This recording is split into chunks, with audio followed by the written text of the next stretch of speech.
Okay, looks like we're good to go. Hello, everyone. Long time no see. You're on the desktop.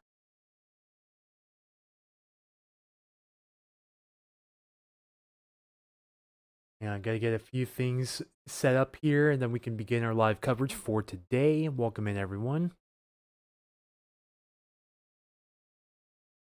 Again, Anthony here, Puget Sound Stormwatch. Got a few windows to set up, and I gotta share the stream link to a few different places. And then after that, we will begin. And if you're just tuning in, go ahead, let me know where you're watching from, and if possible, if you're seeing any snowflakes out there right now.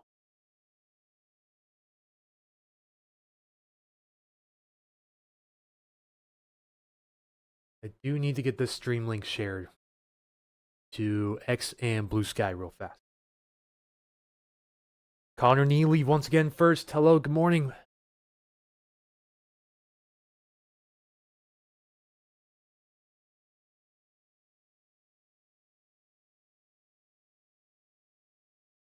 Yeah, and I did not send out a live notification to the members or Facebook subscribers earlier. This is more of an impulse kind of stream. I actually went on about a mile walk this morning and did a TikTok live also. Linwood, no snow. Thank you for the heads up, Connor. I did a TikTok live answering some questions, and I want to start up a new series called Weather Walk and Talk, which I want to do on TikTok live as frequently as possible. The last one, my pilot episode, was 4 days ago, and did one this morning walking in the freezing temperatures. Would not recommend if you don't have any sort of hat or gloves. Don't ask me how I know that. Did have the Milwaukee heated coat, and that did save me quite a bit, though, so that's good. Yeah, I should have brought gloves and a beanie. That would have been very much helpful. EJ Lisa Anderson, hello. We had nothing here in Shelton up at 4 to check. Okay.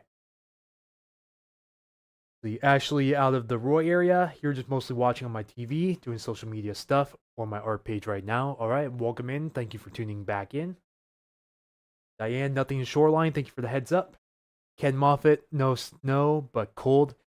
Yeah, there's some showers passing through right now. They're very light showers around the area, but it's just too dry at the moment. Even though the dew point spreads aren't huge, which is the difference between the dew point and the ambient temperature, the less the spread is, then the more saturated your air mass is. The ones that we're looking at are surface level observations. You see, we're up to the 40s along the coast here where the rain is currently falling. But we still have lots of areas of mid and lower 30s all around here, although we are starting to warm up quite a bit the farther north and west you get. But down here in the South Sound in particular, we're still pretty cold. Like it's 34 near my area right now. And if we go and look at dew points, so the dew point spread's pretty minimal at the moment.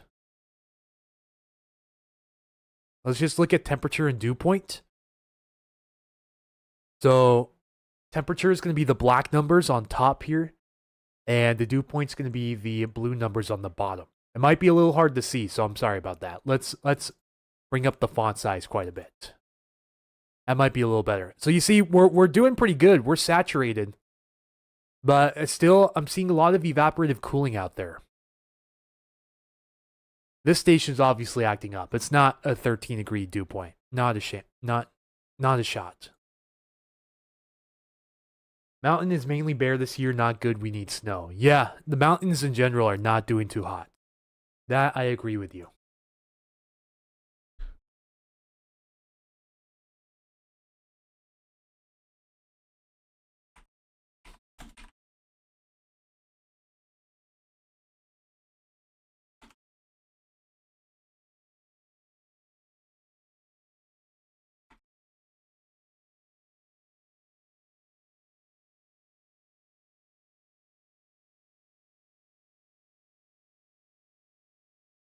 Making a post to X real quick. Then I gotta go and also post it on Blue Sky.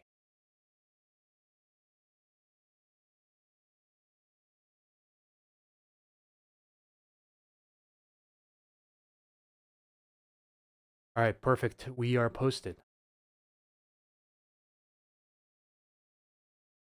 So yeah, let me show you this. This is a winter weather advisory that was issued this morning, not long ago.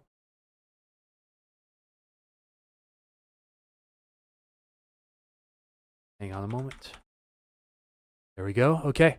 So anywhere in the purple, you're in the winter weather advisory from noon today to noon tomorrow. What this means is 1 to 3 inches of wet snow is expected. Again, anywhere in the purple area. So this includes Lake Crescent, the west slopes of the Olympics, South Hood Canal area, the Tahoyah Peninsula, Hoquiam, Cosmopolis, Aberdeen area, Elma, west of Elma, pardon me, west of Elma. So Montesano area, Central Park, parts of the Willapa Hills, and the Capitol Peak Black Hills area also. So mainly west of the Puget Sound.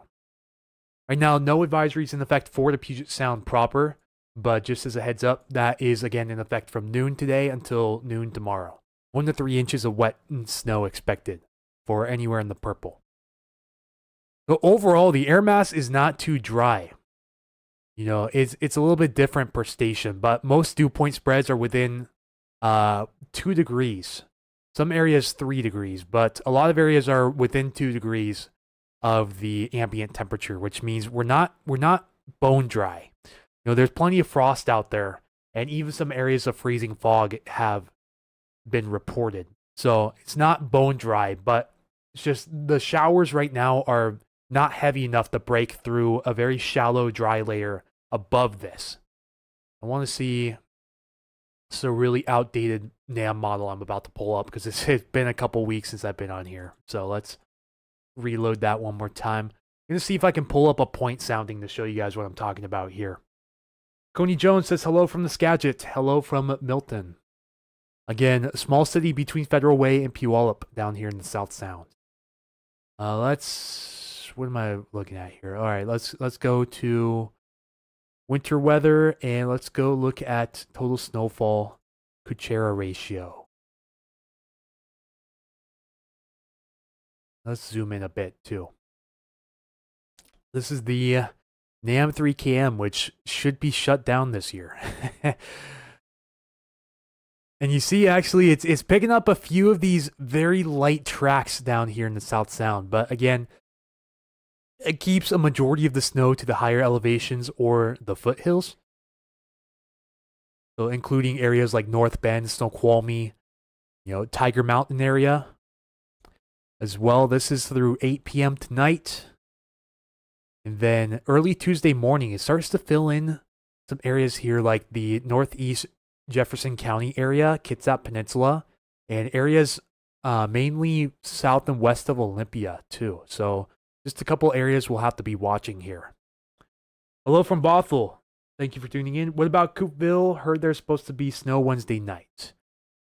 Well, let's progress through the model and see what, at the very least, what the model has to show. Because the NAM right now goes out to 60 hours. So as of this morning's 4 a.m. run, it goes out to 4 p.m. on Wednesday. This is what it's showing for total snow accumulation. Like, not accumulation, pardon me. This is just snowfall, not counting accumulation.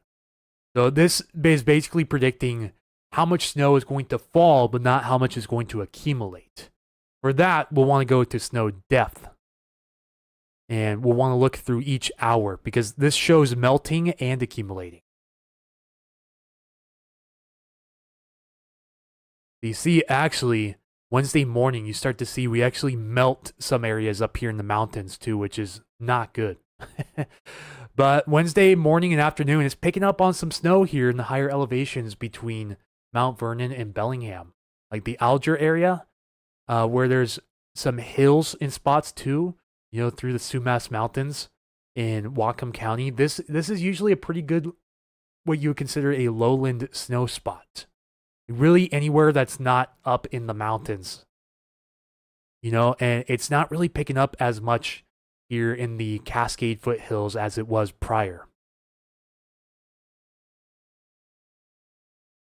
Again, this is showing approximate accumulations. And so like the Tacoma area, it's actually showing that there will be a 1/10 of an inch on the ground by tomorrow night. Again, this is not exact. This is only a forecast, and this is one model and one run. If we go to the model prior, it actually has greater amounts and even has Seattle getting up to a 1/4 inch. You see from the 6Z, which is 10 p.m. last night, and the 12Z, which is 4 a.m. this morning, we drop off quite a bit. So this is why it's important to look at model-to-model agreement. And see, each model run is different, so it's extremely erratic. Go look at the HER, the good old HRRR. And again, let's look at total snowfall. I prefer to use the Kuchera ratio. Let it render a little bit, so we'll give that a second. Olympia, Kirk is asking for Olympia. I will say the chances of getting snow in Olympia are better than Tacoma and Seattle. Pretty much the farther south and west you are away from Seattle, then the better your chances are going to be, in theory. If you're not in a high elevation spot. Let it snow in Graham. Robin Verge has the spirit. Yeah, you see the HRRR, or the HER model, goes a bit intense here. This may be overdoing it quite a bit. Because compared to the NAM, the HER is skyrocketing these amounts. Like it's showing an inch of snowfall. Again, not snow depth, snowfall. Like this is not counting accumulations, but this is how much snow could fall over a given point, over a given period. In theory. Pretty much nothing on Whidbey Island. I wouldn't say nothing. I'd just say the chances are much lower the closer you are to the water. It's taking a peek outside too. I'm gonna gradually be peeking out my window to see if I see any flakes, which right now we're lucking out. Not doing so hot on the flakes. Some showers over the area, but again, it's falling into a mostly dry parcel of air. And I was looking at the point sounding. I wanted to look at the point sounding earlier, but yeah, so see here, this proves the point. It's saturated down here at the surface. You see where the green and red lines are touching. There's really not much of a spread there. There's only a 1 degree dew point spread.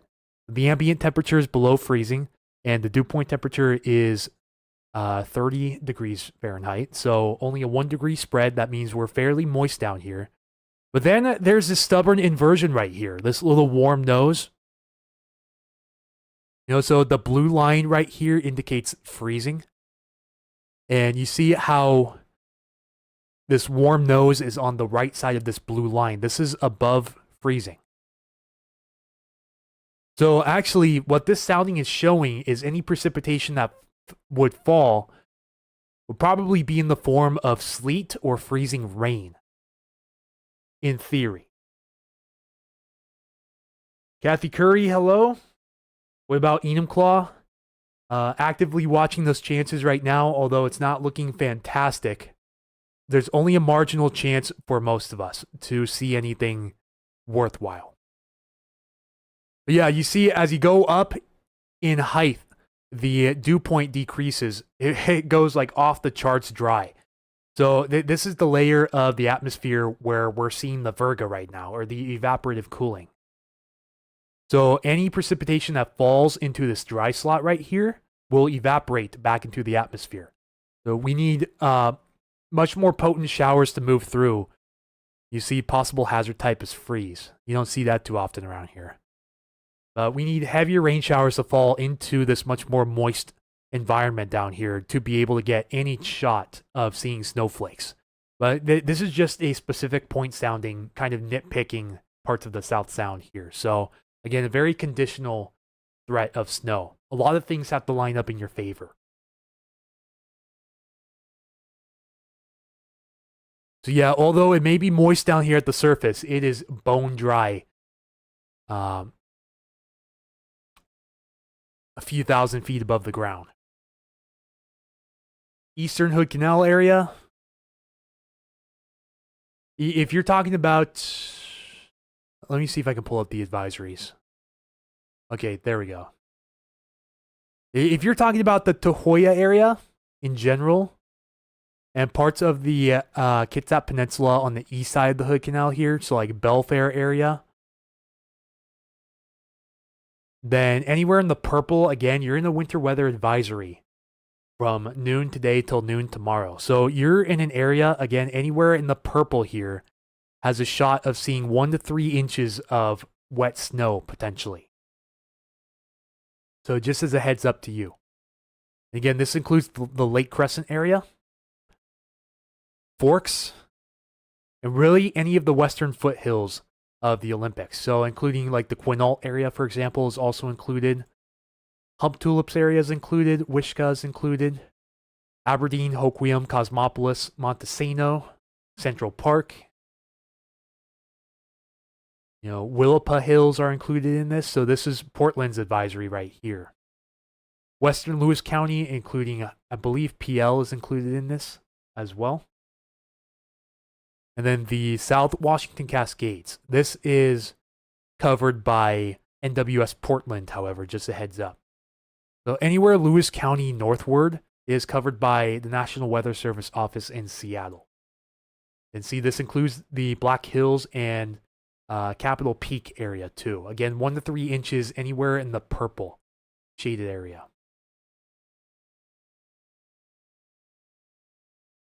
All right, a lot of questions coming in. Hang on, folks. Going to go through your guys' questions one more time. Connor saying 36 with light precip now in Linwood. Looks like all rain, though. Story of our lives here in Western Washington. Can almost never get the conditions to line up perfectly in your favor. Sometimes it is what it is. Actually starting to see the sun burn through now. A little bit odd. Let's look at the satellite imagery one more time. Get an updated scan on this real quick. There's some areas of thinner clouds moving through ahead of this little confluence band moving ashore right now. And this is bringing what was reported earlier as a rain-snow mix to ocean shores. Because again, temperatures are well above freezing now along the coast. But before the temperatures started to rise when this confluence band moved ashore, there was a reported rain-snow mix in ocean shores, courtesy of a follower. But now this band is moving into areas of sub-freezing temperatures. So this may be our one shot today to get any snowflakes here in the Puget Sound. Just a matter of how much we're going to warm up ahead of this, because it looks like we're bringing in some moist southerly flow off the ocean ahead of this, which unfortunately is going to raise our temperatures well above freezing. And therefore, likely, we'll just be seeing rain showers around most of the Sound today. Unless you're one of the lucky ones. What about Longview, Kelso? Okay, Longview, Kelso, I do not believe you're in the advisory, which you're not. But the hills around your area are included in the advisory. So if you're in one of these higher elevations, either west or east of I-5, you're going to have a better shot of seeing snowflakes than areas down on the valley floor here.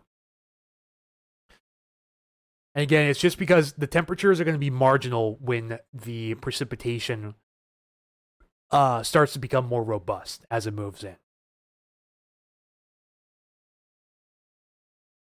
Yeah, so although it may be freezing cold outside right now for most of you guys, there's a pretty good shot you'll warm up to above freezing by the time the precip comes in. And there's just several things not going our way this time around, like the orientation of the upper level trough, for example. Let's see, let's switch this to geopotential height to show you guys what I'm talking about here. If Windy didn't just crash, which I believe it did. Yeah, and we're not only getting the interaction from the storm system up here over Haida Gwaii, but we're also getting influence from the storm system off the California coast too. And so these two are kind of interacting with each other right over our area.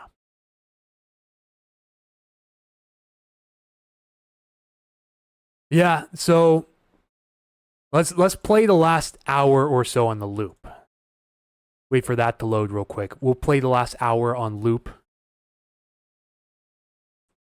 if it decides it wants to load.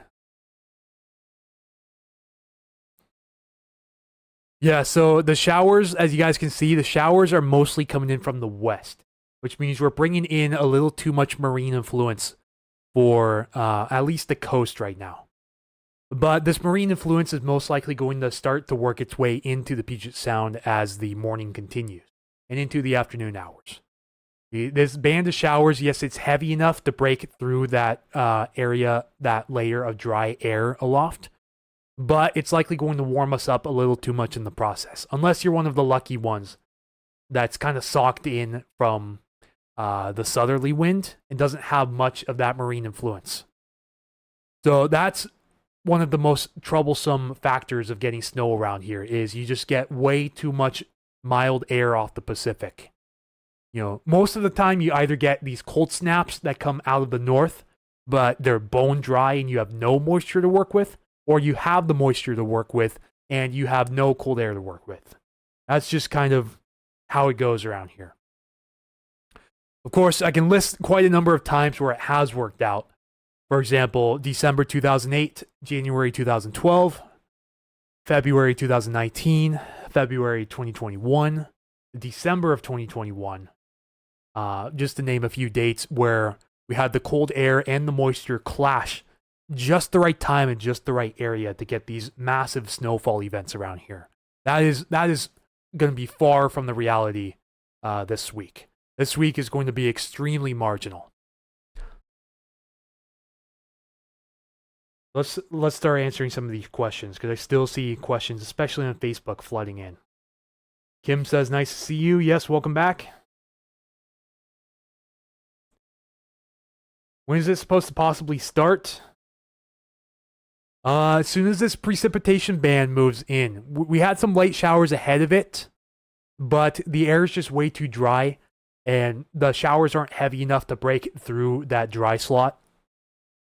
So, unfortunately, a lot of it evaporated well before hitting the ground. And I saw this evaporative cooling looking to the east ahead of the band of showers. So I knew that we're just a bit too dry a ways above the ground. At the surface, we're pretty moist. But once you get a few thousand feet above the ground, as I showed in that sounding before, it just started to dry out super quick. Like it was off the charts dry about 2 to 3 kilometers above the surface. So that's why all of that moisture was evaporating before hitting the ground. So we'll have to wait for this heavier band of showers to come in and just kind of see what it does. You know, are we going to warm up too much before it moves in? Or are we going to stay cool enough to possibly have these heavier showers drag the snow level down towards the surface for a brief amount of time? Because any precipitation is associated with downdrafts, not updrafts. And downdrafts drag air rather than updrafts, which force air up. You know, force upscaling for ascent. In this case, again, we're dealing with downdrafts with cooler air aloft. And that just means that there's cold air above the surface that can be pulled down with these heavier rain showers, which is why we have these isolated convergence zone snow events during some winters. Not all winters, but some winters.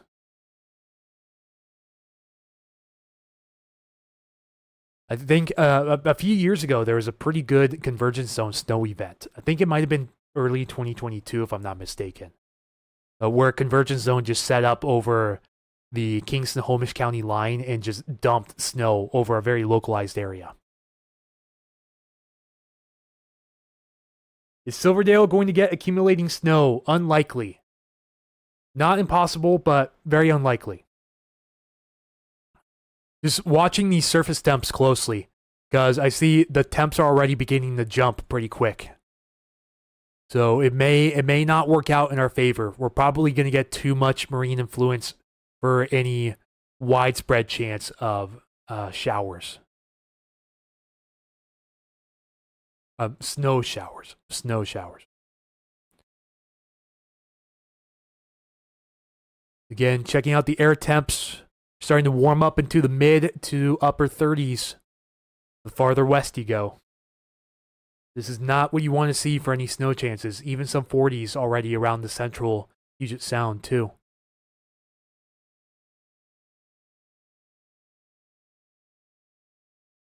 Bellingham area, you have a pretty good shot. Bellingham, especially the higher elevations to your south and east, you have a much better shot than the rest of the lowlands, including Bellingham itself.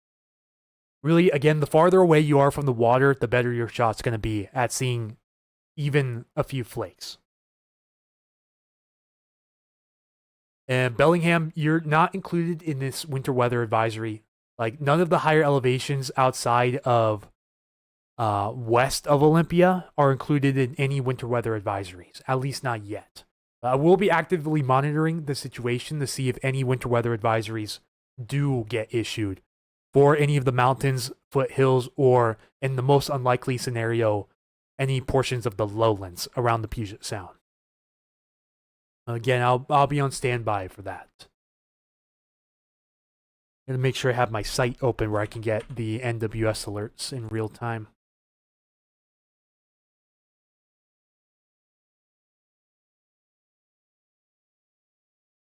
Okay, sweet. Got that open so we won't miss a single notification from the NWS. We got it too on Port Angeles. It's going to freeze tonight as well as Forks. It's snowing right now. Yeah, the National Weather Service was talking about the snow currently falling in the Lake Crescent area, and that's really what warranted them to put out that winter weather advisory earlier. Will there be any wind events during any of this for the week coming? No. Lilywop area and Belfair area. Belfair, you have a better shot than Lilywop. I believe you are included in this advisory. Which, yes, you are.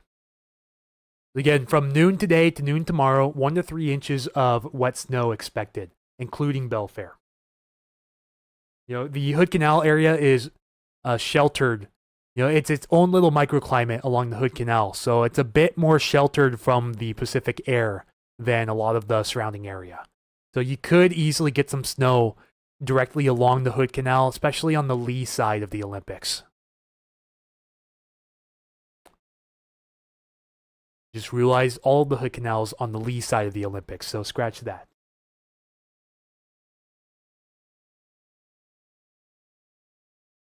So really, the best chance of seeing snow along the Hood Canal is along the southern portion of it. And I believe Lilywop is included in that as well. So yeah, Lilywop, Hoodsport, Skokomish, you're all included in this advisory from noon today to noon tomorrow. Mara Stevens, thank you for your donation of 99 stars. Appreciate that. Sure, my sound effects turned up all the way because I didn't hear the notification. We're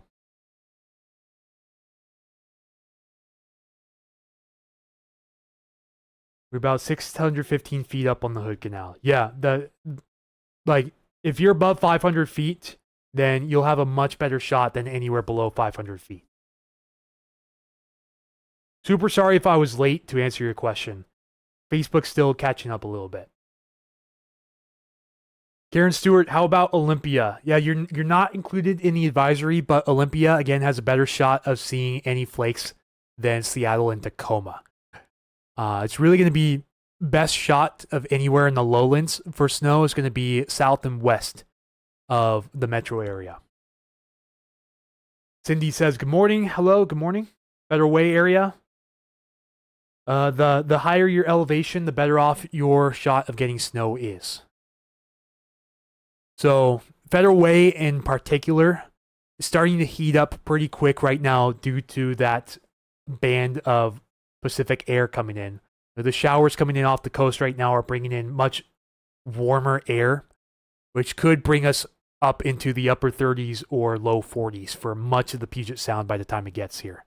We'll really have to rely on our microclimates to do the work for us, and just hope that the showers are heavy enough to bring the snow levels down a tad bit, at least down to about 500 feet, 500 to 600 feet realistically.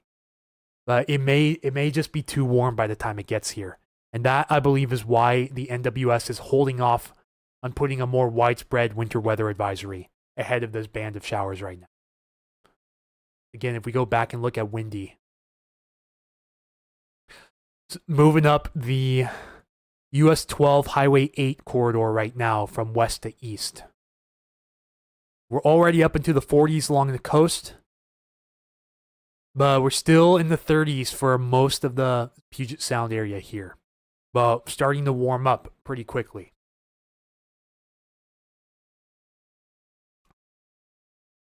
There was a little hint of sun outside my window looking west earlier, but that seems to have disappeared for the time being. Yeah, if there's any good chance of snow coming up for the Puget Sound, this is where it's going to be for today.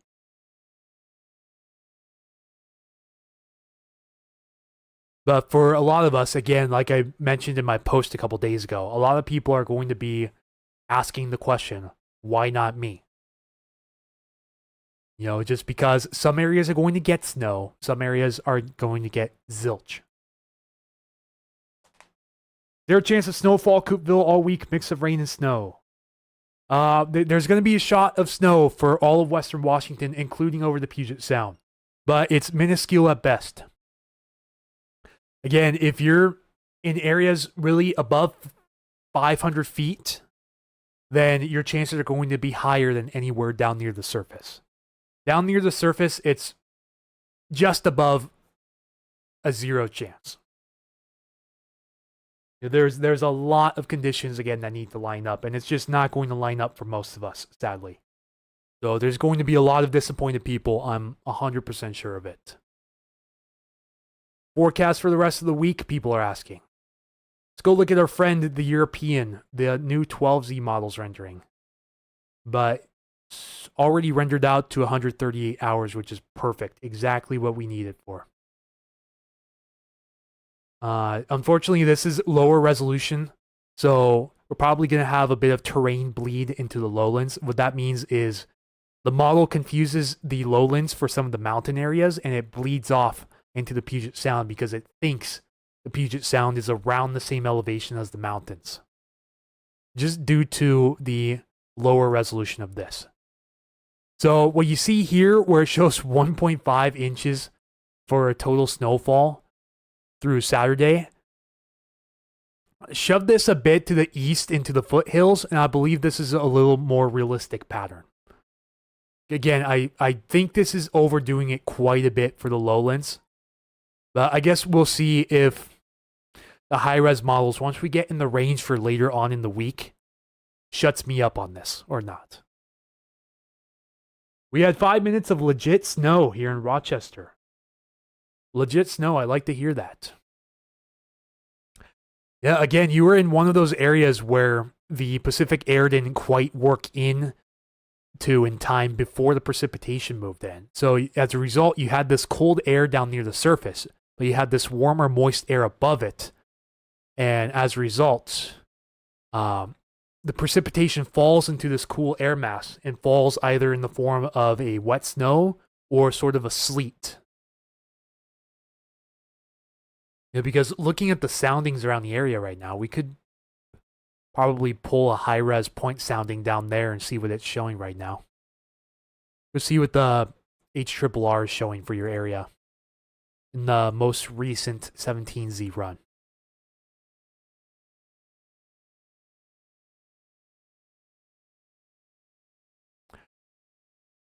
Yeah, it's not as dry above the surface. There's still quite a good spread in the dew point and the temperature. This is about half a kilometer up, little under half a kilometer up. So about 500 meters or so. That's approximately 1,600 to 1,700 feet. And the temperature and dew point spread is favorable for precip to fall and not evaporate, but your temperature is still just a tad too warm. Again, if you brought a heavier shower over, this would bring the colder air down towards the surface and negate this difference. Again, the dew point temperature spread down for the Rochester area isn't too great, which is good for snow chances. And that's probably why you got some pretty good snow there for a little bit. You know, overall, the atmospheric profile in the sounding is much more favorable, again, the farther south and west you are. This is why I'm saying that the chance of seeing snow south and west of the metro area is greater than the metro area itself. I'm going to pull up a sounding specifically for the SeaTac airport.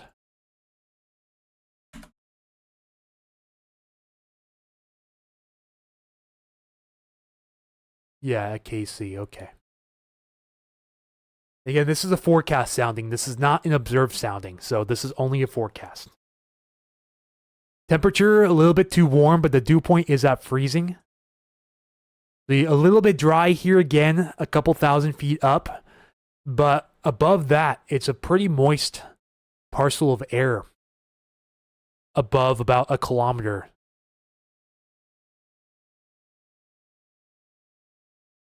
So it's not terrible for snow right now.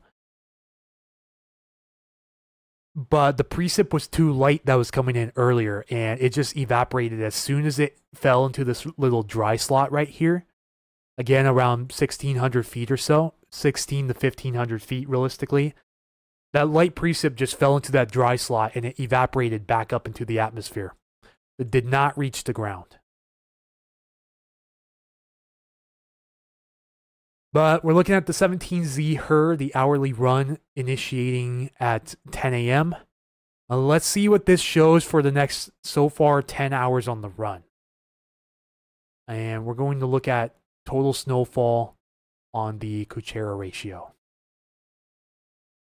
For the next 10 hours, you see up here, up north, on the Whatcom-Skagit County line here, these little foothills that I-5 goes through here, going into Bellingham.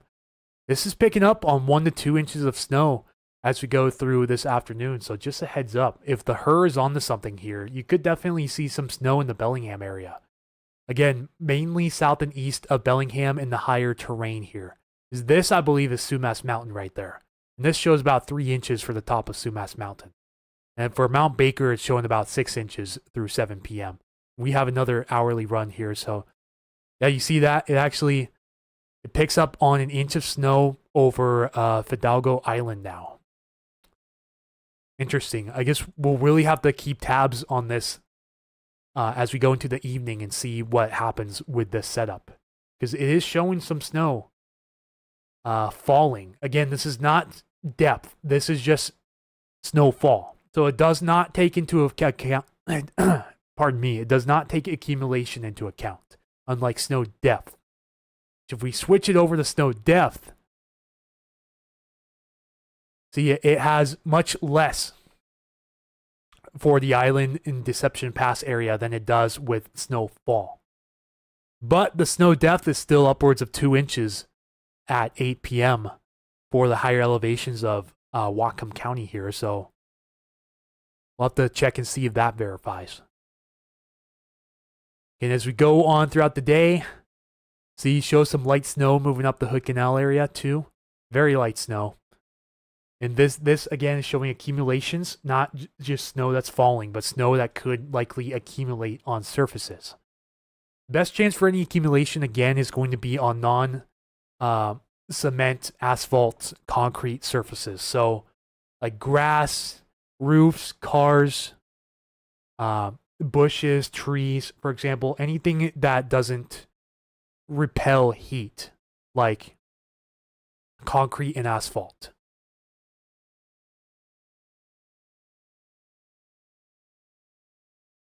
But that's just one run and one model. I bet there's going to be considerable differences from model to model, or from run to run on each model. You see, we go from 16Z over to 17Z. 16Z has the snow almost on top of Bellingham. Then the 17Z shifts it a bit farther east. You see, we just got a new frame here. And the main differences are it shows some snow accumulating down here in southern Grays Harbor County before you get up into the foothills here between 8 and 9 p.m. So that fills in. And it also fills in a portion of western Whatcom County right here too. See, look, take a close look at this area. I'm going to go from frame to frame again.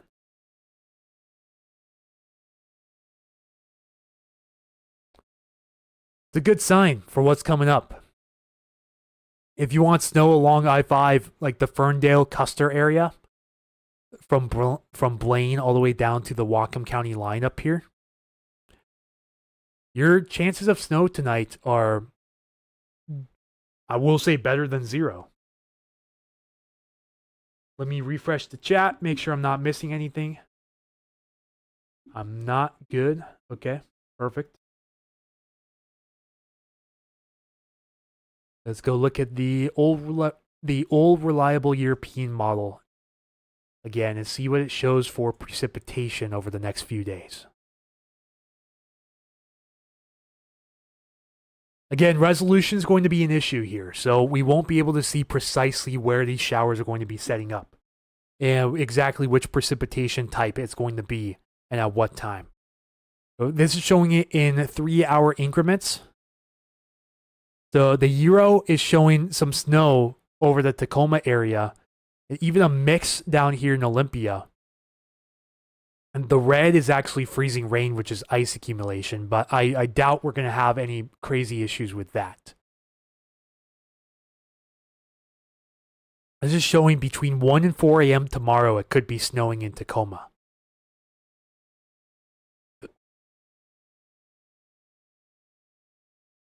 And what could be a convergence zone feature going into Wednesday morning also.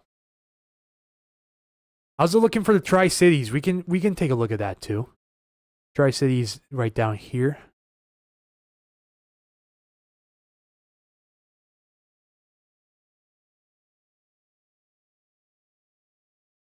It doesn't look like you're going to get much of any snow over there right now. That's because the systems coming in are going to be pretty moisture starved. See, it actually shows a low pressure area right there around 1,000, what is that, about 1,003 millibars or so. Not super potent, but enough to bring some showers in.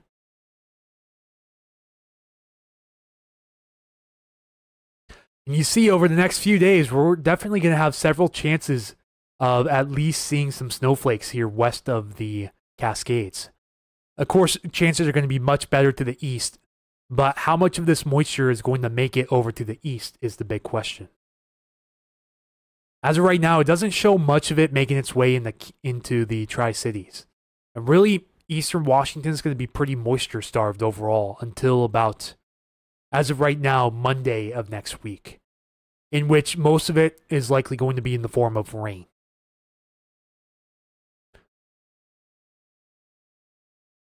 And again, we're starting to get way out in the fantasy range here, so confidence drops off a cliff. You see, it looks like we bring a pretty strong frontal system in next Thursday. This is the 26th. Details are going to have to come in about that before I start making any forecasts on this. This is the first full run within that range, and don't really have any other model runs to compare it to. So it would be premature for me to put out a forecast that far in advance. So overall, Eastern Washington in general is looking pretty pleasant coming up. You know, we'll have some scattered snow chances throughout the midweek and the weekend around there. But once we start to get out towards the weekend, the systems coming in are going to be pretty moisture starved. Like they're already quite moisture starved as it is, but they're really going to be drying out as the week progresses, which will reduce our snow chances statewide. Again, if we can get a convergence zone feature, which is what I'm possibly seeing right here. This is Wednesday morning between 4 and 7 a.m. as of right now. This will likely change. So right now, any information coming in is preliminary. This will likely change. I have to say that again very carefully, not to throw anyone off.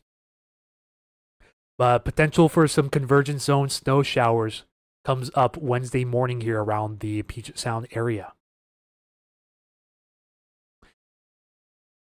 in which we could have some snow showers or a rain-snow mix around the Central Sound early Wednesday morning. We'll keep our eyes on that, and I'll post more updates as they come in.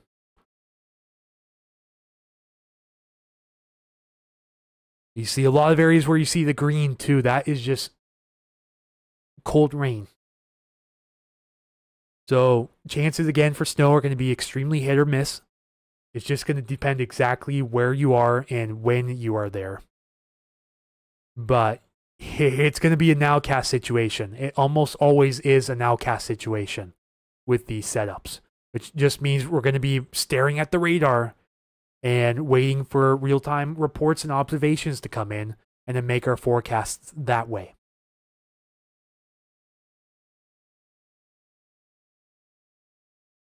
I'm going to go see what the experimental model's showing. Yeah, and this is the one that's likely going to be replacing the NAM sometime this year. What about for us here in Milton Edgewood? Hello there, neighbor. Yeah, I'm actively monitoring the situation outside right now, and I'm not seeing anything.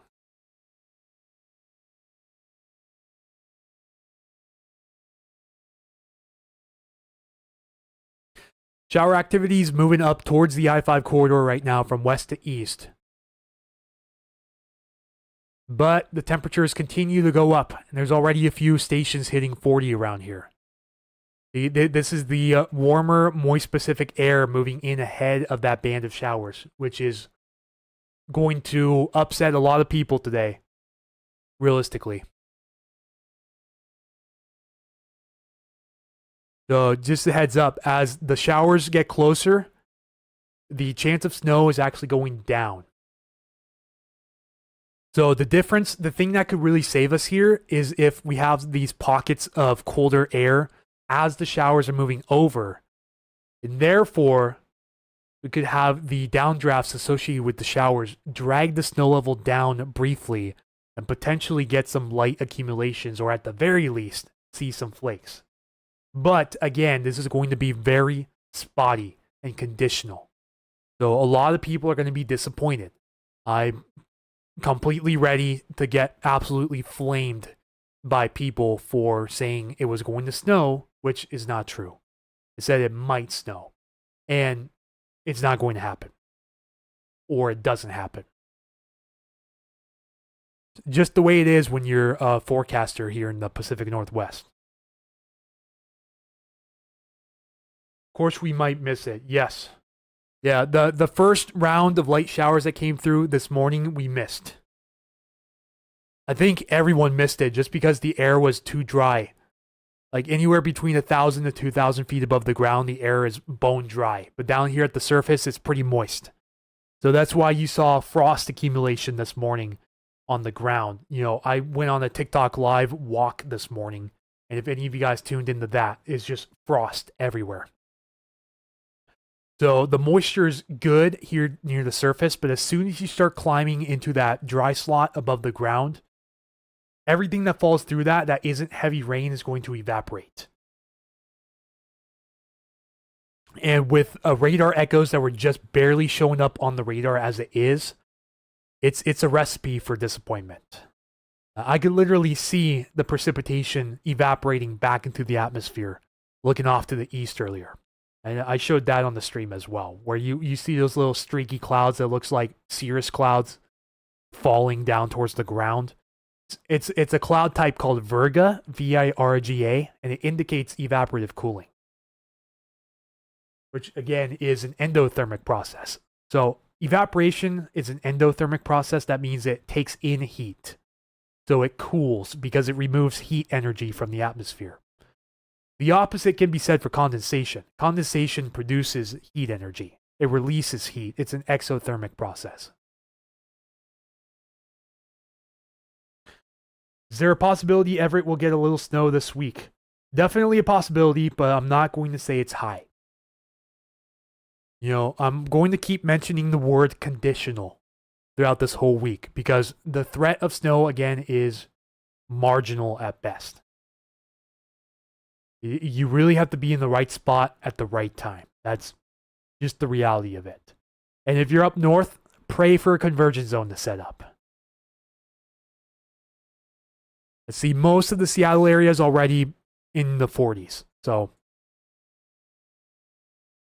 you know, once you start getting into the 40s, then your likelihood of dragging that snow level down towards the surface starts to lower significantly. You really have to be in the upper to mid 30s, preferably lower, to have the best chance of briefly dragging those snow levels down towards the surface. So again, your best shot is going to be probably 1,000 feet or higher. So areas like Tiger Mountain, for example, Cougar Mountain, around the Seattle area are probably going to be your best shots of seeing any flakes today. And perhaps the rest of this week too.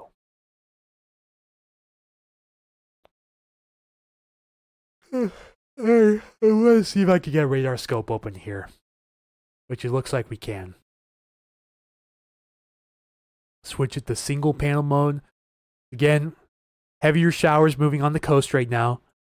Oakley and Bowerman airfield's up to 39 degrees, so well above freezing now. Reports of a mix over ocean shores earlier. These showers are moving into Thurston and Lewis counties right now. So Mason, Thurston, Lewis counties, these showers are moving your way. Temperatures appear to be just above freezing in these areas. So if we can get the shower activity in before the warmer air does, then we'll certainly have a shot at some lower elevation snowfall for some areas like Shelton, Olympia, Centralia, and Chehalis, just to name a few spots. But it's again something we'll have to track in real time, because a lot of us here around the Puget Sound are starting to heat up well above freezing at a very unopportunistic time.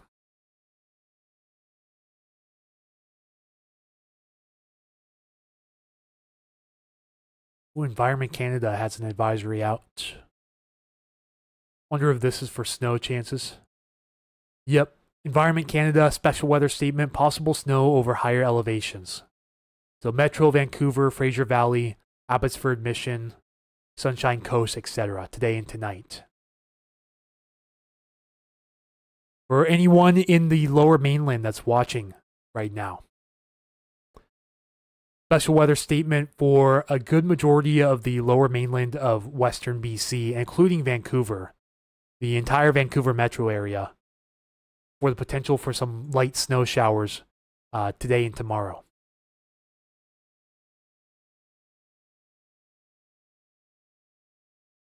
We're really just watching temperatures closely, seeing if the temperatures line up with the precipitation as it moves in. If anyone's watching right now, if you guys see any snowflakes, please let me know.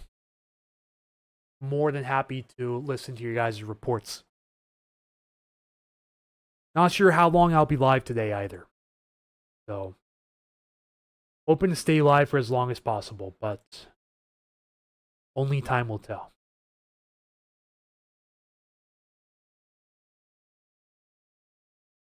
May try to fit in multiple live streams this week also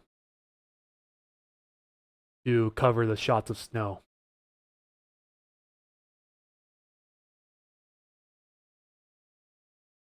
Well, 25 years today. No, not today, but okay. Yeah, I think February 28th, 2001 was the Nisqually earthquake. Just saw something from the Pacific Northwest Seismic Network pop up on my feed.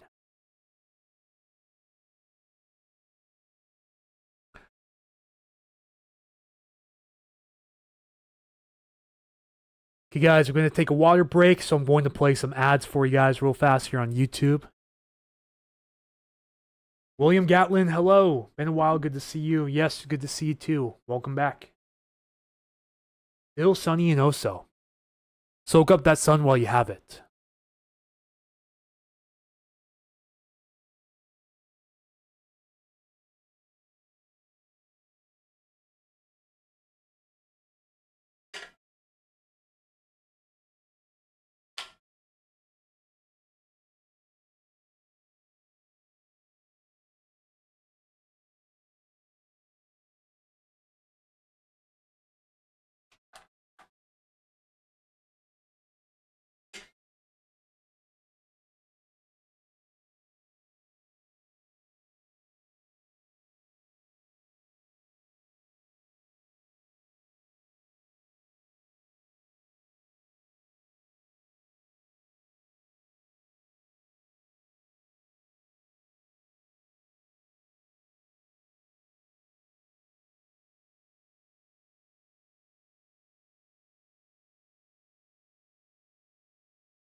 All right, hopefully the ads are finished up on YouTube. Shoreline 38 feels like 32. Thank you for the heads up. I haven't seen a single flake so far this morning. So, disappointed? No, because I expected disappointment.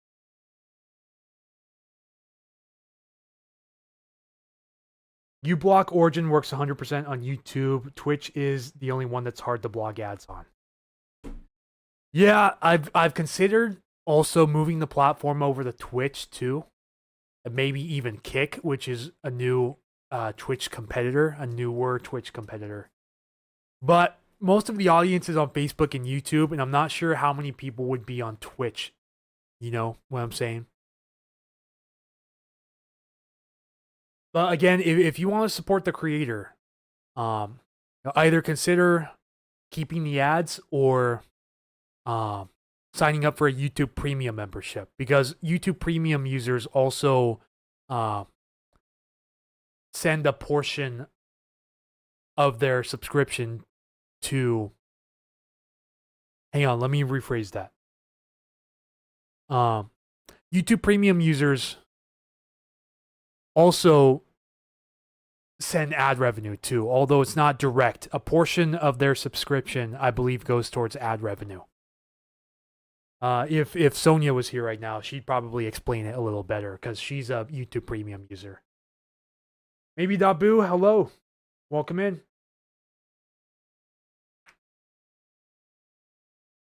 But yeah, right now I have the ad frequency set to medium. And I voluntarily play ads whenever I take a break. So whenever I need to, for example, drink some water for a little bit, I'll play a quick round of ads here on YouTube. I don't think Facebook shows ads. Like I'm not able to overlay ads on Facebook, but I think that's a good thing for the Facebook followers because, yeah, I know no one likes ads. I personally am not a fan of ads, but I keep the ads to support the creators. That's just the reality to it. You know, I support other creators, so I'll gladly stay through the ads. Are the snow chances real? It seems like it was too warm for it to snow, at least today. Snow chances are real, but again, very hit or miss. Extremely conditional. You just have to be in the right place at the right time. If we have heavier showers set up with cold air in place, then your chance of snow increases. The higher your elevation is compared to the sound is really going to tell you the story of how much your snow chances increase. Like, for example, if you're in Tiger Mountain, for example, like Tiger Cougar Mountain area, your chance of snow is going to be greater than that to your west, down near Lake Washington or Lake Sammamish. You know, because elevation matters hugely. But the problem I'm seeing right now, again, is that the temperatures are rising quickly ahead of this next area of rainfall coming in, which we can see right here, right now, moving into Thurston County. See, there's very light radar echoes right now over the area, but the air at a couple thousand feet above the ground is just too dry, and any precipitation is evaporating straight into it. So no snowflakes, no raindrops, nothing. But did get a report up in Linwood earlier, I think, that there was some showers at the time, but in the form of rain and not snow. It's a tricky gig to forecast snow around here, you know? And this is really the first time we're doing it while live streaming also. So you can imagine the level of difficulty goes up exponentially doing this in real time. What are chances in Port Orchard, Kitsap County? That's a great question. You're close to the water, so I believe your chances are going to be lower than that away from the water and higher in elevation.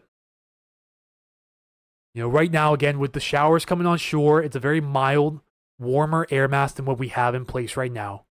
A lot of the cold air in place was from radiational cooling, so that clear sky that we had overnight allowed the heat near the surface to escape into the atmosphere, leaving much colder temps near the surface.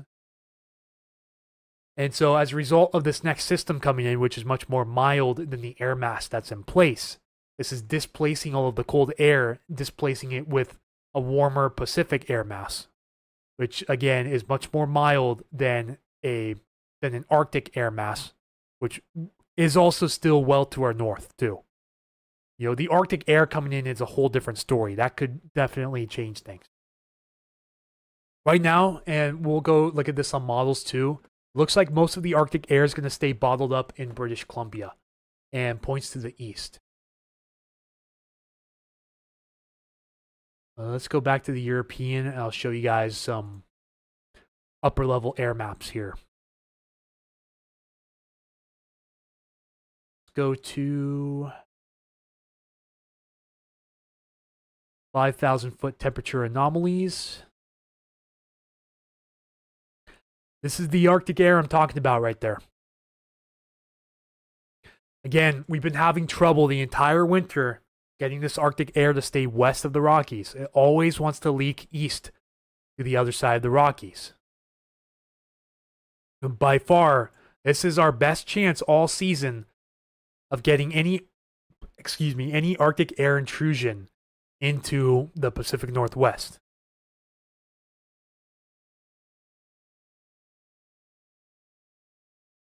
So this is today. See, the temperature anomalies at 5,000 feet, again, are a little below normal, but not good enough for widespread lowland snow. And you need these darker blues, these purples, and these whites to make their way in. Which, we get a little bit of this. But by this time, too, the air mass could be dried out.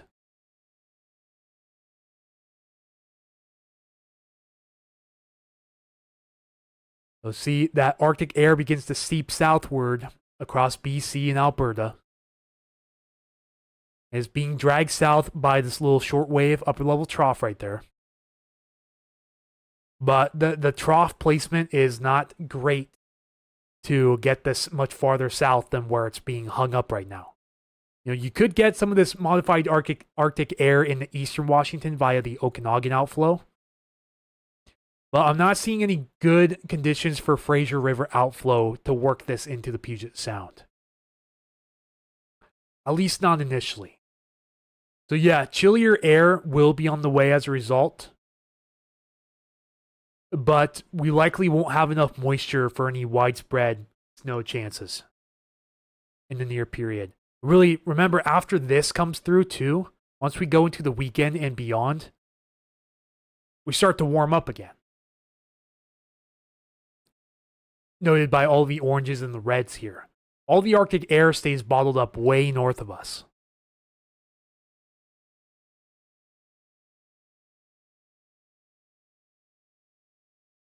The sea flows, upper level flows out of the northwest, and then it appears to shift back out of the traditional direction, out of the west or southwest, which will warm us up quite a bit.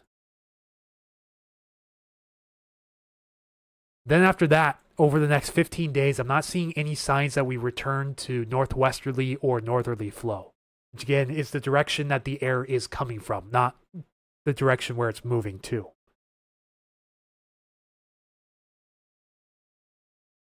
So this may be our only shot of seeing any snowflakes this winter. This could be it right here, right now. Like this week.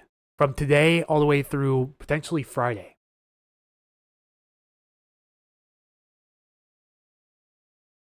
Go look at upper level heights.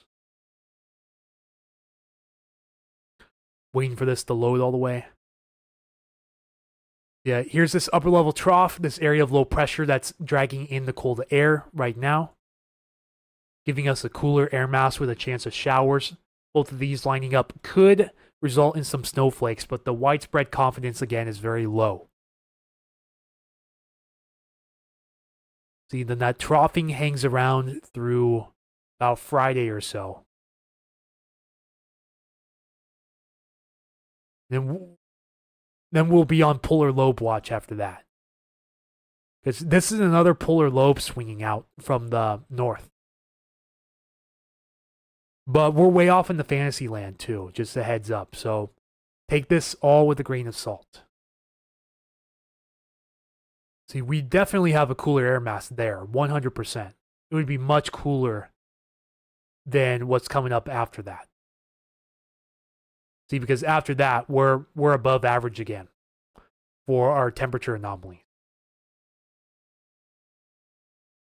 It just means we're getting more of that mild, warm Pacific air again.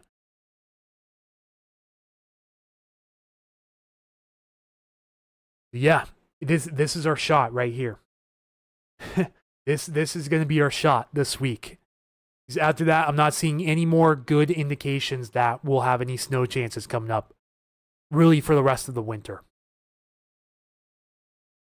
We're getting to a point in the season, too, where we're getting more solar radiation as well during the day. You know, the more sunlight we get, the more solar radiation we get. In theory, the harder it is to bring widespread chances of snow in. You know, the angle of the sun is increasing by the day. So it's really now or never. If we don't get any flakes out of this, that's probably going to be it for the rest of the winter. I wish I had better news, but that's just the way it is right now. That's the way it's shaping up to be.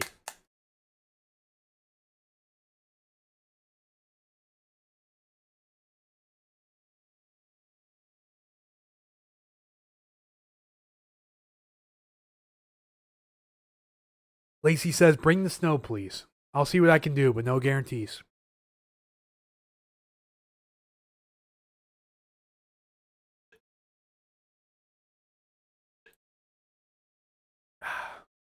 Really thirsty today.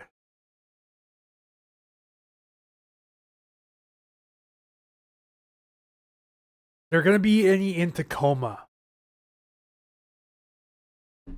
Unlikely. Again, the chances of snow are much better the higher your elevation is. So areas along the surface and near the water, like Tacoma, Seattle, for example, your chances are going to be pretty low. I'm not going to say zero, but considerably lower than the foothills, for example. So let's check out precip type.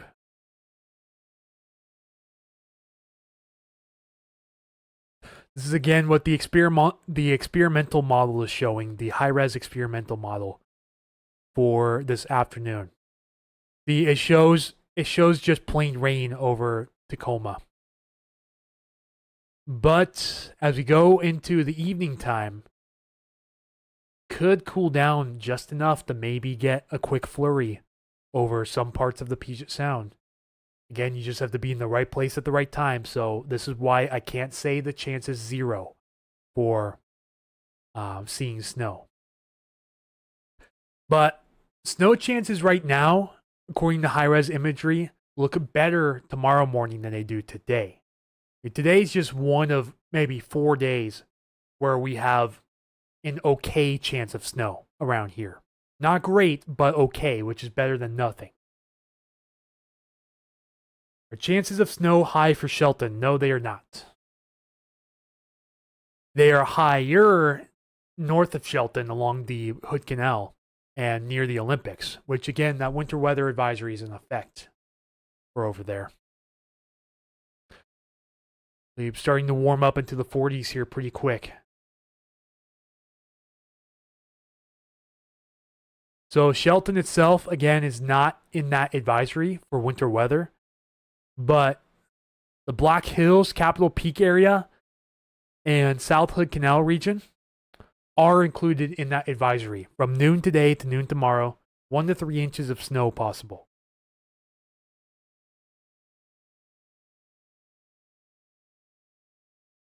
Mama Miyamoto. This is Julie Rogers, I believe. Says, good morning. I did the like and share it on Facebook. Snuck up on me.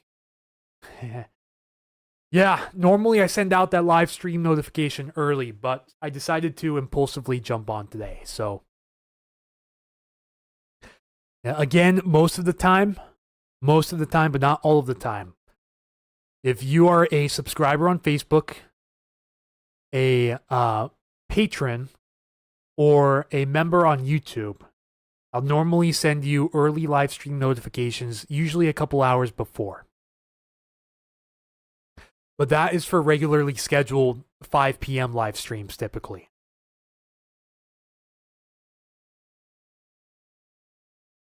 But today, everyone found out at the same time I was going live when the notifications went out. Again, if you have the notifications rung on YouTube, you are likely going to be the first ones to know when I go live.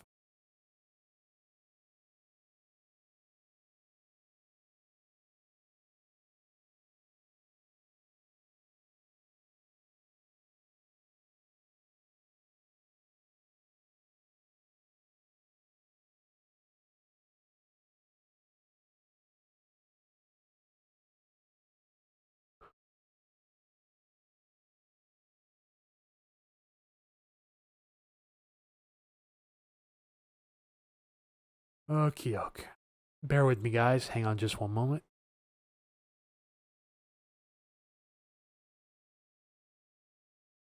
Let's go look at the recent area forecast discussion while we're hanging around. So this is as of 9:16 a.m. this morning. Most recent update from the National Weather Service office in Seattle.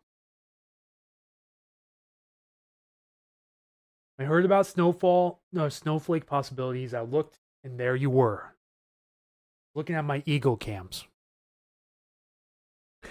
So the overall synopsis, a return to an active weather pattern begins today with a trough developing offshore.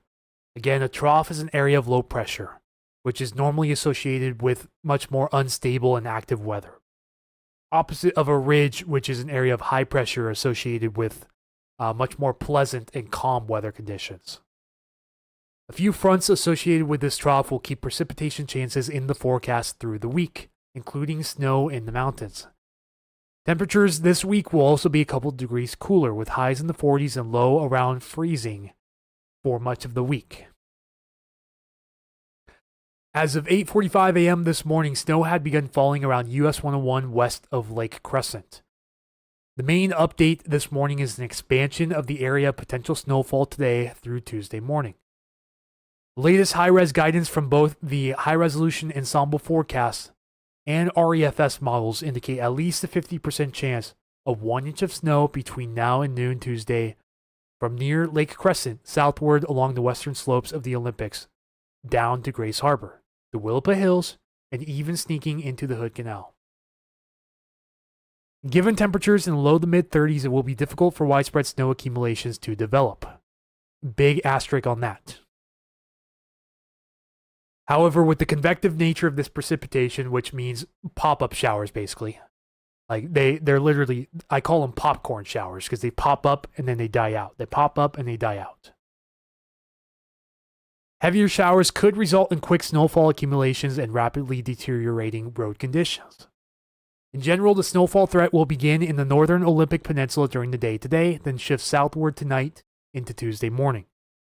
A winter weather advisory has been issued for portions of the peninsula and southwest Washington, as we showed in the purple earlier. And no other changes were made to the remainder of the forecast. Sweet, first tip of the day from Julie. Yep, thank you, Julie Rogers, for your donation of 2 coffees. Really appreciate that. Thank you so much.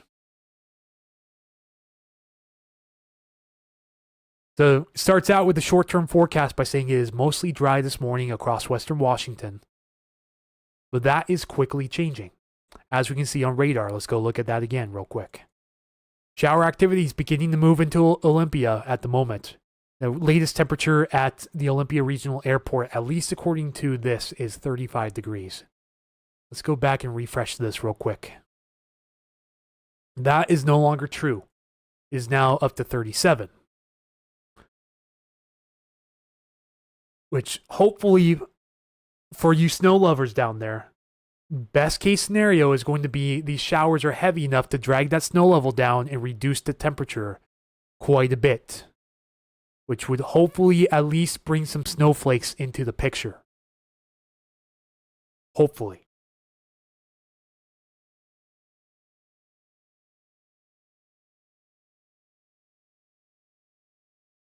Already on radar this morning, the first showers are approaching the coastline from a cold front offshore that is expected to stall once it gets to the coast. That did not quite happen. Not stall, but at least slow down. How does North Bend look? Your chances for snow in North Bend are much greater than the rest of the lowlands. And models are actually picking up on some possible accumulations down there as well.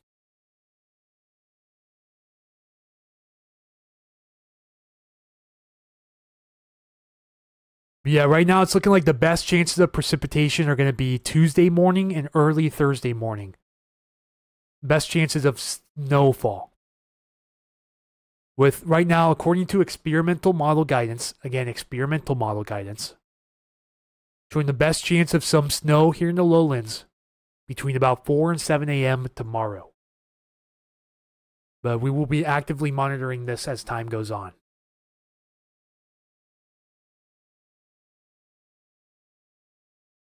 Also talking about instability too. There's enough cool air aloft from about 5,000 feet up to 18,000 feet for some instability in the air today. This has resulted in a 20% chance of thunder for today's shower activity along the coastline and offshore. In addition to the chance of thunder, there is a chance of some snow mixing in, especially as snow levels drop below 1,000 feet late tonight, below 500 feet Tuesday morning. There's just something else to keep our eyes on too.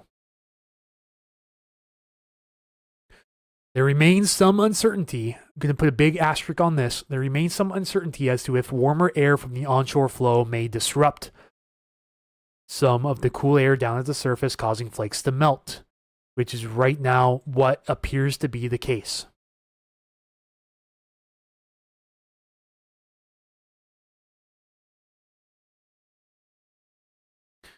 Let's go to the long-term section. Skim through this real fast.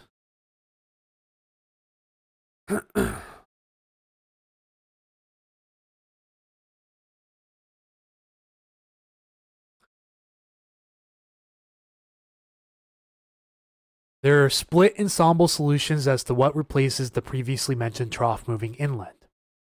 Most show another trough or another area of low pressure developing next weekend, while a couple show a drier, warmer pattern to the east, but just clipping western Washington.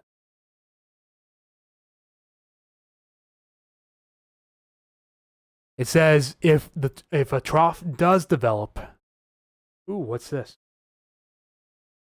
Snow just came down in ocean shores, then turned to rain. Thank you, Carol, for the heads up. Yep, see exactly what I'm talking about. These quick little pop-up showers can drag the snow level down for a brief time, but then return back to rain. That's probably going to be the common theme around much of western Washington today. So, this is why I need everyone to be vigilant and pay attention to conditions outside, because they will likely change dramatically. And only for a short time, too. So, again, it can't make any guarantees. When it comes to snowfall, it's a completely different animal to forecast. Like, it's in a ballpark of its own.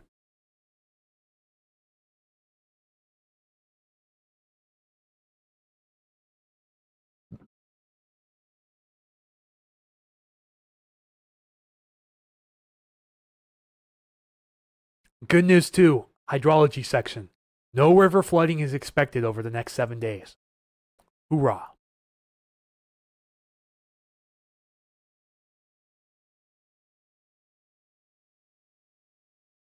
Yeah, we have more 40s popping up around here, so yeah, that low level southerly flow ahead of this front is what's killing our snow chances right now. Snow chances are already pretty low as it is, but any of this moist southerly flow coming up through the I-5 corridor here into the area is what's just warming up our air way too much and way too quickly. So this is probably what you got here in Ocean Shores. This heavy rain showing up here along the front. This is definitely enough to drag the snow level down towards the surface, even with temperatures in the low 40s or upper 30s. Because this gives just enough of a downburst for that cold air to sink down towards the ground, even just for a few minutes. And then once it passes over, then it goes right back to rain because that cold air dissipates really quickly. So you could possibly expect the same for areas like Westport and Grayland coming up as this area of heavy rain comes in. And Cosmopolis, Hoquiam, Aberdeen, surrounding areas, just a heads up, could get a brief round of snow, like very brief, couple minutes at most maybe, as this area of heavy showers comes in from the west. But judging by what I'm seeing on radar right now, the shower activity here may be a little bit too light to drag the snow levels down towards the surface. I'm going to say right now, anywhere about 500 feet elevation or higher has a much better chance of getting very brief snowflakes with this round of showers coming in to the Puget Sound.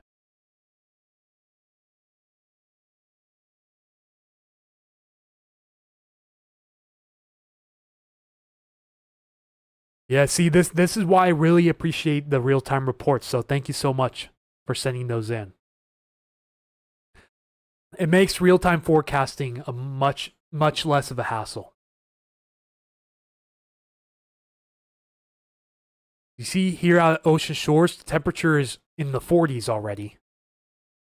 But that really heavy band of precip came through and dragged that cold air aloft down to the surface for just a few minutes. Just enough to see a pretty decent amount of snowflakes, and then return right back to rain.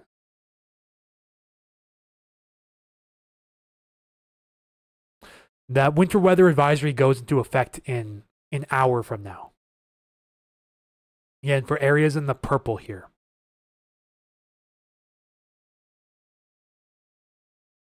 Ugh. Ugh. All right, where was I? We were looking at models.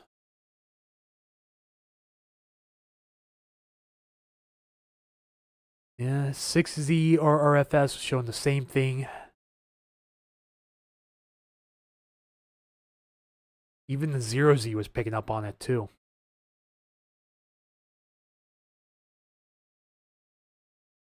So yeah, likely just going to be rain showers today for the lower elevations. But the shot at seeing some snow, some flurries tomorrow is much better than today. So today's really just an appetizer.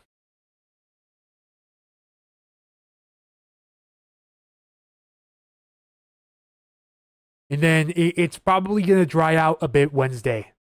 You know, the confidence really decreases for Wednesday.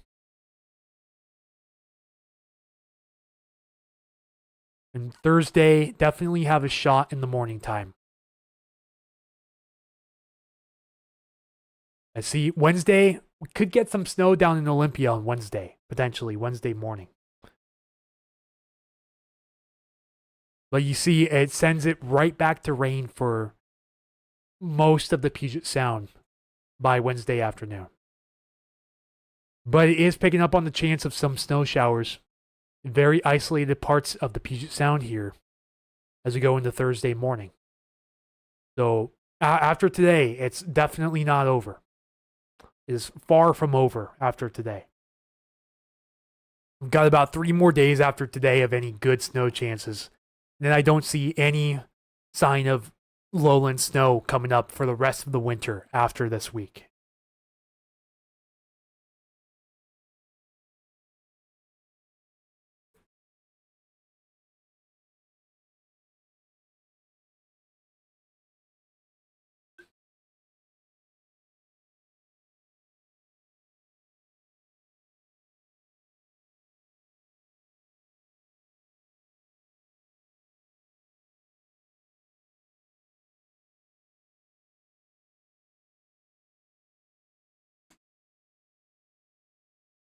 Sounds like Thursday is likely to snow. I've noticed it not change on the forecast this last week. Seems pretty confident, but then again, depends where you are.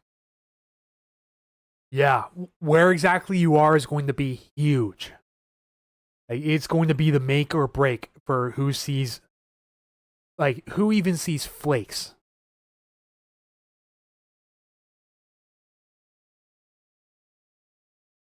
You know, even if it's pure flakes or if it's a mix with rain and snow. You just have to be, like I've said multiple times, you have to be in the right spot at the right time.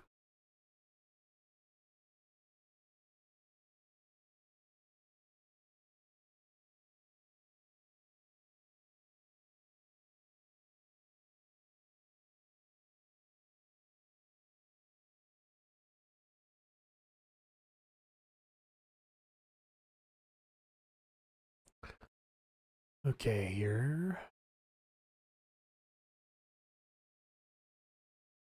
Go back to the NAM real quick.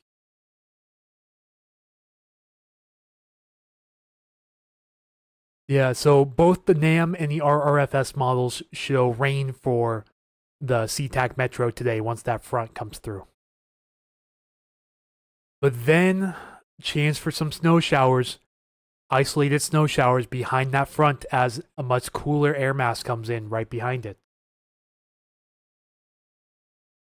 And this is where they're talking about the chances of snow early tomorrow morning. So the NAM and the RRFS both agree that parts of the South Sound could be seeing some snowfall early tomorrow morning, but exactly where and when is going to be a guessing game.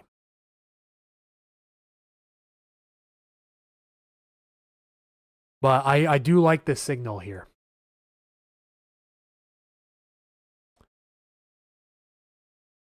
So, yeah, all three of the high-res models, the HER, NAM, and RRFS, all show some snow somewhere in western Washington tomorrow morning, just at different times, different places, and different intensities. But they do agree that there could at least be a brief window of snow before the sun rises tomorrow. It might not stick, though. It's just, again, something we'll have to actively monitor as time goes on. Check out snow depth, see how much could accumulate.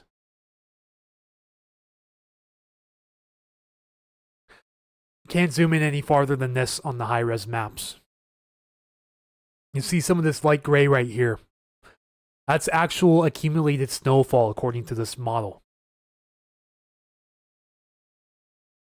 At one point, it does show 1/10 of an inch for Tacoma and 1/10 of an inch for Seattle.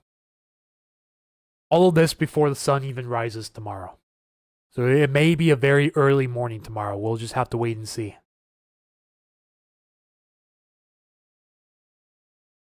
But this model's even showing a streak of snow here around the South Sound by 7 p.m. too. Adam J says, at this point, I'd rather just have all rain than get 2 flakes of snow than back to rain. Just officially cancel this whole winter and wipe it from our memory banks. Honestly, I can't disagree with that. I think this week, at best, is just a tease for us here in the lowlands. Like, even for the mountains, because if you guys have been watching Michael's live streams, Pacific Northwest Weather Watch, the snowfall totals have been trending down for the mountains the last couple of days in the extended model runs too, which is the last thing we need going into the spring and summer.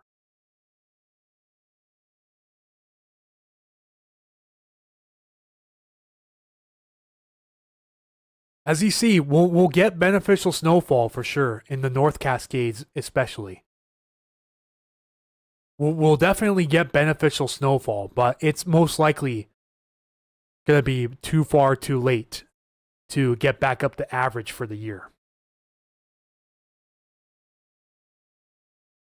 It's pretty much safe to say at this point that the snowpack is bamboozled in the mountains for the 25-26 winter season.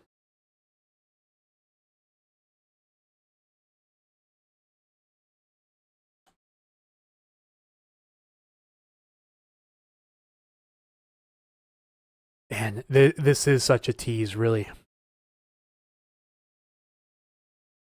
So the front edge of precipitation is just moving up the I-5 corridor now.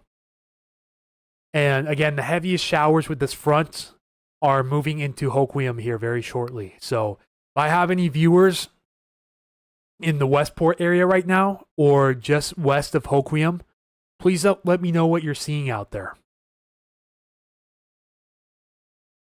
Absolutely freezing in Port Townsend and the wind is whipping.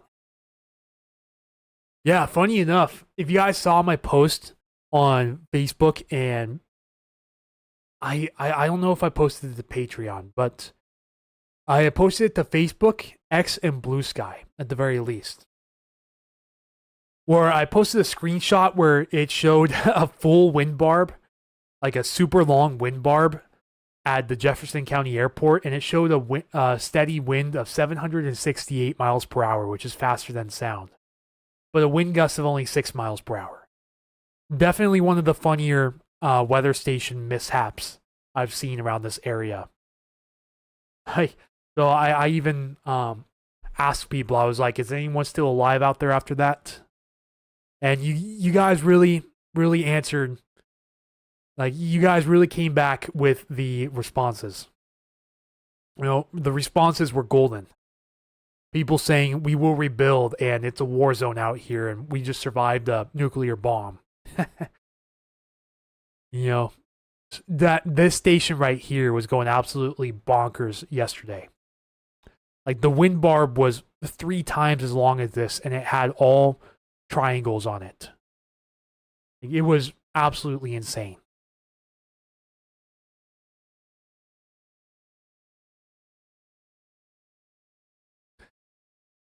Go see what the Camino Island radar is showing.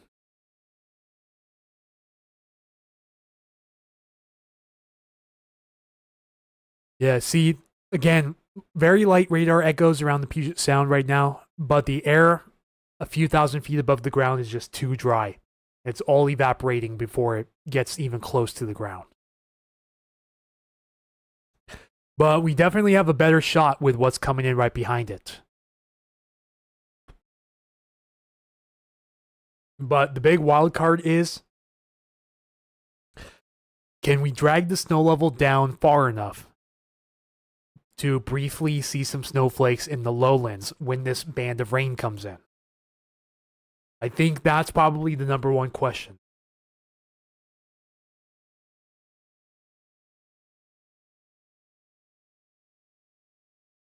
Let's go look at some real-time temps again. Okay, still hanging around 37 here at the airport. Perfect. That's right about where you want to be to have a marginal snow chance with heavier precip coming in. Like, if it's just a solid wall of rain, again, like what just hit Ocean Shores earlier, when someone reported snow in Ocean Shores for a brief time, then that same result could be translated further east. If the showers were to hang on and we have, like if the temperature is a couple degrees cooler than it was in Ocean Shores, then your chance increases quite a bit. So I'm going to say the best chance of snow today for the lowlands is coming up shortly with this band of rain moving in along the coast. So again, if I have any eyes out in the Olympia area right now, anyone in Olympia, Shelton, Hood Canal area, if you guys are watching right now, please let me know what you're seeing. If you see any snowflakes, please send in the report. If at all possible, please do.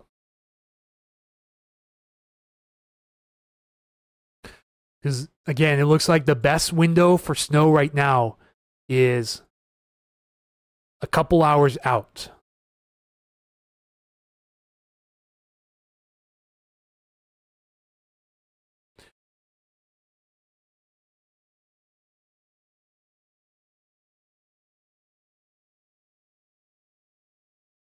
Ugh. In case you missed it, anyone, in case you're just joining in and you missed it, anywhere in the purple, you're in a winter weather advisory from noon today to noon tomorrow. 1 to 3 inches of wet snow expected. Anywhere in the purple here. So Forks, Hoquiam, Aberdeen, Southern Hood Canal area, so Belfair, Skokomish, Hood Latch, Hood's Port, pardon me, Hood's Port, and Lilywop. You're all included in this.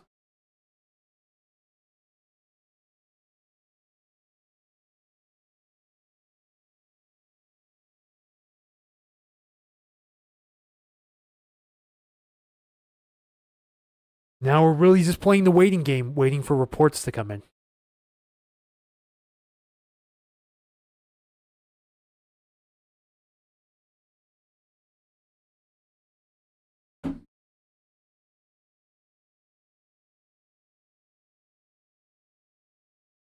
Hey guys, here in a second, I'm going to get up, take a stretch break, going to play another round of ads for you guys on YouTube. Give that a few seconds for that to go through. They have about a 10-second delay between the time I say something and the time that it occurs on the stream. Won't leave anyone hanging like that, but yeah, I'll be back here in just a moment.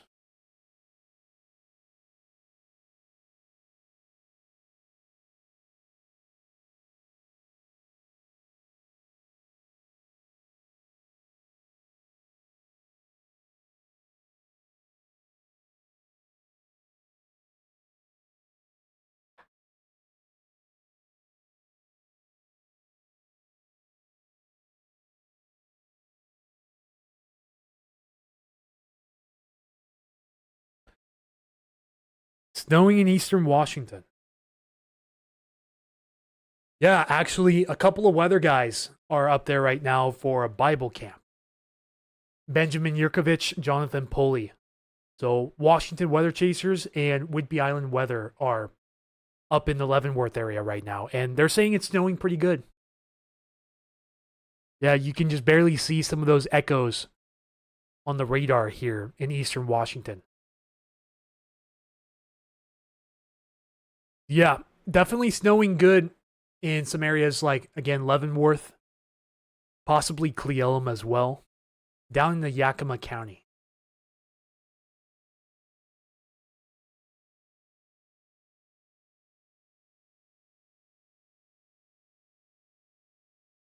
Julie says, how about that? We go west if we want snow. Sometimes that's just how it works out around these parts.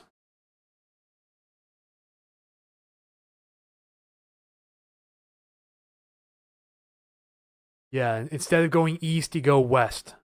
Like, it's the Pacific Northwest weather paradox.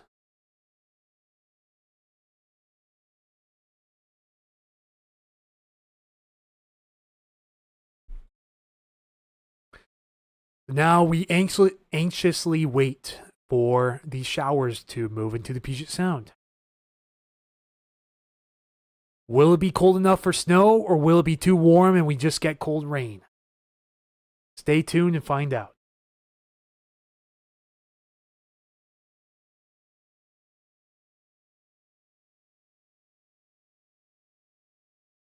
I'm seeing more sites get up into the 40s now. Not good if you want snow. There's too much Pacific air ahead of that front, unfortunately. I think now is also a good time to but just reiterate that we do also have a donation program active too. Thank you, Julie Rogers, for your donation of 2 coffees just a little bit ago. Really appreciate that. I will post the link in the comments here on Facebook and YouTube and pin it so you don't miss it. Again, this is ko-fi.com/Puget Sound Stormwatch, the best way to donate if you want to help support the creator and keep forecasts like this possible in the near future. Still waiting on updates on the job position that was offered to me. Sounds like maybe sometime this week or next week I could potentially be put on the schedule to help my boss with inventory of his equipment. So I'm kind of just a sitting duck waiting for a gig right now. In the meantime, we're going to pass the time by doing a little more live streaming.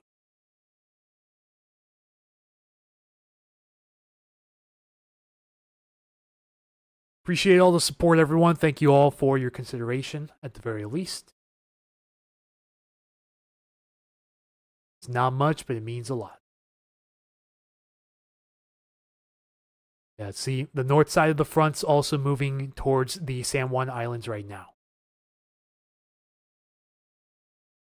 And temperatures are a little bit warmer up here, too. So I believe the chances of snow for today near the Bellingham area are going to be less than what we see a bit farther south.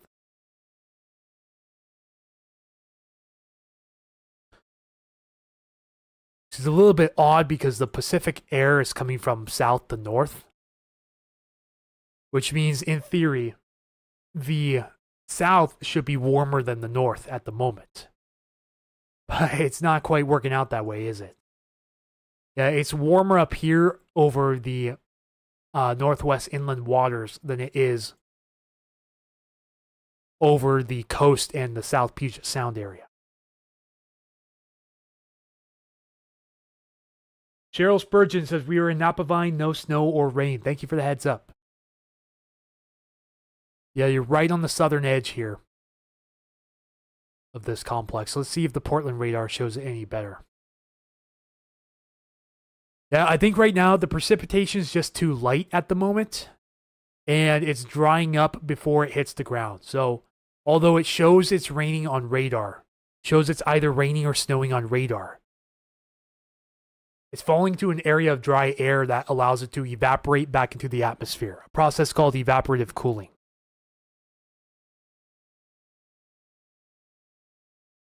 We'll need the heavier showers to move in to negate that and overcome the dry slot of air. Cloudy, cold, gloomy around South Hill right now. Yep, I can say the same. I'm just across the Puyallup River Valley from you, and same. Went on a walk this morning, and it was not that enjoyable. Just straight up frigid.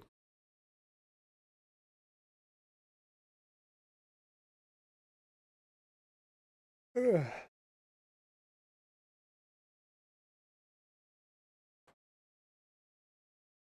see what we got going here. Lots of comments coming in on Facebook.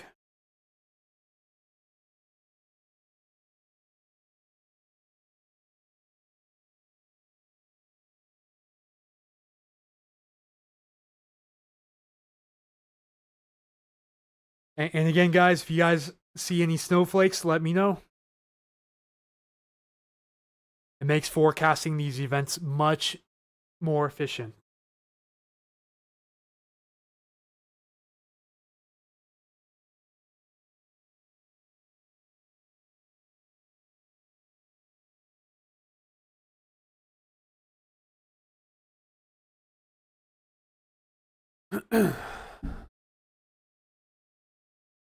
All right, come on, radar scope, refresh. Need a new scan here to see what's going on. It's like that heavy rain's moving right in the Hoquiam at the moment, right over the airport. I wonder if we'll see this temperature start to fall. 41's the current observation. I believe it updates every 5 minutes, I'd like to say. Yeah, approximately every 5 minutes.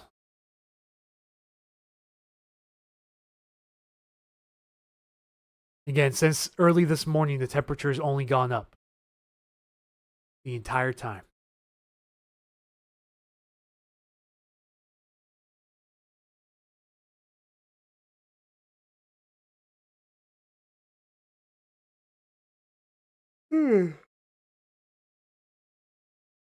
So I'm tired today. Sorry about that, folks.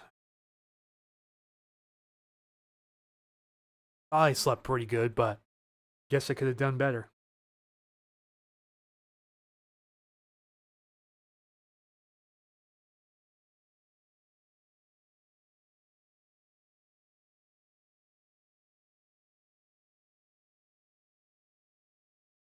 I think the HER's about done now. Should be.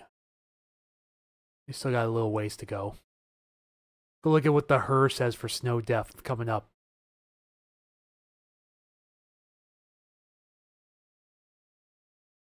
Doesn't show much for Tuesday morning so far. We go to snowfall and see if it looks any different, which it does.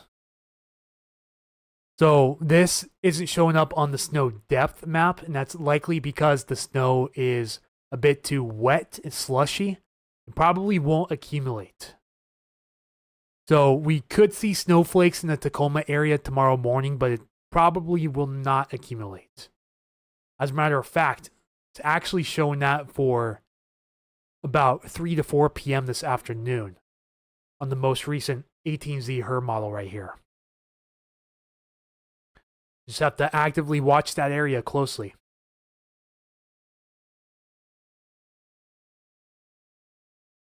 But again, a little disclaimer, this is not showing accumulation. This is just how much snow is falling over the area, but not accumulating. That's what the snow depth tool is for.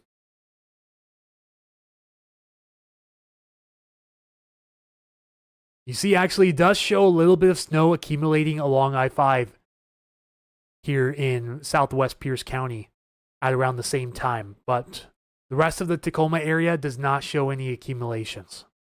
And see, look at how quick it melts off too. By 5 p.m., it's all gone.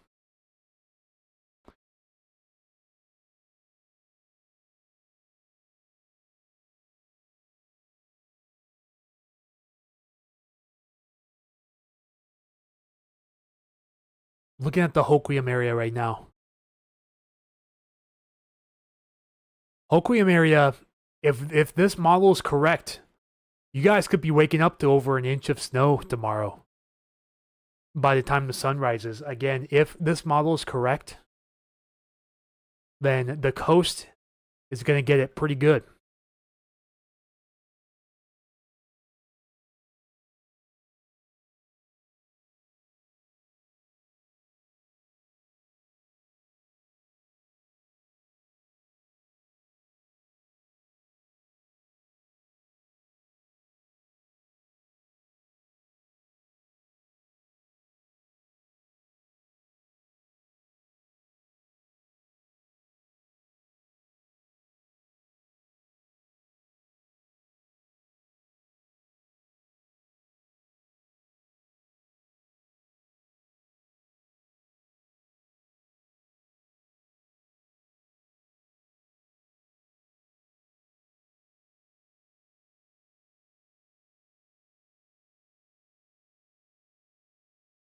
Sorry, guys, just got to answer back a message real fast.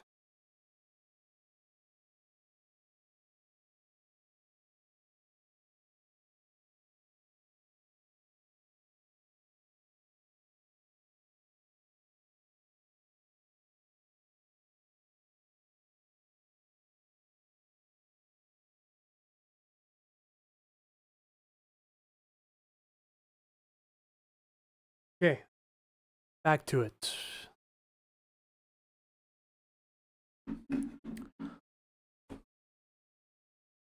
Yeah, see, higher elevations here, Whatcom, Skagit counties too, where I-5 cuts through. Showing a couple inches. And again, this is total snow depth. So this is what's already on the ground or accumulating at the time the model run is valid for. So this currently goes all the way out to 9 a.m. tomorrow morning. This is how much snow it shows around the area at 9 a.m. tomorrow morning. See here, Hoquiam, 1.2 inches.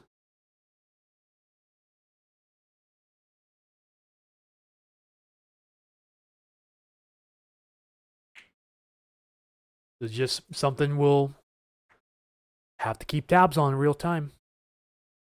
See, areas like Capitol Peak, for example. Capitol Peak could have up to 4 inches by tomorrow morning. The parts of the Hood Canal area could have less than an inch on the ground. Even areas like outside of Bremerton, Port Orchard, and vicinity are showing a little bit of snow on the ground too. But you notice there's a huge hole down here in the lowlands. You know, like pretty much the entire I-5 corridor from Skagit County all the way down south is completely clear of snow by 9 a.m.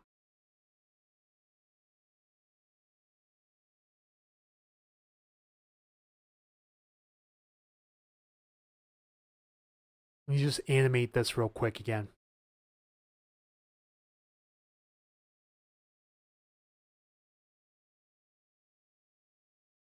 Cross your fingers, folks. I think tomorrow morning is probably going to be one of the better chances we have this whole season to see any noticeable snow.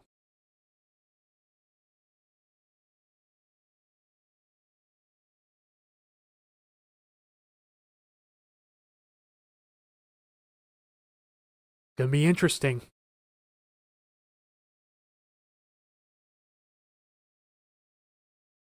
Okay, the band of heavy rain just moved over Hoquiam, over the airport in particular. So again, if I have any viewers out that way, go ahead, let me know if you're seeing any snow. Even if you see a couple of flakes, go ahead and give me a buzz.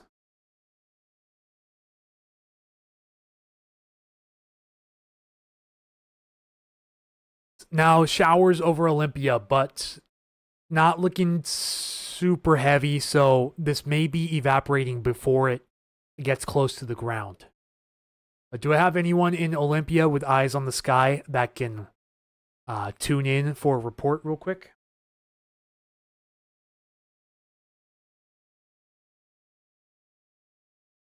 Yeah, we're still hanging around 41 there at the airport, so the temperature didn't drop too much.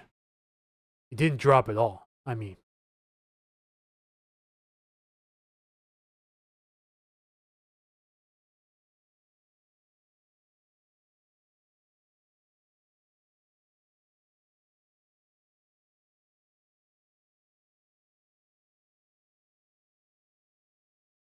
yeah, lots of areas up to 40 now. Like right by my house, it's now 40 degrees. Warmed up pretty quick with that southerly moist flow coming in. Just sprinkling in Tumwater. Thank you so much for the heads up. So that means something is making it towards the ground. Even if it's not much, it's something. But no flakes yet, I'm guessing. It means we need that heavier precip to move into the area. Only light at the moment, so most of this is not making it towards the ground.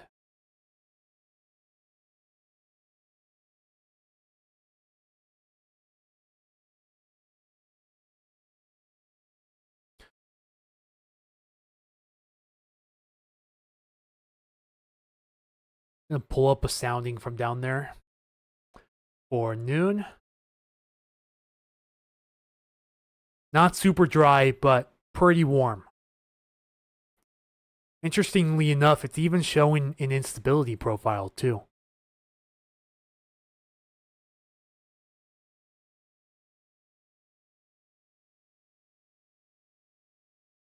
Definitely not enough for like a thunderstorm, but still enough for maybe some stronger pop-up showers if we can get the conditions to line up just right. Cousin Kim wants some snow. Whitfer says no flakes, just like a falling mist.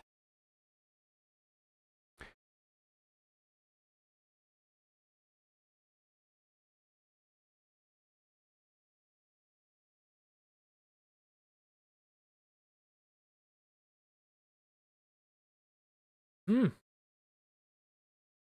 it shows a pretty decent amount of convective potential energy there in Olympia later on.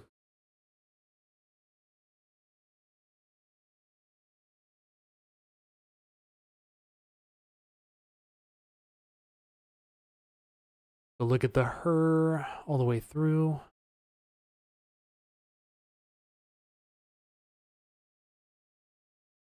He did really back off on that in one run. He did.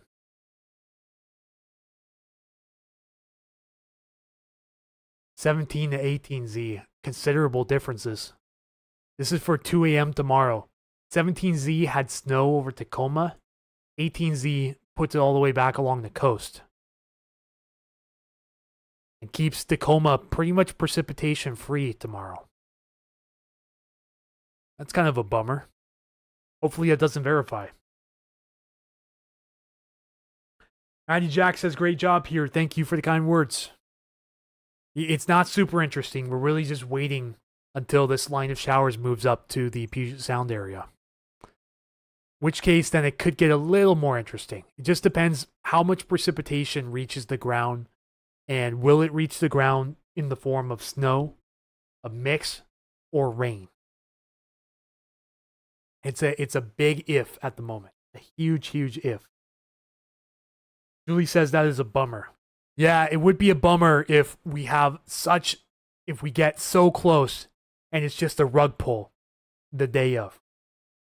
Would definitely be a bummer, but at this point, expect surprises, but also expect failure.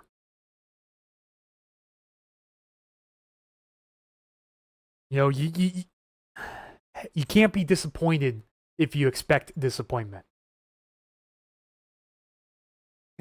I want snow. I'm retired now, so bring on the weather. Yeah, like I said, it's not going to be much. It's likely not going to impact travel. But it's something to make up for such a boring, lethargic winter so far. Seebeck is its own microclimate. That is true. Yeah. Seebeck's its own microclimate, and so is like the Hoodsport area, for example.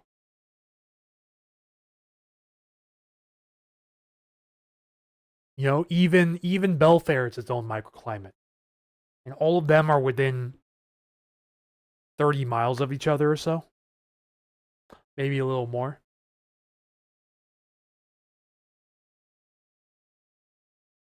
Yeah, I've definitely gotten it before from people for not being specific on microclimates. But, you know, the truth is you really can't. You can't forecast microclimates accurately. It's not physically possible. No matter how many tools you're given, how many analogs you're given, how many eyewitness observations you have and whatnot, it's never going to line up. Just the way it is. Yeah, like Julie said, sunshine impacts travel around here, so there's that. Yeah, I agree.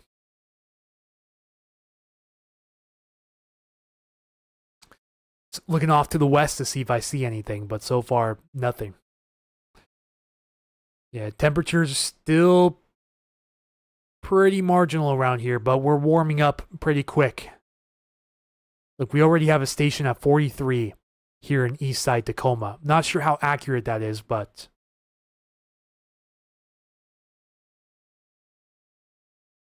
a lot of 40s now.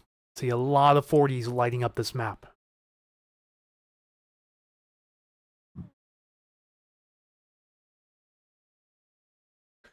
I saw that it's supposed to be really cold in the Pacific Northwest, but 90 in Texas. Seems nuts to me that they're going to have a heat wave. It's how the jet stream works. You know, the jet stream is its own phenomenon.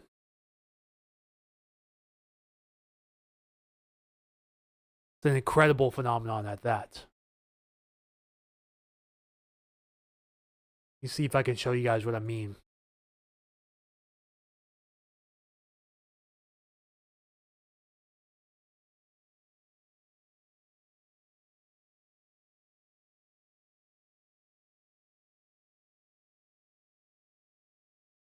I guess this is probably the closest I can get for right now, but these darker colors, this is troughing, the areas of low pressure. Brighter colors here, the orange and red, this is ridging, areas of high pressure. High pressure typically ushers in warmer and drier conditions than a trough, which is normally cooler and wetter. The jet stream is this little white contour that goes up here. Amazing. On the west side of the jet stream, you know, you're getting near Arctic conditions, but on the east side of the jet stream, you're getting, like they mentioned, the Texas heat wave. And the position and speed of that jet stream is crucial to the forecast. Actually, they're talking about a severe weather event possible with this next trough moving out into the plains later on this week. I believe would be somewhere around here, if I'm not mistaken.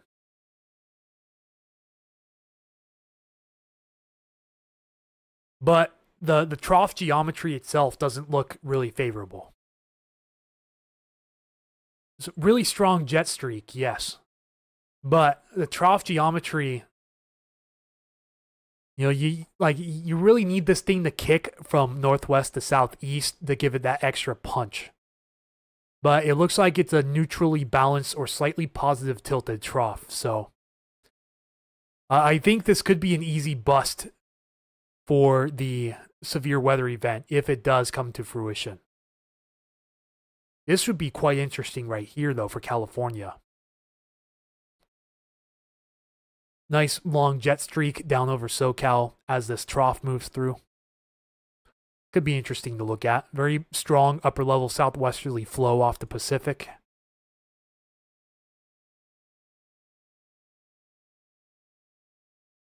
Fascinating to see it like that. Thank you. Yeah, sure thing. Very fascinating, yes. Yeah, imbalances in global temperature creates the jet stream, and the jet stream, in retrospect, helps create weather around the world. Several jet streams. In this case, this one's called the polar jet stream. The polar jet, which is the one that mainly affects North America. Wonder if you can see the southern jet stream on here too. You should be able to. No, maybe not. Can't zoom out any farther than that. But there's another jet stream on the south side of the equator that moves in the opposite direction due to Coriolis forces.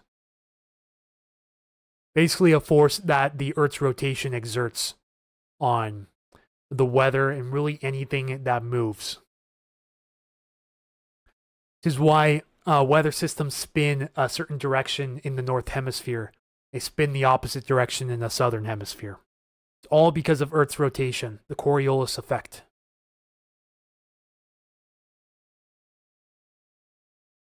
I'm seeing what looks like maybe some atmospheric river potential too at the end of February.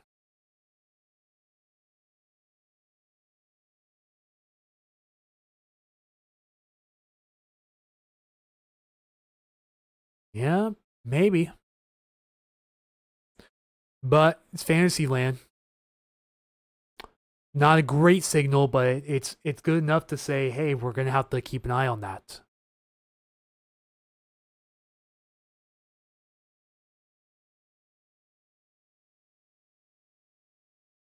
But yeah, the Pacific looks to really ramp up as we go into March.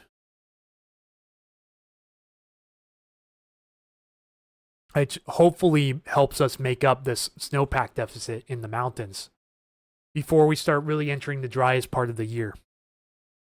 Because we're in desperation territory now. People have been trying to deny it, but that's just the truth. Desperation territory for the snowpack. And like Lee Smith said, most depressing winter. Yeah, I agree. I don't remember having a single winter in my lifetime where there's been zero snow. I believe the last time we had that was in the 80s.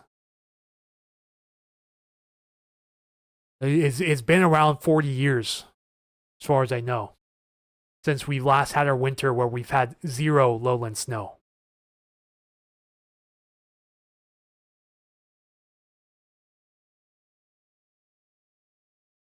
Yeah, that Pacific jet stream looks pretty active going into the first week of March.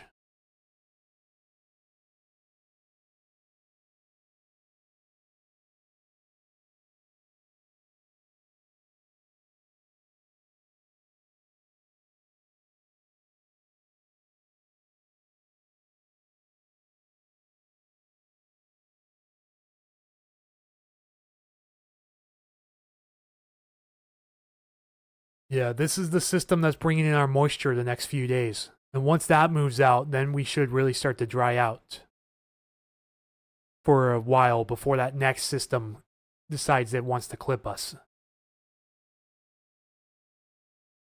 Then after that, I'm not seeing any great chances of lowland snow.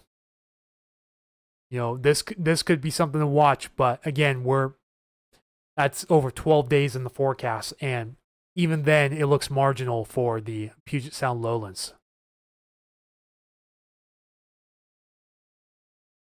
So right now, as far as I can see, this week is going to be the best chance of lowland snow for the entire winter. We don't get anything out of it, then we'll most likely be snowless for the entire winter. If that's not a sobering reality, I don't know what is.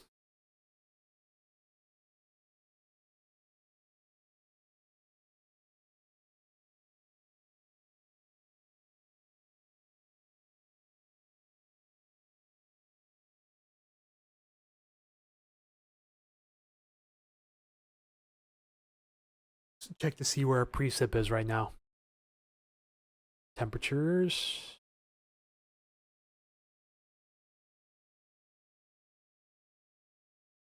Yeah, we're already in the mid 40s in some spots. It's going to take one heck of a shower to really drag those snow levels down towards the surface. Yeah, the leading edge of shower activity is about to move into Pierce County. Well, some of it's already in Pierce County, but Pierce County, it's on the east side of the Puget Sound. So from Nisqually up through Tacoma and areas east of there. Leading edge of the showers are on the way. However, due to dry air aloft, you likely won't see anything falling at first until the heavier showers move in.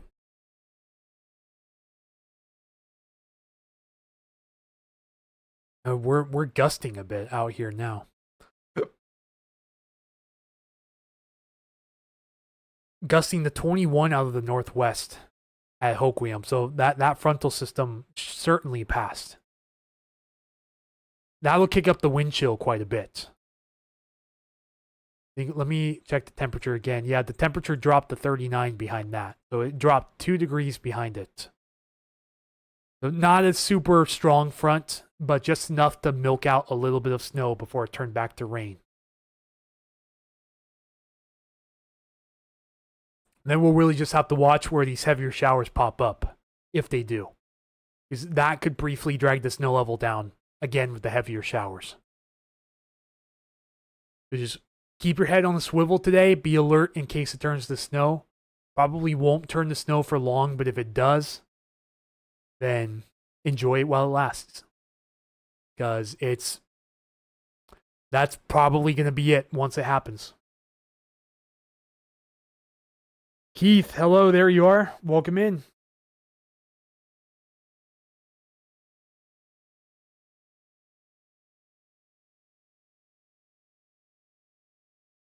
Yeah, it's snowing in Wenatchee, Grand Coulee, a few other spots right now over in eastern Washington. Just saw the update from NWS Spokane.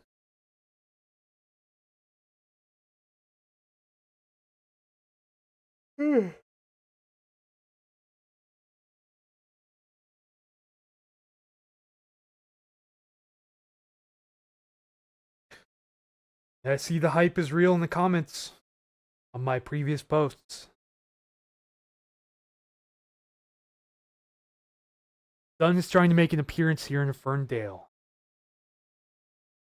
Yeah, the sun was trying to peek through here as well, but then the low level cloud bank took over again.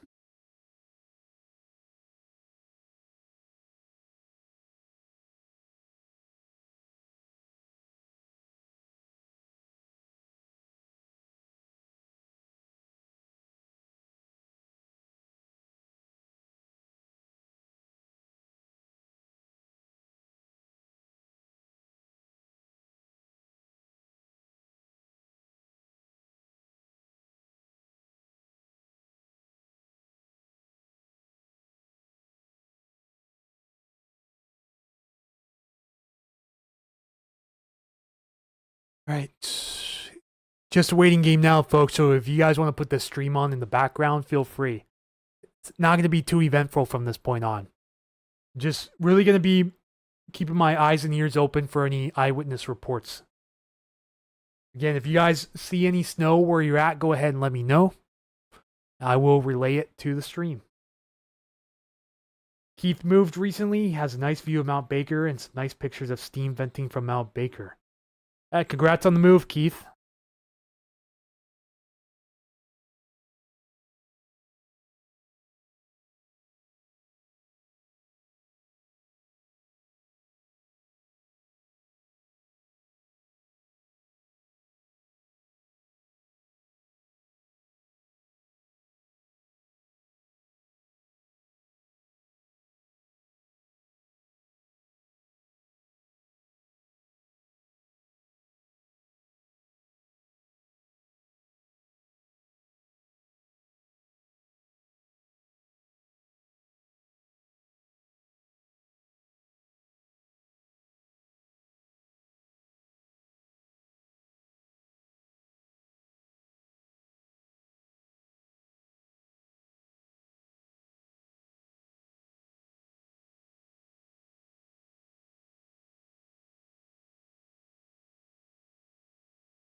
So in 10 minutes, the winter weather advisory goes into effect for parts of Western Washington. Snowing on top of Mount Baker. I've been keeping track of Randy Small's posts on Mount Baker, and it's really one of the only areas in Western Washington that's getting pretty decent snow right now. Mount Baker. You know, folks, gotta take a quick bathroom break.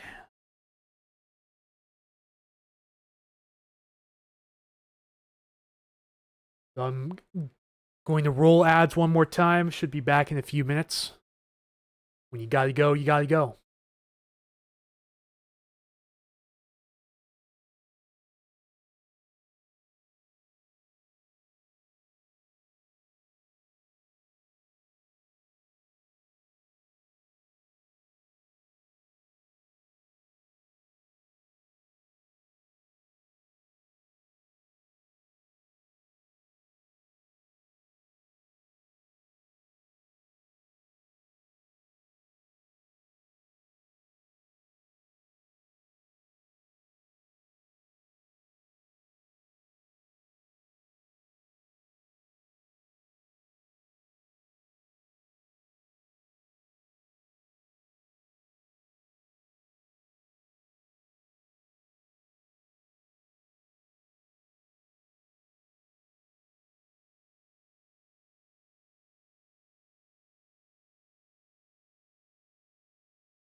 Todd says, just jumped on the live stream. You say go bathroom, I go bathroom, same time. Sometimes it just works out like that, right? Okay. Oh, back in action. Having a bad hair day today, too.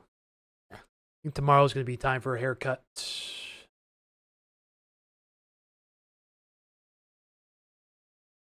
Refresh temperatures.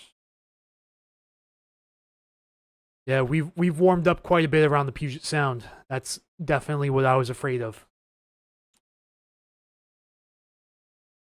We always have warmer air ahead of a frontal system.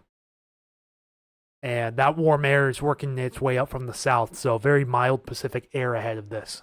It's mixing out a lot of the cooler air and bringing in the more moist, warmer air off the Pacific and from our south. So we're at this point we're gonna have to rely on the heavier showers to drag the snow levels down. So again, that's gonna be very spotty and conditional. So as I'm gonna reiterate this again, a lot of people are gonna be disappointed, but some of you guys are gonna be very lucky.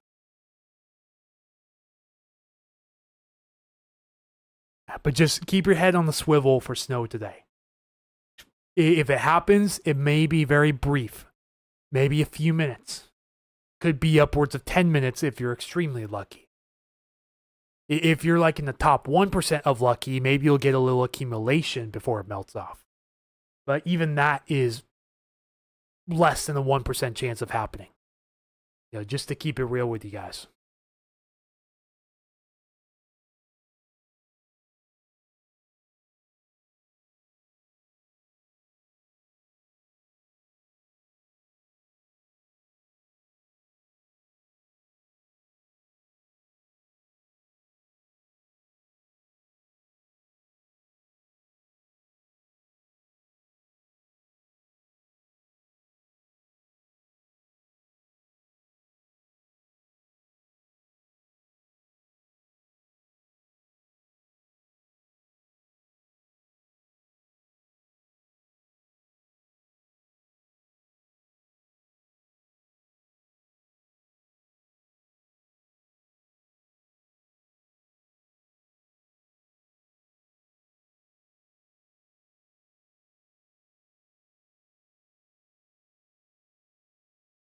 Snow is hit or miss in the Puget Sound. It will mainly be in the foothills. Yes, +1 to what Keith said. And the higher your elevation is, the better your chances are for snow this week.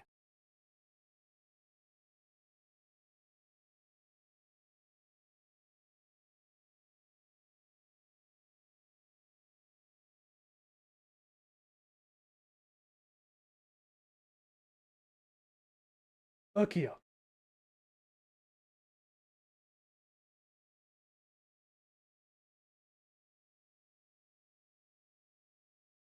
So now, yep, still just playing the waiting game, waiting to see what happens when this line of precip moves up the Puget Sound. It's like a little bit of heavier precip beginning to make its way into Thurston County. So, heads up, Tumwater, Olympia, Little Rock area. Keep your eyes peeled.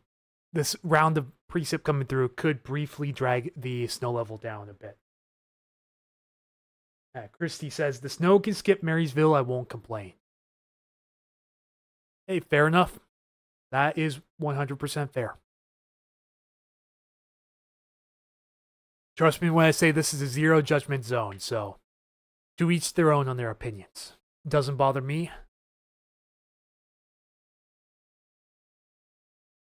Gusting to 31 out of the southeast at Oak Harbor.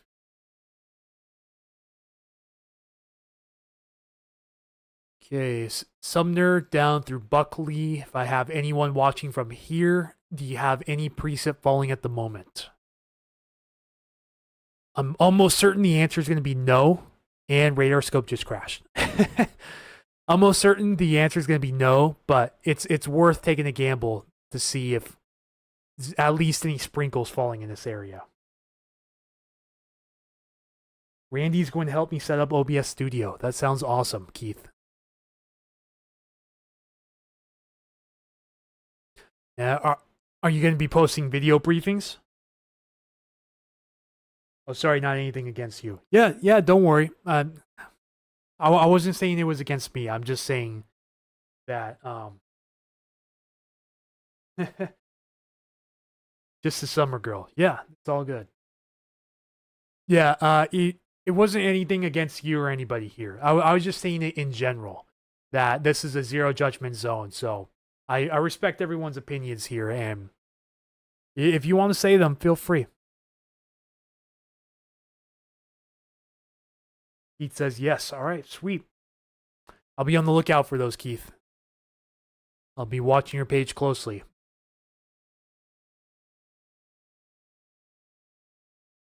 What's this going to do, huh? What is that going to do?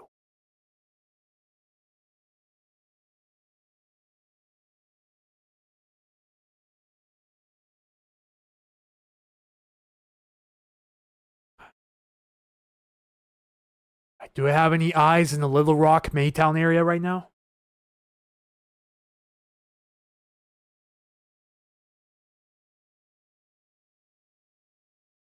I think the main story is going to be this band when it moves through.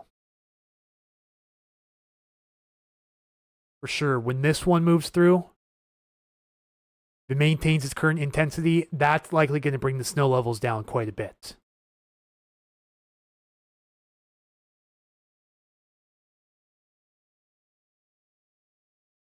So cross your fingers, wait and see what happens with this. Is entering Montesano at the moment.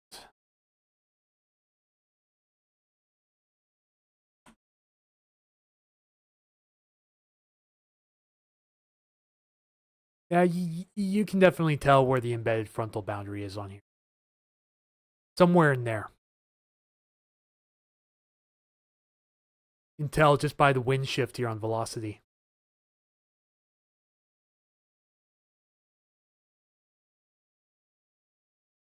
Whew, this is the first time in a long time I've seen that follower count go up that much. Been stuck in 38K follower jail for the longest time here on Facebook. I think we got up to 38K sometime in January. It's been hanging around the 38K range, bouncing up and down for a bit over a month. And we're just outside of 100 followers away from 39K on Facebook. I wonder, can we get to that today? It's entirely possible the way things are going right now.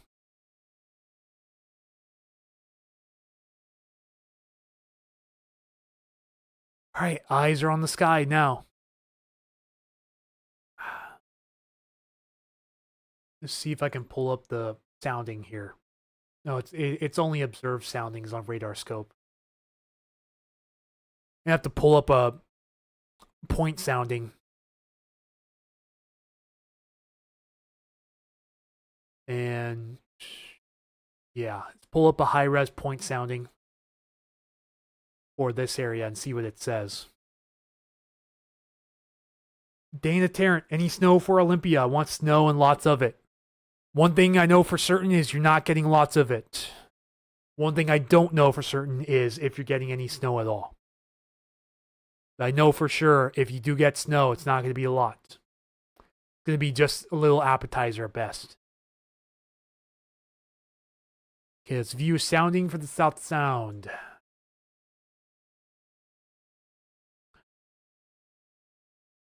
Temperature is a bit too warm, but we do have a good moisture profile to work with. That dry air is being replaced by the moist Pacific air coming in from the south. So this dry slot, by the looks of it, a little low-level, mid-level dry slot appears to be gone, which is good news. Thank you for the weather updates, by the way. Absolutely. Sure thing. Gonna try to do as many streams and all of that as I can before I go back to work.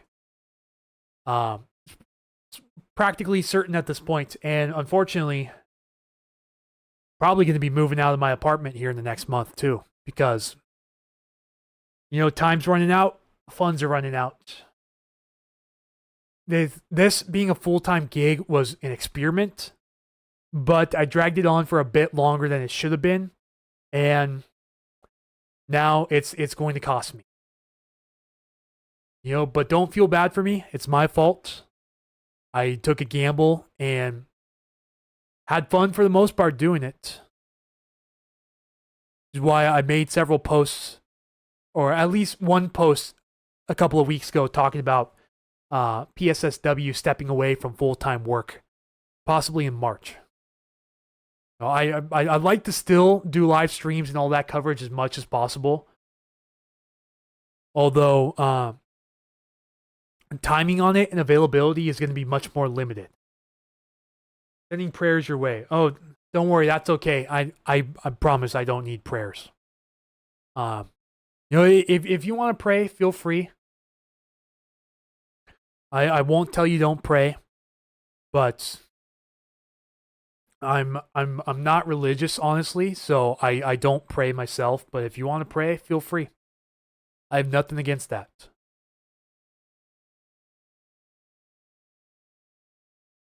Let us know. Kathleen says there's a face I haven't seen in a while. Hello there, welcome back.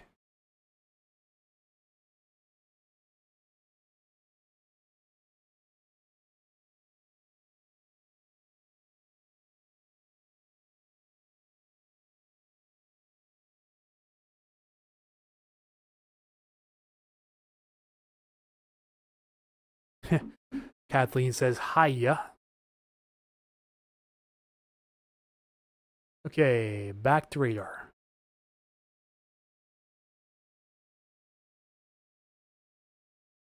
Huh. Decent echoes showing up here in the Hood Canal too.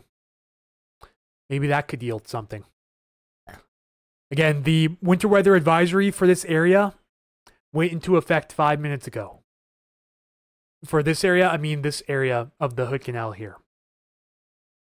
Are you the bringer of good news? I'm the bringer of real news. Real may not always be good, but not sugarcoating it like other people are. I'm just saying it how it is. I'm just saying best chances of snow, again, are going to be the higher up you are in elevation. That's a given.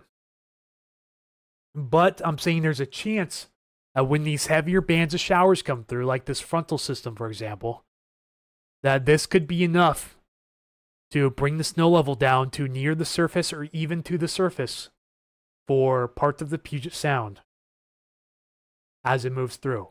This band actually produced a short period of snow over ocean shores before turning to rain. Thank you for the viewer that submitted that report, by the way. Just waiting to see what happens when this band of heavier showers moves into the lowlands.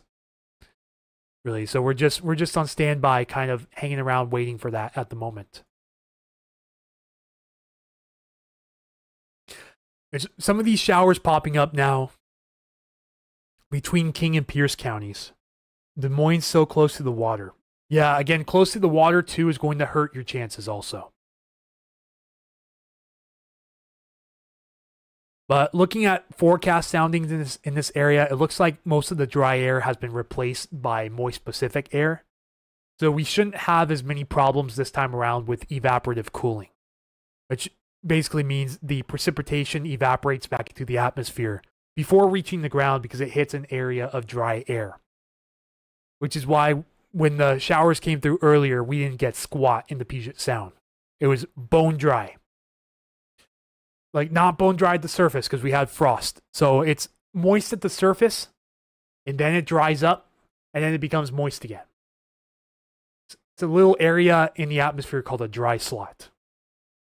We had a really stubborn dry slot this morning when the first round of very light showers came through, and we got zilch out of it. But it looks like there's a little more optimism with this round coming in. However, do note, again, temperatures are rising quick. So this likely won't be enough to drag the snow levels down towards sea level for most of us. So your best chances are going to be up in the mountains or the foothills. Like just playing it safe that way. But I can't count out the possibility that you get a few isolated snow showers around the Sound through the next 24 hours or so.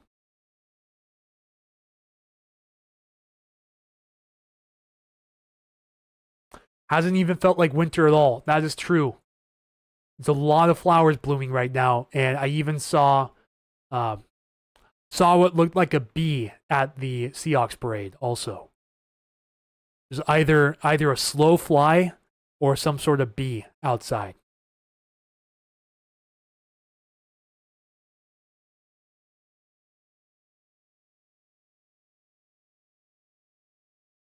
Just looking through the recent her run right now, the 19Z's rendering, and see it's consistent with rain in Tacoma rather than snow. But for Olympia, it does show a chance of snow for the Olympia area tonight at 7 p.m. And we're not quite in range yet. I need a couple more frames to see what happens when this moves into Tacoma. All the geese are coming back north too. The school field was full of them. Yeah, I've seen a lot of rodents. It's like there was no hibernation this year at all. Definitely an anomaly year. And not to start any debate at all or anything, but there's a lot of people still trying to undermine climate change, saying that it's not real or it's fake news. I don't agree with that. I think climate change is entirely real. You know, but that's as far as I'm going to go into it. I'm going to stop right there. So I'm definitely not in the mood to debate right now. Or ever for that fact.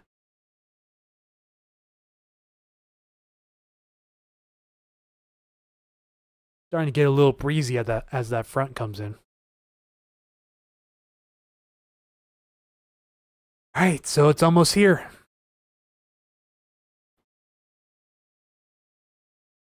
Some heavier areas of precip crossing I-5 right now in the Maytown area. Do we have any eyes out there? Keith says he did a blog recently on climate change. I will have to take a look at that.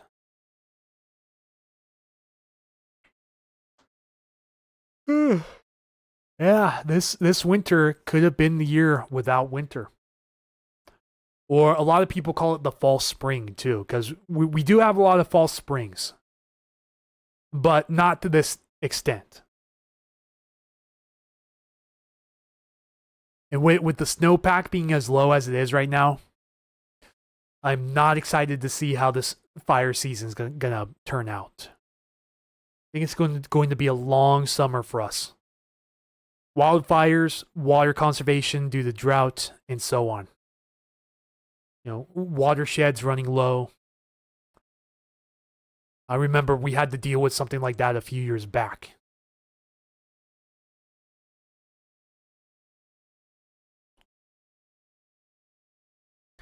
Might have been the summer of 2021 when we had all-time record highs for a lot of stations.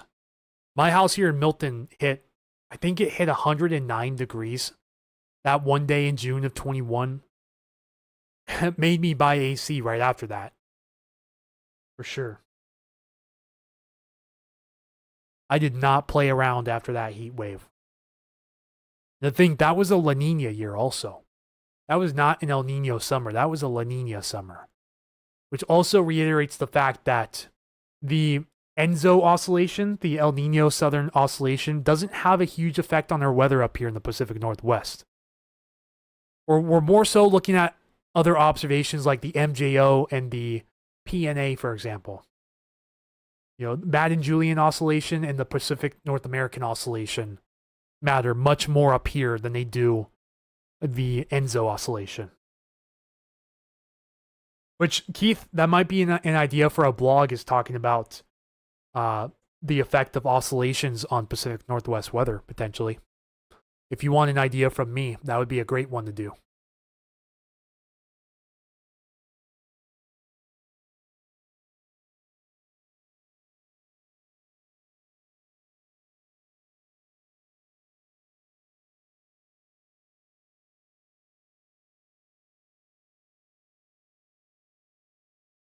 I'm going to see a couple of raindrops on my window. I'm going to go check it out.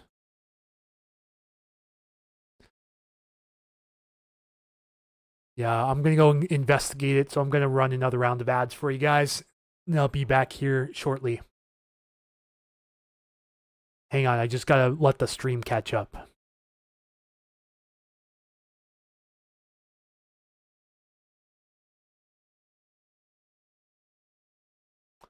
Okay, there we go.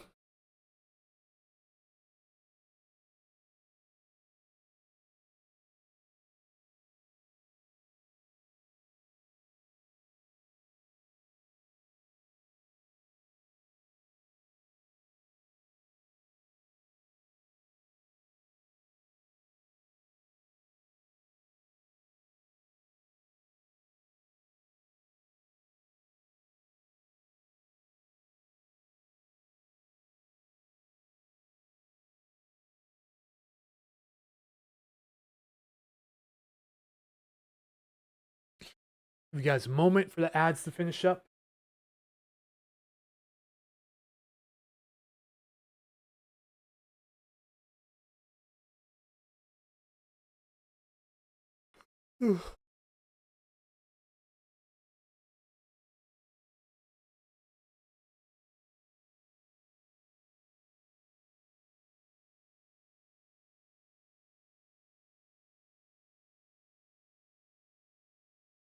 He says, okay, we'll be going to do that today. Sounds good.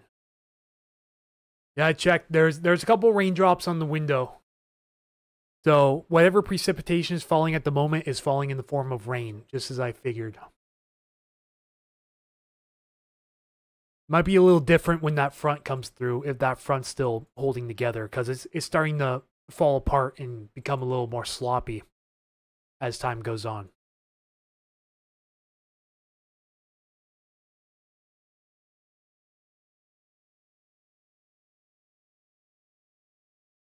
About to start raining. Why so cold? I don't see wind.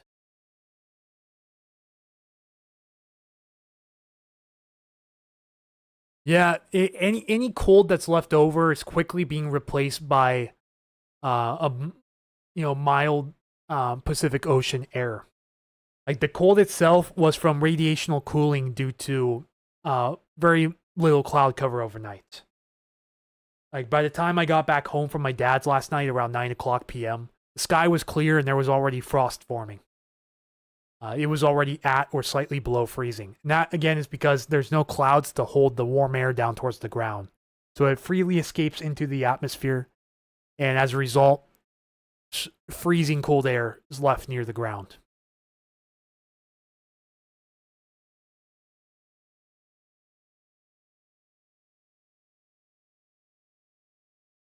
Yeah, Summit Parkland area.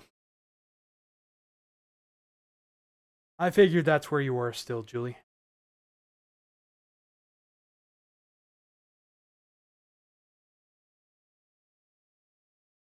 Ooh, gusting to 17 now at Bremerton.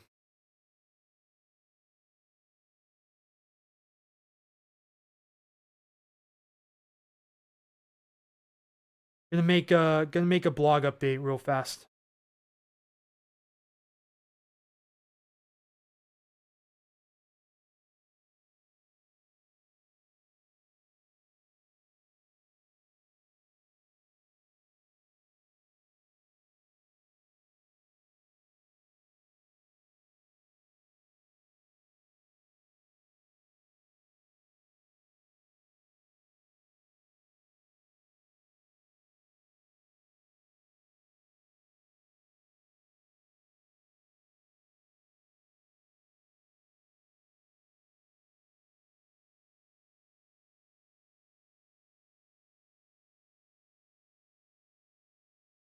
Saying, as I feared, mild Pacific air out of the south has overtaken most of the freezing cold temperatures around the sound from this morning. A result, we will have to rely on isolated heavier showers to temporarily drag down the snow levels.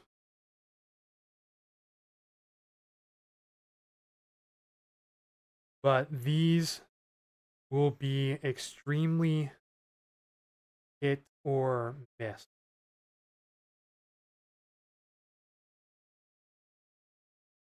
For more information, feel free to tune into my Facebook or YouTube live streams, which are still active.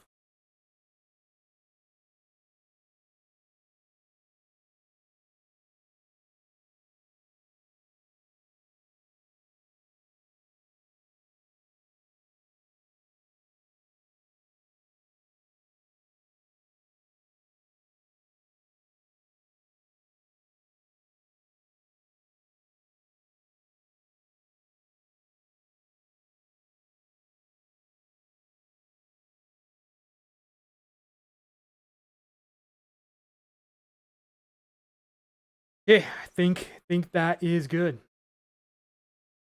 We are going to send that post.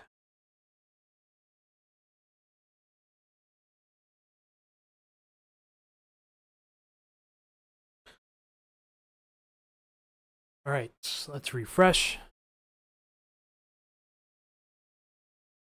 Yeah, with temperatures hanging around the 40s now around the sound, any precip that falls at the moment is going to be in the form of rain. Maybe a mix if you're one of the lucky ones. But we'll have to wait and see what happens when these heavier showers move into the area off the coast. Because this is where things could get interesting.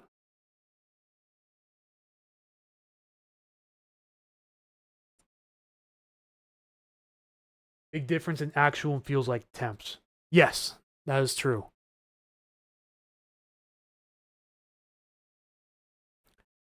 Yeah, the wind chills are picking up around the area.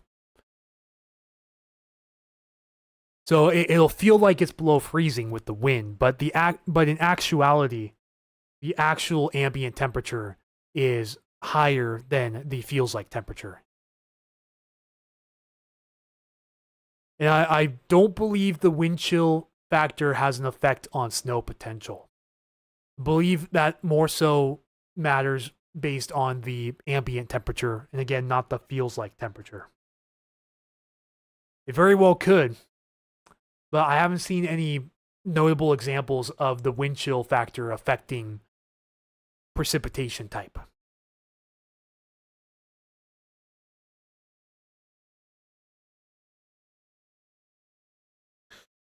I'm going to post a follow up comment to that with the coastal radar as well.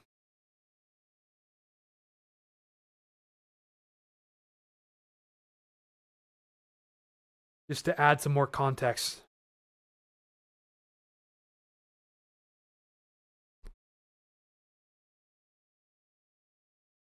See, yeah, we're up to 40 at Tacoma, 40 at SeaTac, 41 at Everett. Without any heavy showers to drag the snow level down, it is way too warm for it to snow.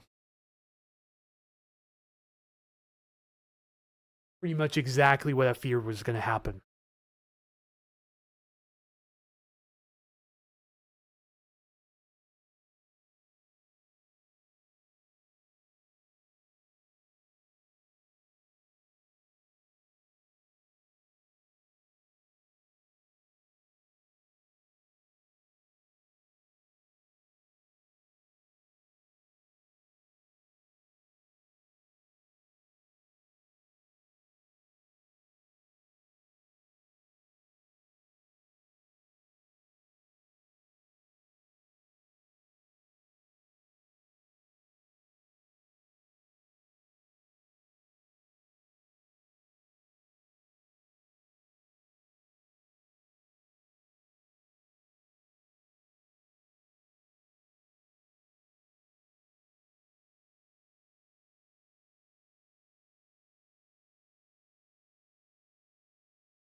Okay, update posted.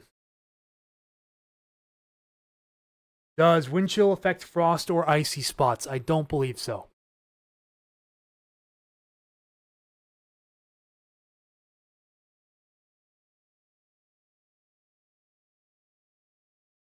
Because wind chill itself doesn't have a direct effect on ambient temperature. It's really what we feel in our skin. So it's what humans and other animals feel, which is why they say it feels like that. But it isn't actually that. It's like, for lack of better words, it's like a pseudo cooling mechanism. I want to see if I can look up the exact definition of wind chill factor real quick. Show you guys what I'm talking about.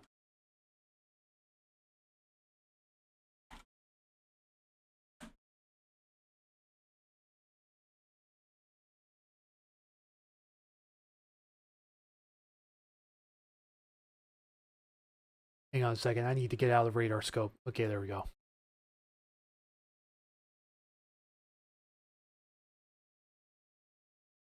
Yeah, so the wind chill temperature is how cold people and animals feel when outside. Yeah, good. That's what I figured, Keith. Yeah, wind chill does not affect frost or icy spots. It's what we feel because of temperature combined with wind. And of course, given per unit of time too. As the wind increases, it draws heat from the body, driving down skin temperature and eventually the internal body temperature. Therefore, the wind makes it feel much colder.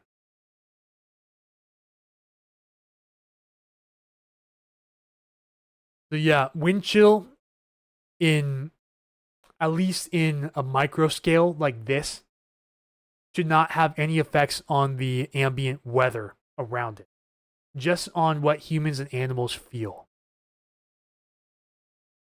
And like I said, I couldn't think of any examples of where the wind chill has affected the weather over a certain area.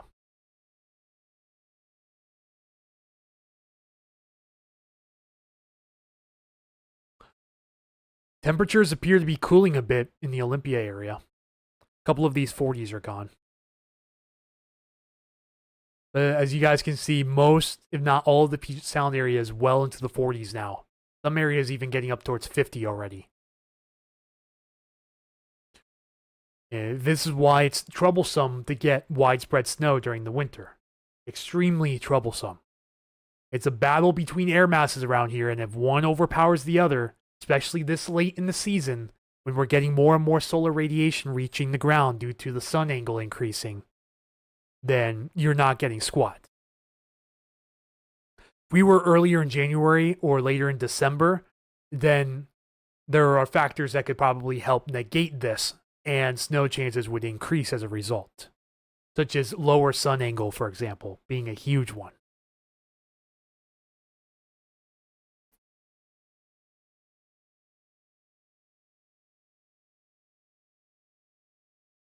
Yeah, the new Her Run basically ripped our hearts out for snow tomorrow morning.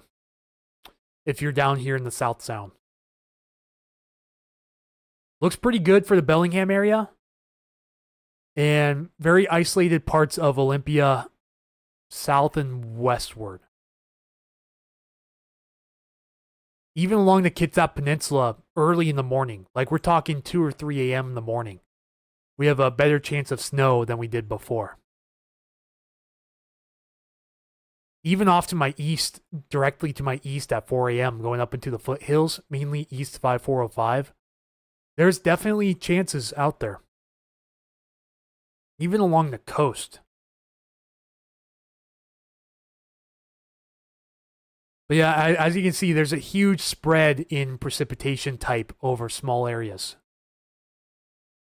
So this just puts uncertainty through the roof for events like this. As it's literally the weather's going to be different by the mile with setup like this. A person a couple miles away may have rain while you are getting snow. Again, microclimates are massive. They're detrimental to forecast integrity too in this area of the world.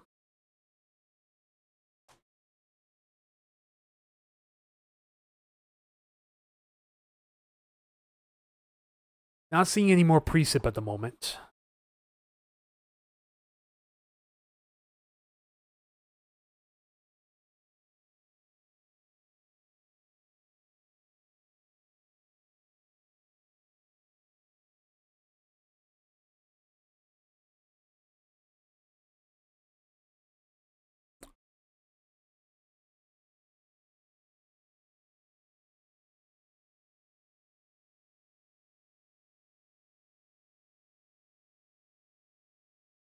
I'm seeing snow in the higher elevations of BC.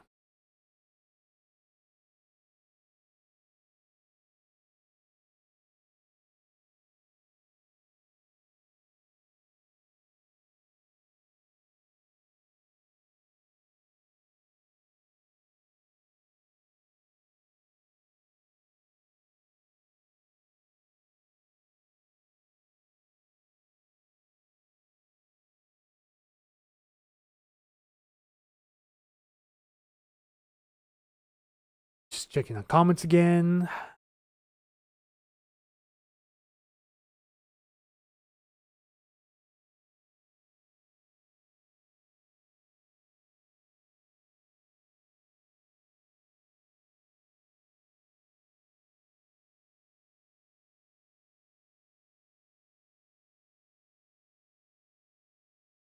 Geez, look at this photo I just found of the snowpack equivalent, a snow water equivalent.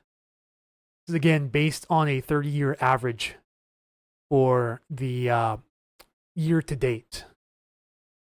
South Puget Sound area is only at 34%, Central Puget Sound 38%, North Puget Sound's okay at 75%, but a lot of us are here in the red.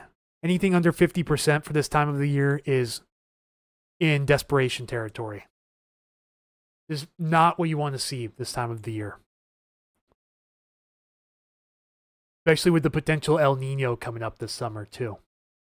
Although, like I said, it doesn't have a huge effect on our weather, but it does have some influence at the very least. Have to watch other factors such as the Pacific North American Oscillation, how that has an effect on our weather, too.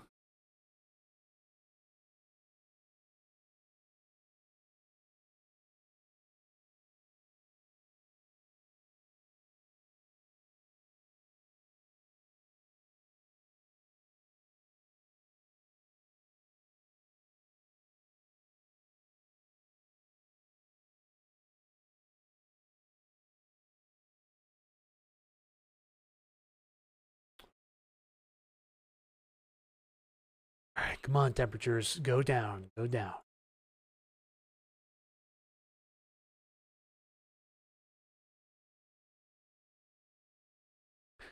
All right, steady precip's on the way. Tacoma should be having steady precipitation at the moment, most likely in the form of rain. But again, if you see anything other than rain, please do let me know. The leading edge of that front is moving into the Puget Sound at this time.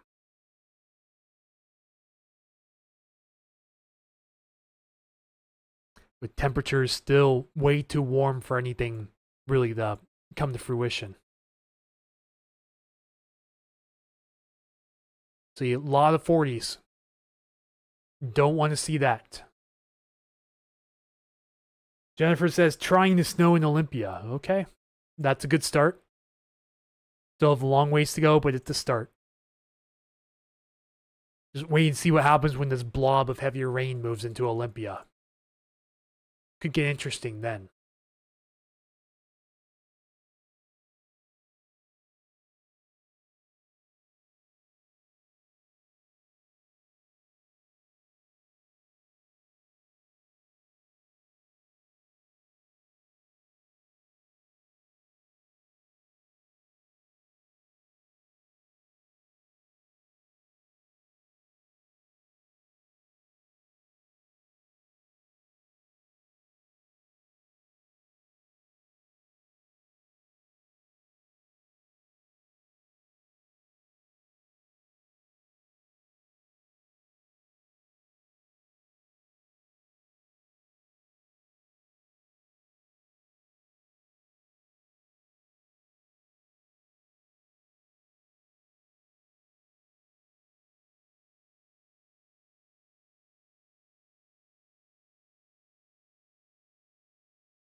Rain and snow mix. All right, good. Totally seeing flakes in the rain now in Tumwater. All right, awesome. Yeah, we may not have a full transition to snow, but seeing flakes is a good start.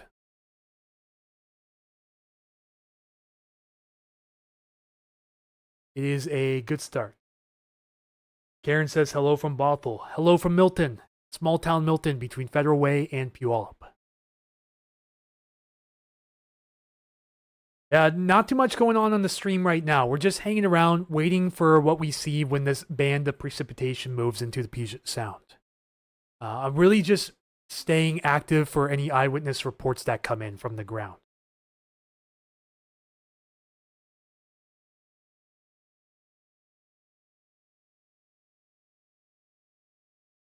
But yeah, that's 2 reports of flakes mixing in with the rain now, so down in the Olympia Tumwater area. So what's it going to do when it moves into my area? All eyes are peeled out the window.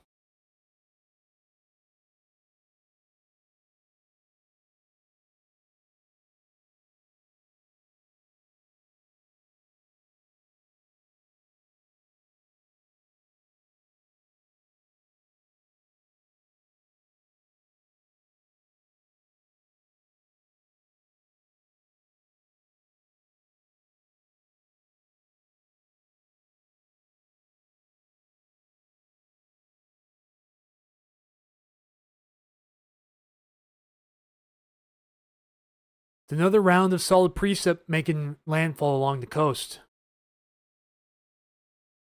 Again, winter weather advisory in effect for the foothills of the Olympics until noon tomorrow. It includes Forks, Neilton, Hump Tulips, and Aberdeen Gardens, to name a few areas. It also includes Aberdeen, Hoquiam, and Cosmopolis. Again, to see that advisory, let's go check it out here.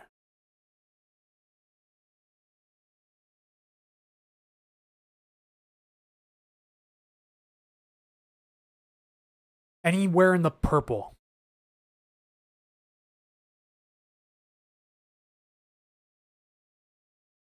Oh, it's weird. This was anti-aliasing better earlier, but not this time around. So this advisory does not include the immediate coastline, but areas east of the coastline. So including Lake Crescent, Forks. Ooh, someone just said very wet rain snow mix in Thurston County. So yeah, the Quinault area, Neilton, Amanda Park, Hump Tulips, Aberdeen Gardens, Matlock, Wishka, let's go Comish, Belfair, the Tahoya Peninsula, Lillywop, Hoodsport, Skokomish, Aberdeen, Cosmopolis, Hoquiam, Montesano, to name a few areas that are in this advisory until noon tomorrow. It also includes the Black Hills and Capitol Peak in Thurston and Mason counties.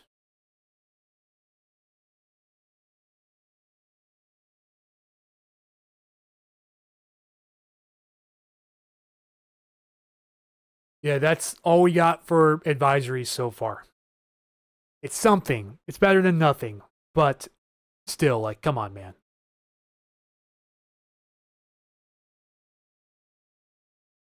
You know the winter's been awful when you're happy to see a few flakes mix in with the rain.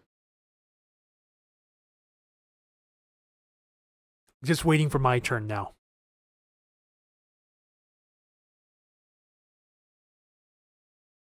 Yeah, this area precip's getting pretty sloppy.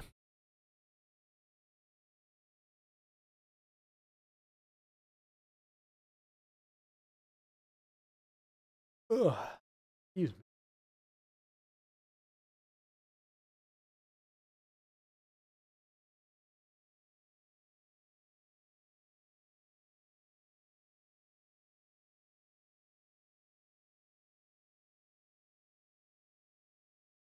Excuse me.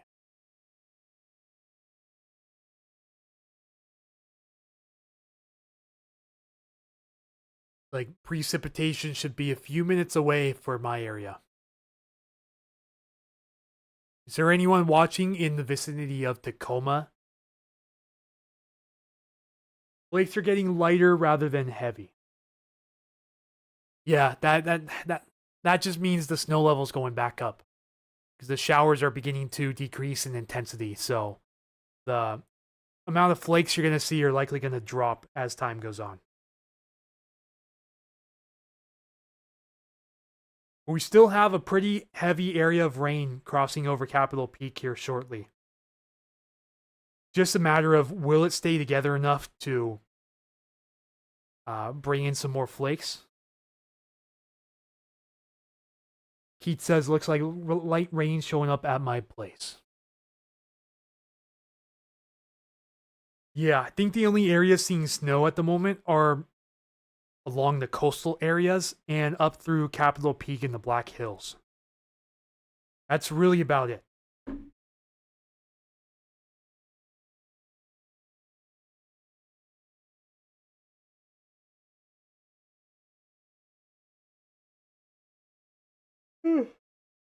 Not seeing any new precip yet here in my place.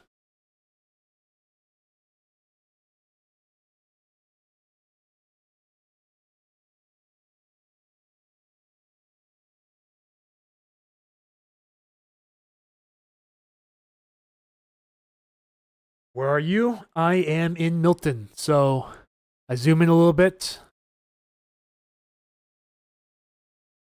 In this general area right here.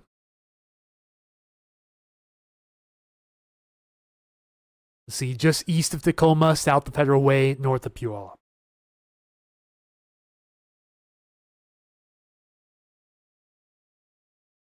Or if you're referring to Keith, Keith is up in Ferndale.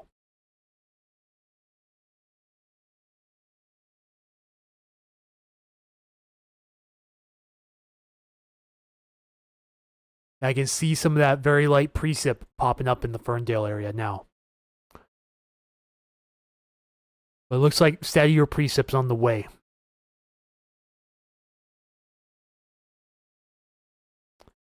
Again, temperatures well into the 40s now, so it's going to take some seriously heavy rain to drag these snow levels back down. But that frontal system's getting pretty sloppy as it moves inland. No one did just say we have snow in South Olympia. Fascinating.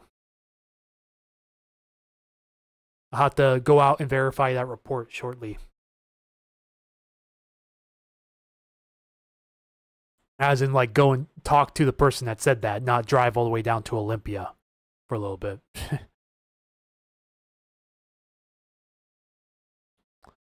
See, another band of heavier precip just making landfall here in Grace Harbor County right now. Wonder if I have anyone tuning in along the Grace Harbor County coast. Or if you know anyone that's along the Grace Harbor County coast and can get a report from them, please do.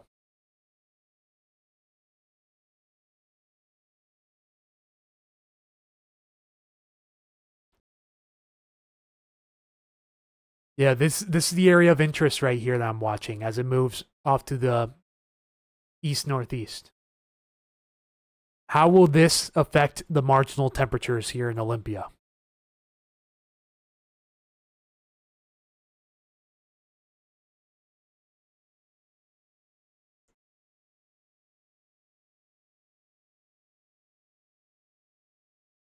Keith says snow levels are between 840 and 1,800 feet right now. Yeah, snow levels were much lower earlier. Like, snow levels were probably near the surface, at least a couple hundred feet above the surface for most of the area earlier. But this moist Pacific air coming in from the south has really raised the snow levels up to, again, like you said, from anywhere between around 800 feet to almost 2,000 feet based on exactly where you are.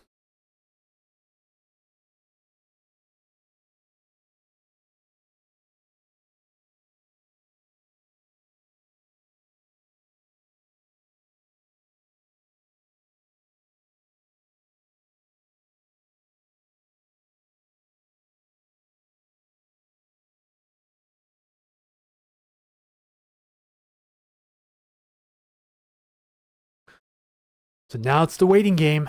What's going to happen when this moves into the Puget Sound? Still not seeing any precip out my window.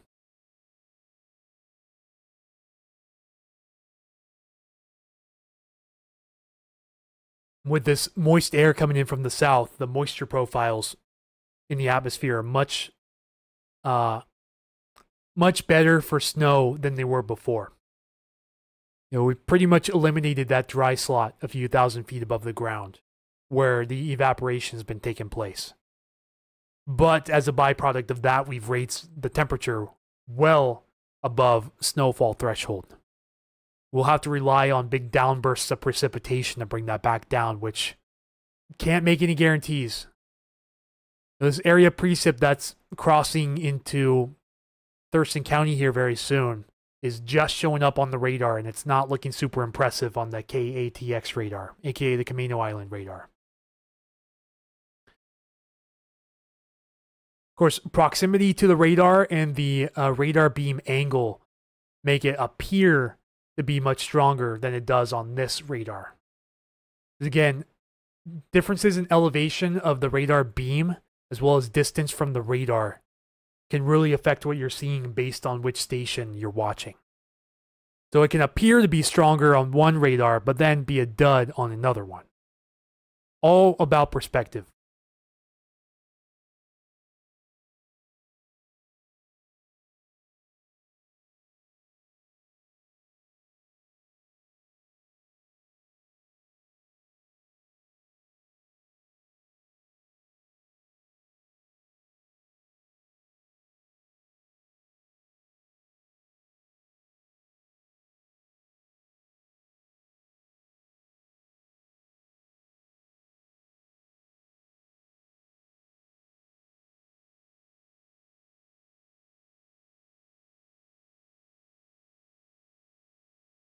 Camino Island never really does well in Olympia. 100% true. Usually for the Olympia area, I refer to the Langley Hill radar. Because the big, the common denominator here, the Olympic Mountains. The Olympics blocked the radar beams. Actually, this was the only radar in Western Washington, the Camino Island radar, until up until about 2007 or 2008. They put the Langley Hill radar in, which was a game changer. An absolute game changer for forecasting around here. Personally, I think they need another radar along the Central Oregon coast. Because they only have 3 radar sites covering all of Oregon.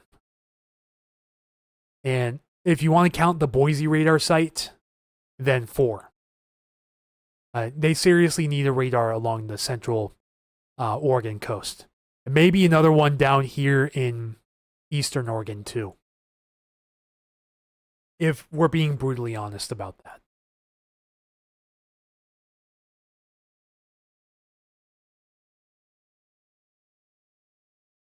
Rain mixed with some flakes in Olympia right now.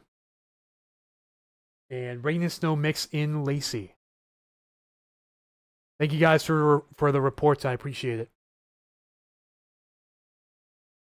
It's good to at least see some snow mixing in and it's not completely rain. Even if it's a few flakes here and there, I bet it's a very welcoming sight to see.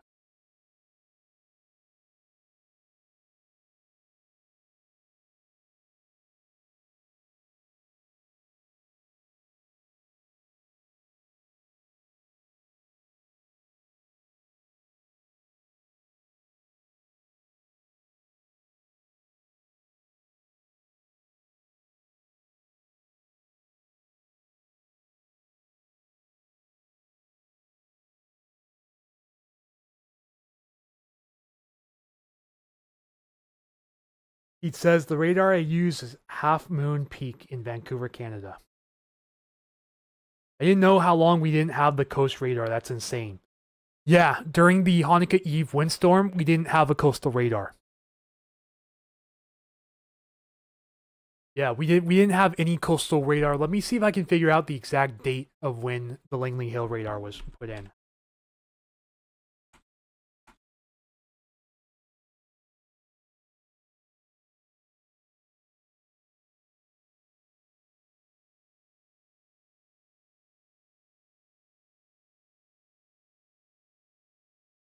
It's even later than that, actually.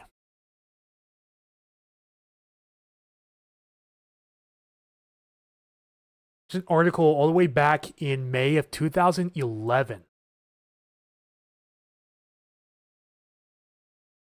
On a muddy, remote hilltop on the central Washington coast, construction is underway on a new weather radar system that will give forecasters in both Oregon and Washington better look inside approaching storms. So last year, again, the article was up. Okay, it was published on May 3rd, 2011, updated on May 4th. It says last year, so 2010, secured the $9 million to build the site, which is expected to start operating by September 30th of 2011.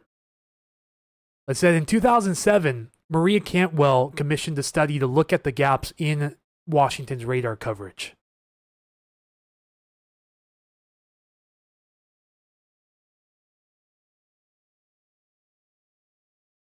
And they talk about Cliff in this article too.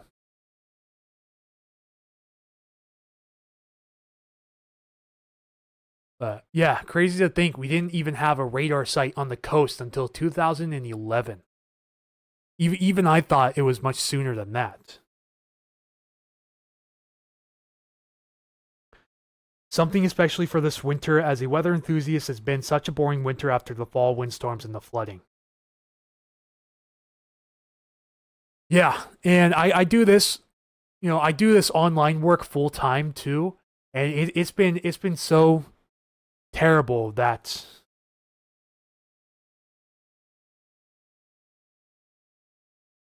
Keith.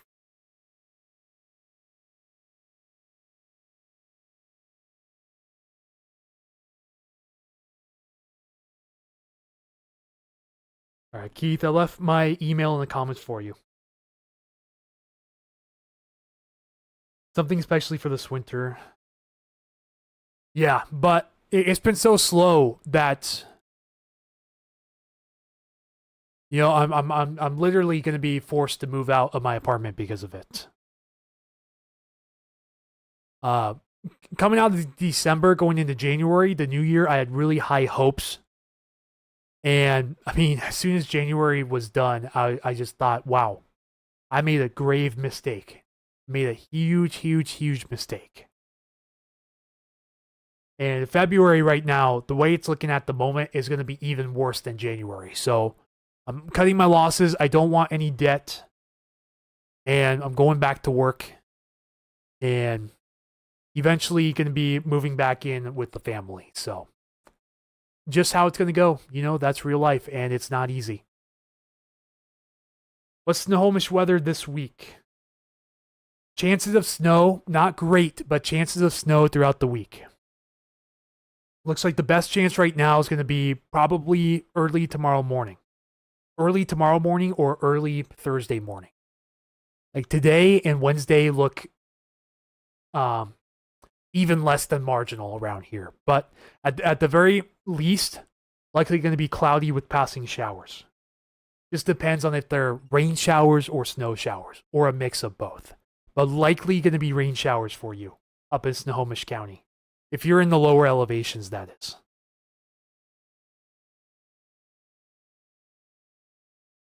Really got started being interested in radar around 2010. Did my senior project for high school as a senior. Oh, that's cool. That's really cool. I remember for our senior projects, I graduated from Fife High School. Our senior projects were based on, like we weren't able to choose a topic like that.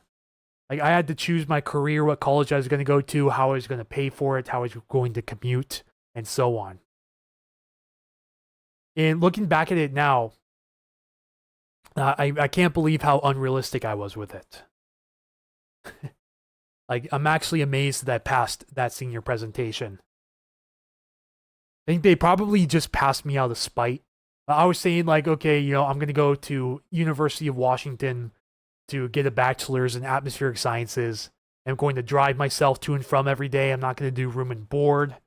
And, going to apply for a few scholarships and so on. None of that ended up happening, I'm afraid.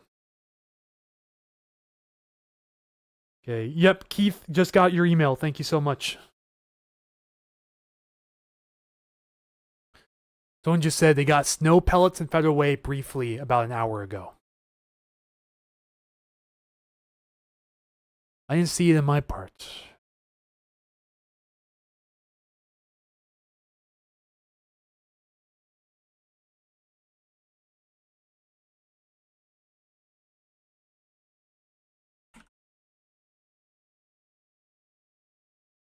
Oh wait, FFE is not Federal Way.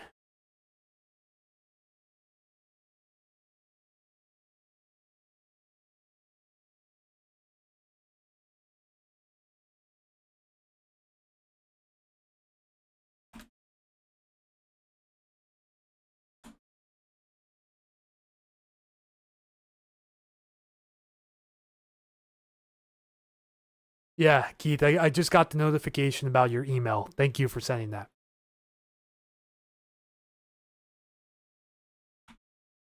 Yeah, it was Federal Way. Okay.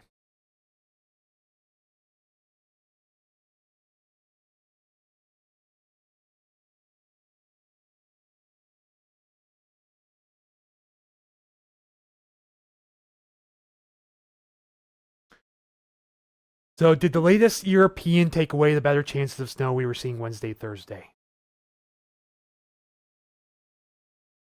Last time I checked, yes. So I'm in a group with a lot of weather hobbyists, and we literally watch the models run to run. Well, I've kind of fallen out of love of watching each model run. Just most I attribute most of that blame to the Christmas Eve windstorm bust. All right, Keith, have a great day. Thank you again for everything. Yeah, you're looking for the Wednesday, Thursday time frame.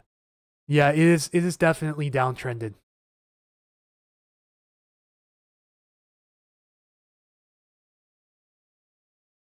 See, this was Thursday at 4 a.m. in the 0Z. This is the 12Z. Even the 6Z was better. 0Z and 6Z brought a really snowy day here to the South Sound. 18Z said not quite. 0Z brought the low closer. 6Z's even better. And then the 12Z says, nope, goodbye.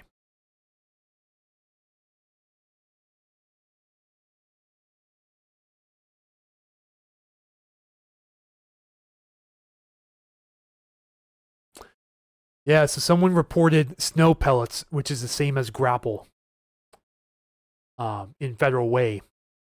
Lasted about 30 seconds about an hour ago, and I didn't get squat. I'm just south of Federal Way. Cloud that are in the PNW. CC from Southwest Port Orchard, 39 degrees Fahrenheit, steady, 87% humidity and steady. Barometer is 29.24 inches mercury and falling. Thank you for letting me know. Yeah, you can tell the lower pressure's on the way because barometers are falling down. Just keeping an eye out my window and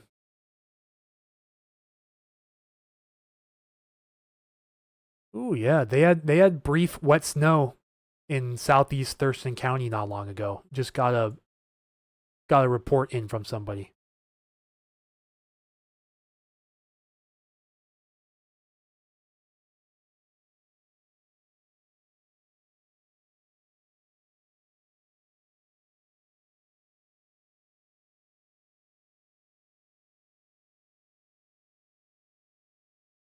There we go. Here it is in the sound now. Hopefully, we'll be getting a lot more reports in now that this is over a much denser population.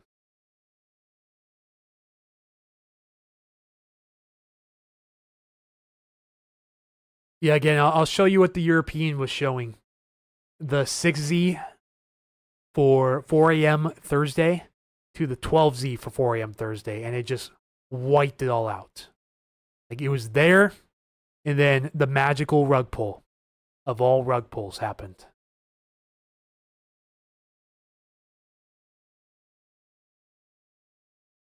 Next precipitation coming down here in Lake St. Clair area. Fat flakes at the moment. They said like me, like them, mixed with some rain.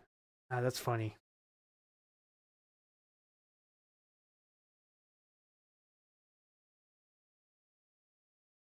Yeah, the 0 and 6Z European runs would have been a great snow day. And then the 12Z says, nope, you're not getting anything.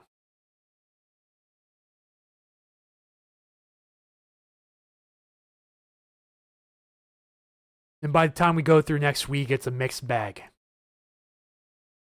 Maybe some convergence zone snow showers. But this is all the way in the next weekend. So, yeah, that's 12 days out. That's not going to happen like that. I can guarantee you that. Precipitation depiction is showing entirely 25 decibels across everywhere, sadly. But I don't really trust it. Yeah, precipitation depiction, don't always trust it. There's too many terrain perturbations around here that screw with that. So I wouldn't trust what the radar is showing over a given area. Like these little blips, for example, you bring a shower over those, that'll enhance your reflectivity and possibly mess with your precipitation depiction. So it's not always the most accurate way of depicting what precip type is falling over what area. We down to 36 at Olympia.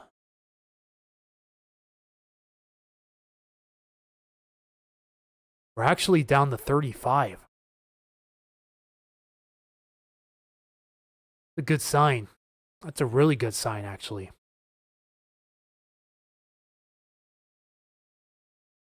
We've already dropped a few degrees at Olympia Regional Airport. With steady rain coming in over Capitol Peak right now. Might be the area to watch down in Olympia. Hydrometer classification is also showing dry snow like everywhere, which is also wrong. 100%.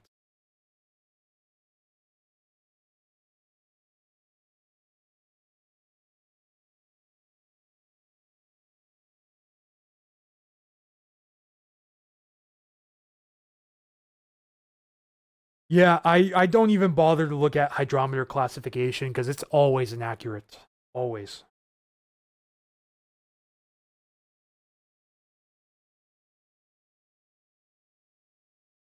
What about Kelso and Kalama?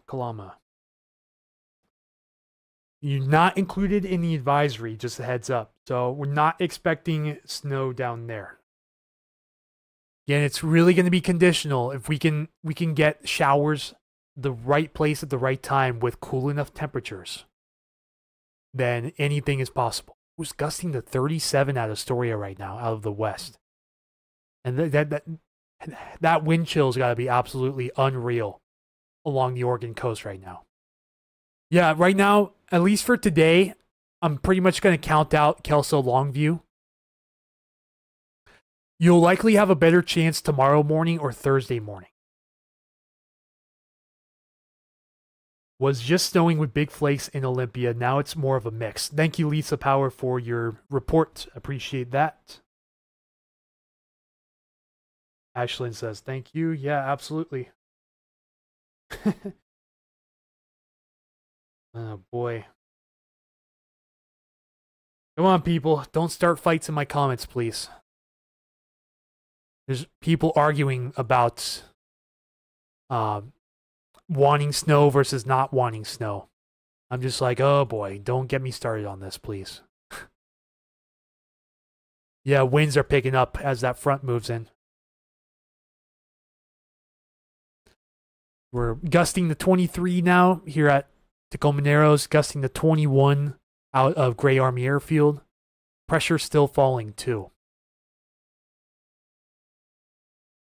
Gusting to 23 here at Arlington.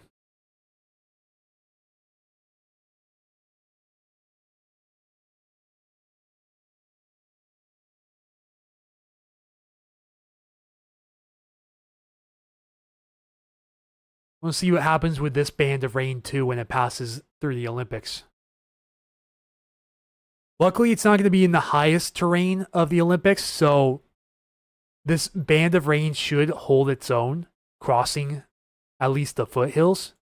This would be moving up towards the Tacoma and Seattle area on its current trajectory. So, interested to see what happens with this band after it moves through central Grace Harbor County, moves to the east.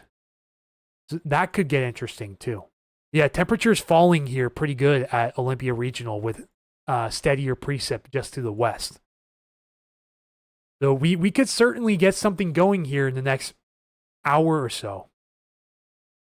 I'm not going to count it out. 43 in Auburn, way too warm. Yes. Yeah, well into the 40s now for a majority of the Puget Sound. Tacoma Narrows did just fall down to 39, and Bremerton is 37. But the rest of us are in the lower to even mid 40s. Like Tunfield down here in South Hills at 45, according to the last report. Yeah, 45.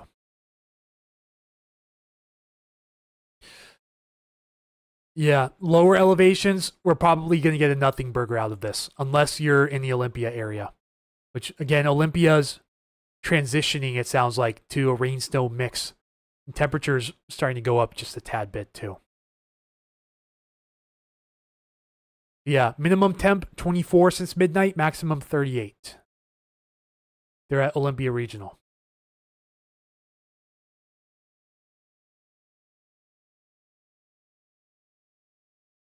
You're at Tacoma, minimum 33, maximum 41. In my area down here, not my exact location, by the way. Got down to 29 degrees overnight, and we got up to a new record of 42 so far today. And down to 30 here in Lakeland South, and up to 41 for the high so far today. And steady.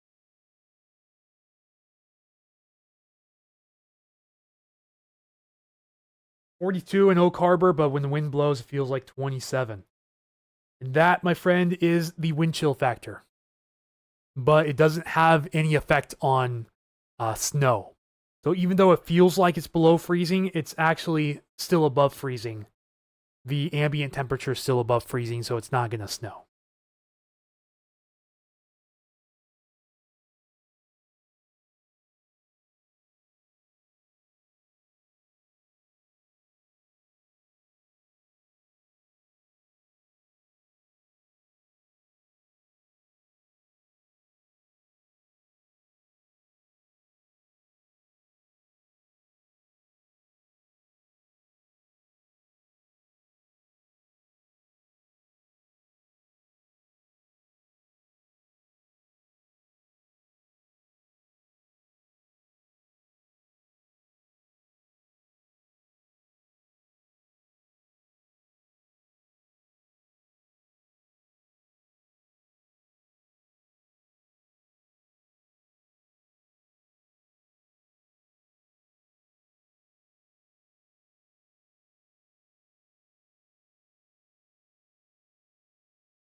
My accurate station is forecasting storm conditions likely. It's awful at forecasting Washington weather.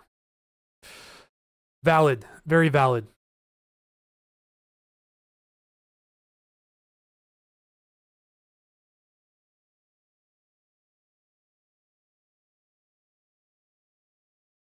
I'm seeing some stations beginning to cool off a bit as that cold front nears.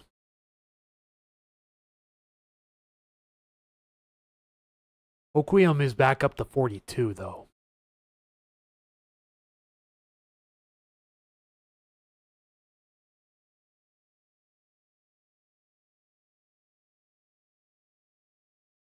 Steadier precip moving towards Whidbey right now.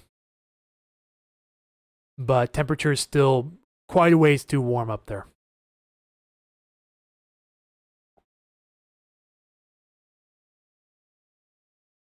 And there's some steadier precip crossing I-5 just south of Tacoma now.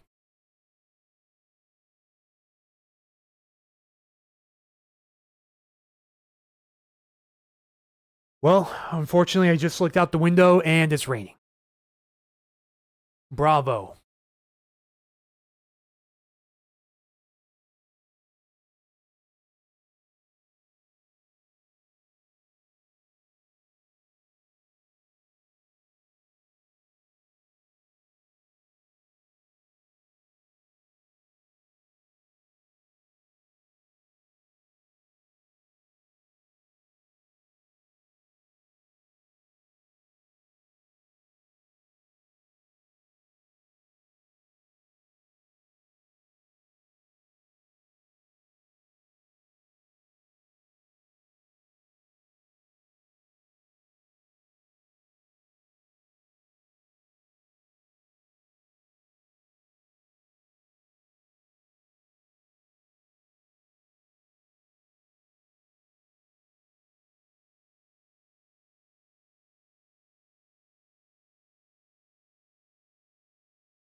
Port Orchard has stopped raining. All right.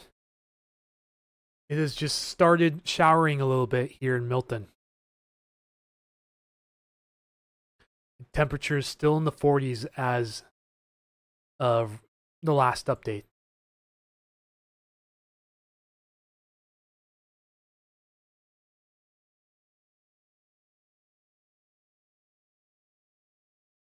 I see a few raindrops on the window. That's about it.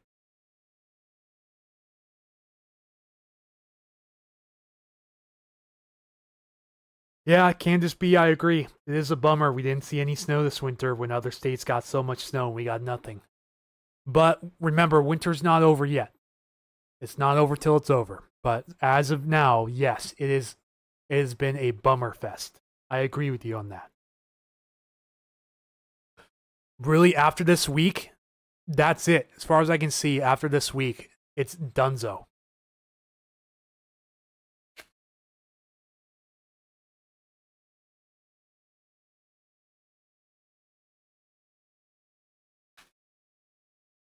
Hmm. An apple a day keeps the doctor away. Remember that.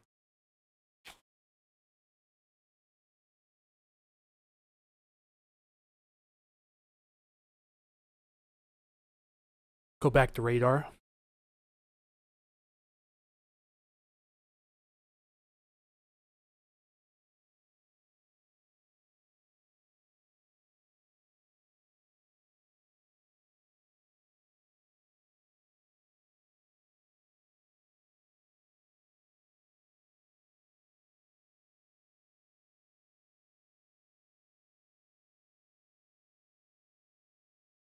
Right.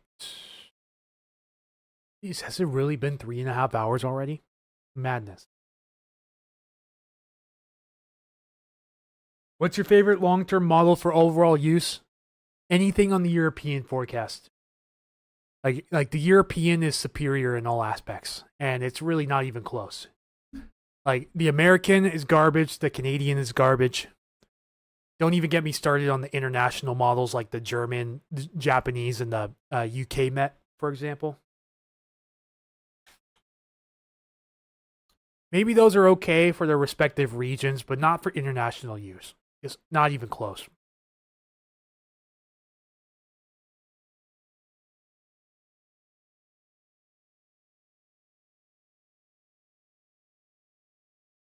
But yeah, whether it's the European or the European's AI forecast system, both the deterministic and the ensemble are top tier, in my opinion. It seems like the European's AI infrastructure is keeping up with the traditional European or doing better than it in um, recent testing. So I think the European's AI forecast system has a very promising future, especially around here. It's got real windy here, downright blustery. Yes, winds are picking up as what's left of that frontal system nears. See, the wind barbs are starting to pick up quite a ways now, quite a bit, as this shower activity moves in. Go check some wind gusts real quick. This station has been known to malfunction, so ignore that. The one on Meredith Hill right here. Yeah, gusting to 22 at Tacoma, 22 at Gray Army Airfield, 20 at Olympia. The rest of us are mostly just breezy, but yeah, it's going to get downright blustery today as those showers come in. Let's see, 47 here at Camp Muir. This station's also acting up too. So ignore this Freeland station. That's junk.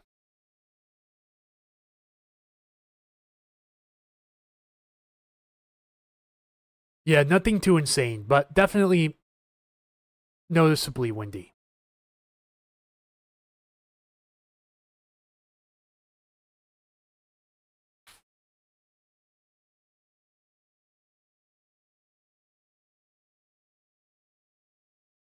Thanks, I appreciate it. Would you recommend the AI model or stick to the normal one until the AI one's better?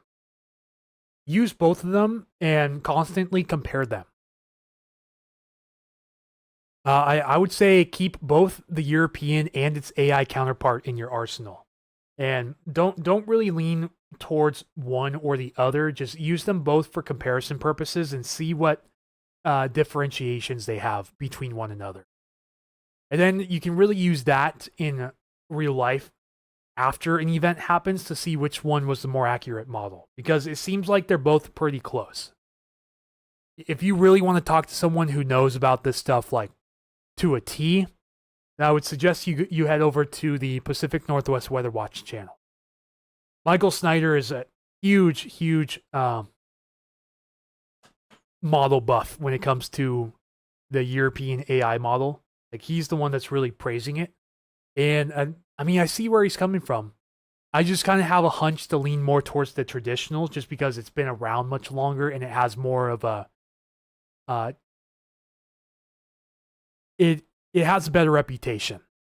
You know, the AI model hasn't been around nearly as long as the traditional European, but it's catching up, and it's catching up quick. So I'd say just compare the two. Use both. When in doubt, just use both.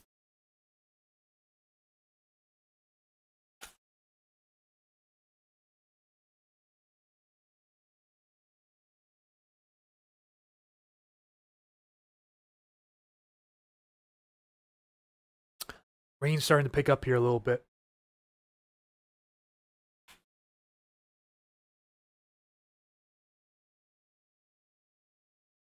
I can actually see the raindrops now.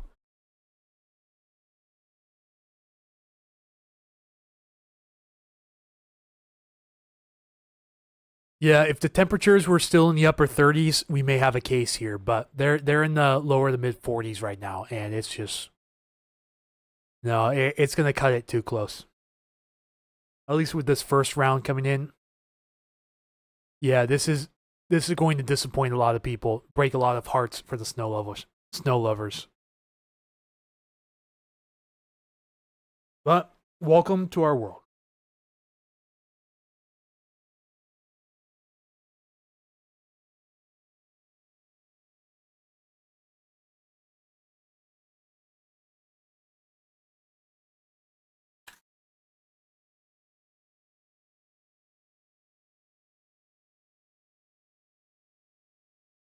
I wish we were 5 degrees cooler.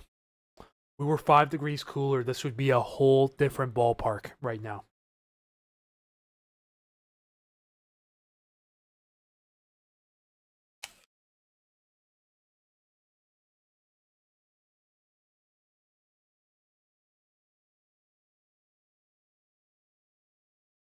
Yeah, there's the breeze.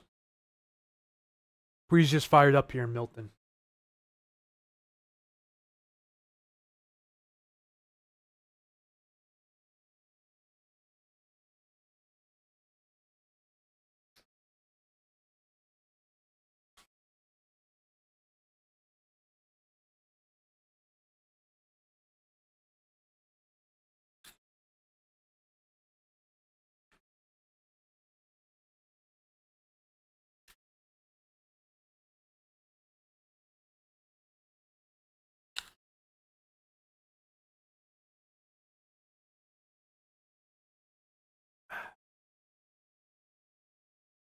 And it's starting to rain pretty good now.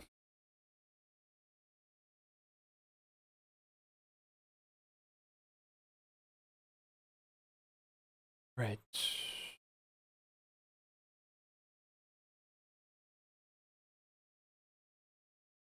Yeah, temperatures are falling a little bit depending on where you're looking exactly.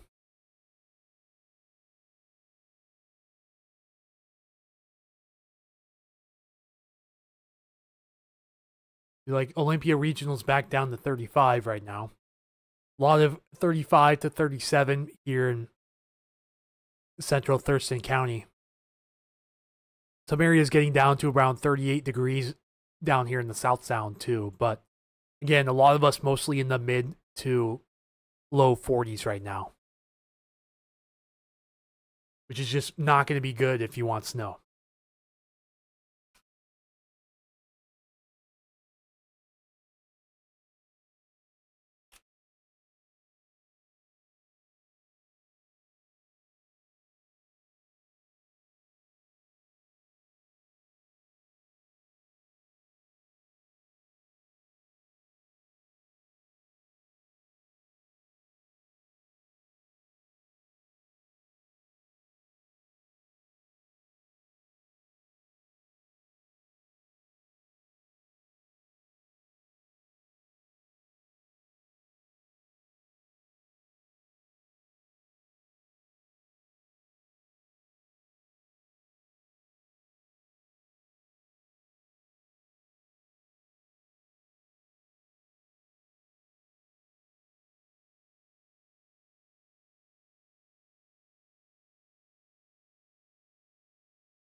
Yeah, it's raining pretty steady out here now.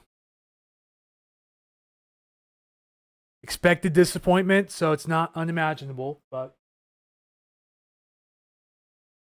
hoping we can cool a couple degrees, bring some heavier showers in, and then we may have a chance.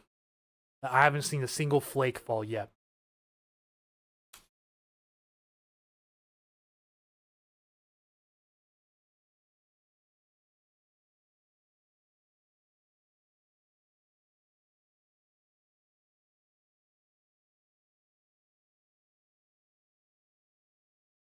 Oh, pretty nice breeze coming through now.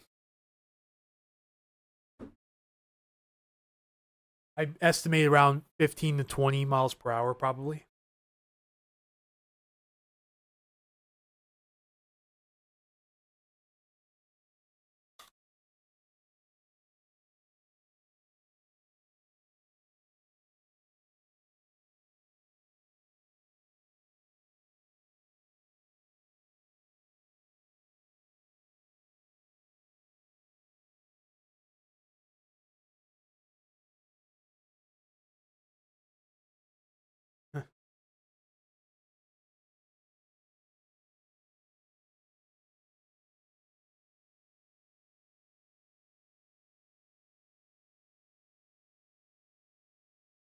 All right.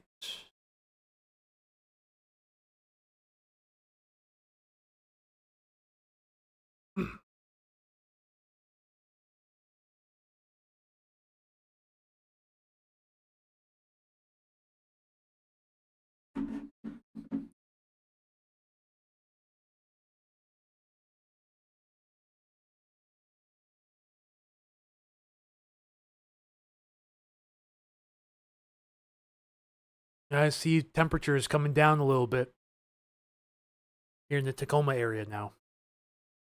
Good. That's exactly what I want to see.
It hasn't changed much up here. Still in the low 40s up here on the hilltops.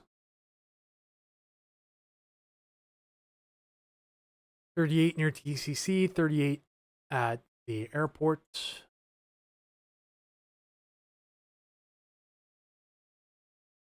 Still hanging around 35 to 36 here in Olympia. That's probably the place to be for all of this. Down there. The steadier bands of precip coming through the Puget Sound now. Pretty interesting little feature up here. Chunky rain out in Yelm. Okay, that's a good start.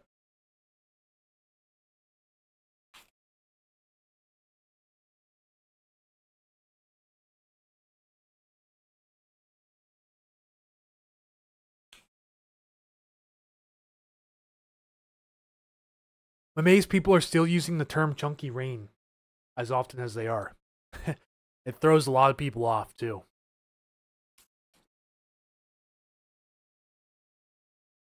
It's really just snow that hasn't melted down all the way to rain.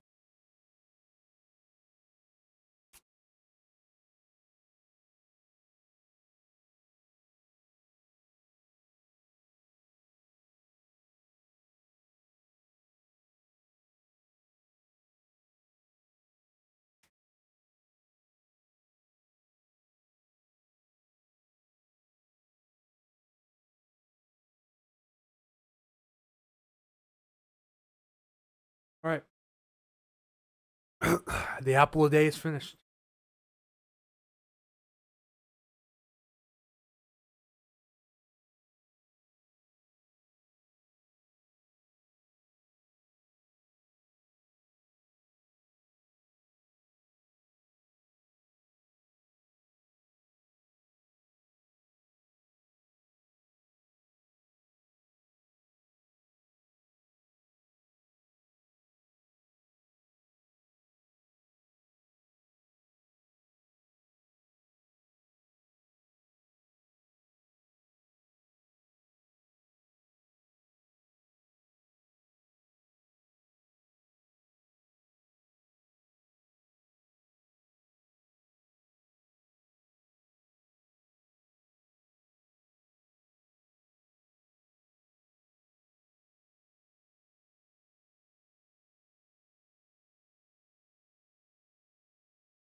Okie doke. Back in action.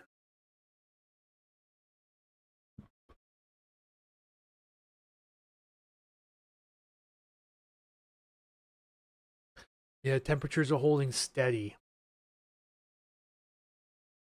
That area precip just completely fell apart as it moved across Capitol Peak. Guessing the 28 now here at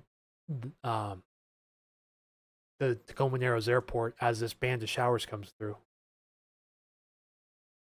Make sure I'm not missing any Facebook comments. Haven't refreshed in a while. Okay, good on that still. Perfect. Perfection.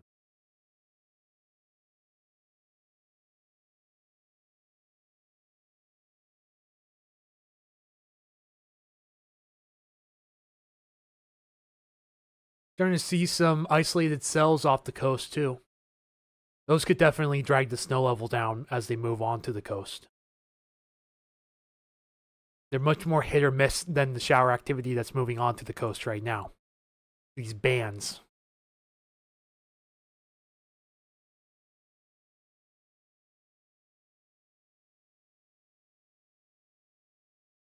Gusting to 24 out of the south now at Payne Field, 23 out of the south at Arlington, 27 out of the southeast at Oak Harbor. It's kind of a mixed bag for the rest of us. Yeah, it's just steady rain now here in Milton. Shame. Should have known. I actually kind of had my hopes up when the first band came through way earlier this morning, but should have known we were going to have an issue with the dry air aloft. And sure enough, that's exactly what happened.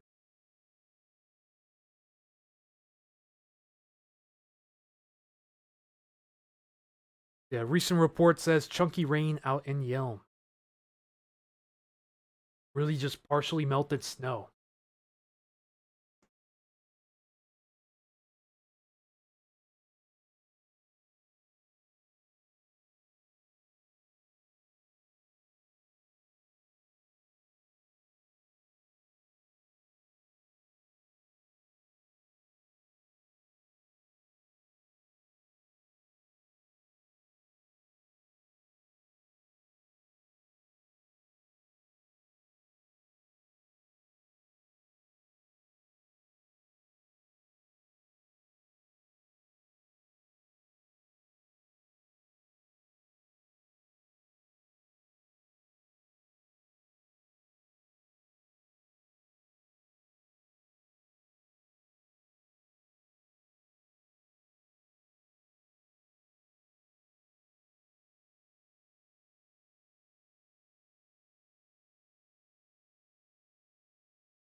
Sorry everyone, it's a boring stream now.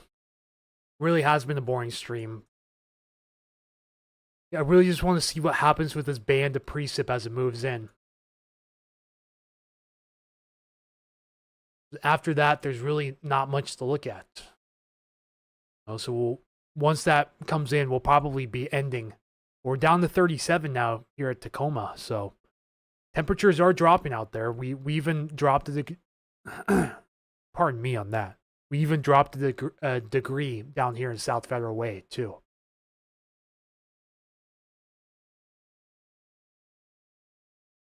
It's too close to say whether or not some areas will see some snowflakes.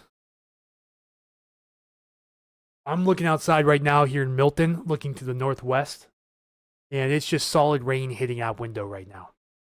Pure rain.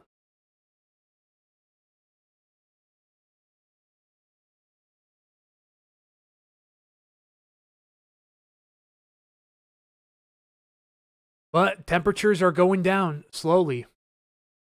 We're down to 37 here at JBLM.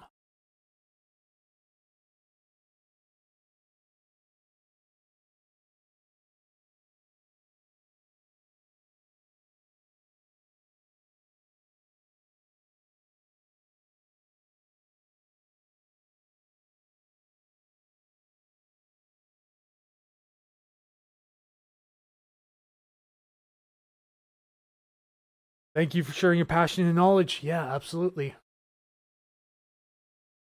Wish it was a bit more eventful, but we're working with what we have right now.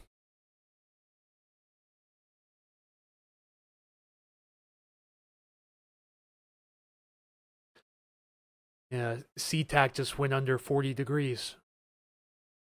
We're cooling a little bit. Is it going to be enough though? Hasn't even got the sidewalk wet yet, but blustery and cold still. Yeah, my sidewalk's pretty wet outside here. The window is soaking wet now.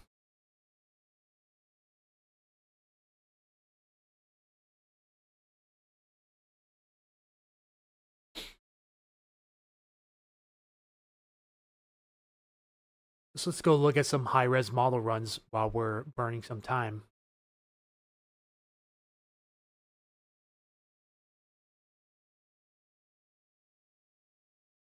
The new 20Z Her, the one that just came off the press, showing some decent snow showers around the area early in the morning. It's 2 a.m. though, but fairly decent. And then another shot at around 6 a.m. or so. Again, mainly southbound. But the longer the system's hanging off our coast, the more it's going to dry out.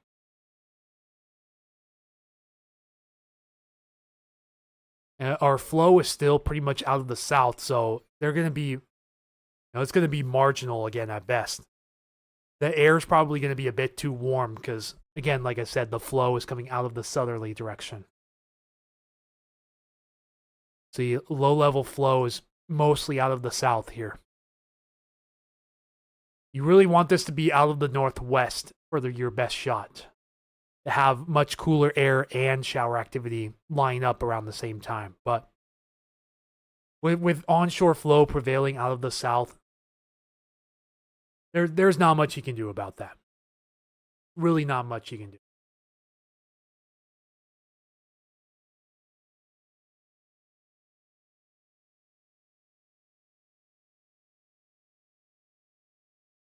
You can actually almost see the center of the spin off the coast too.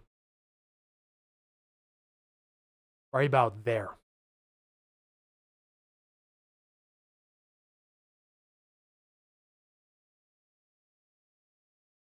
Yeah, it's gusting pretty good out here now. Up here in Milton.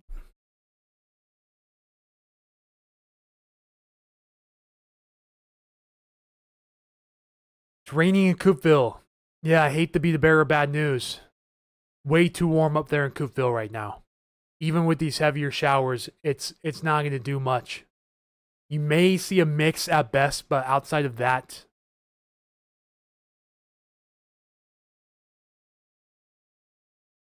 ooh, gusting to 25 now at Hoquiam. Now, it's slow in the weather season when you're excited about a 25 mile per hour gust. Like, come on now.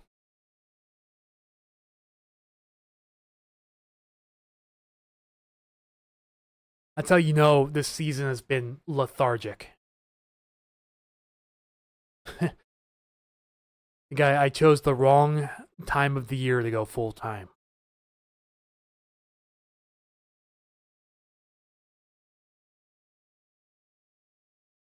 We have a wintry mix now, Summit area. Thank you, Julie, for the continued updates.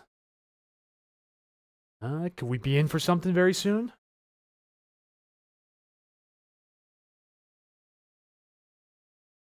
Still just rain here in Milton, sadly.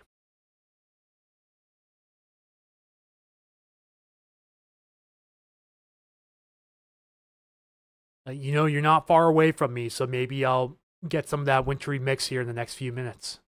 Best case scenario.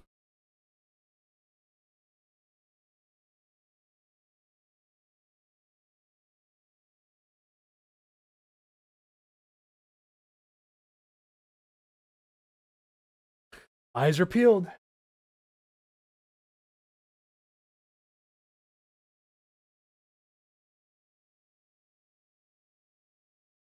Yeah, I'm seeing something splatter on the window. That might be it. Changes in the moment, too. Yes, it does. I'm going to check this out real quick.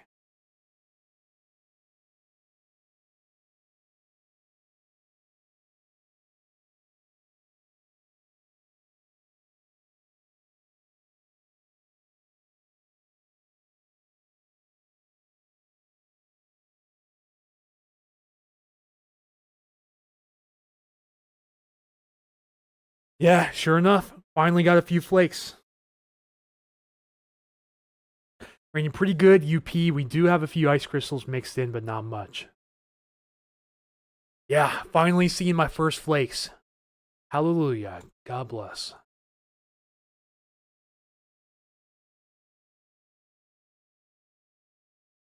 You can tell because there's some louder thuds on the window. That's when I know that there's a really wet snowflake or some chunky rain hitting the window.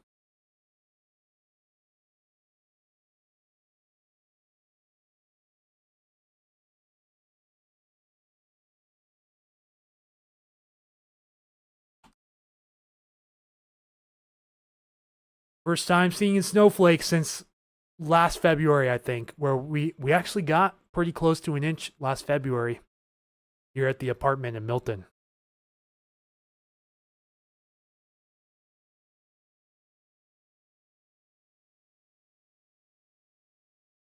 Saw something really chunky bounce off the window. Probably a snow pellet.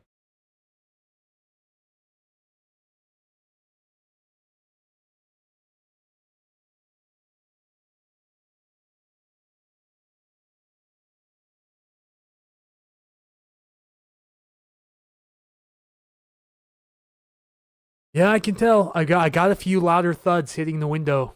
So I know that's not just rain falling outside right now. It's mixing with either snow pellets or really wet snow at the moment.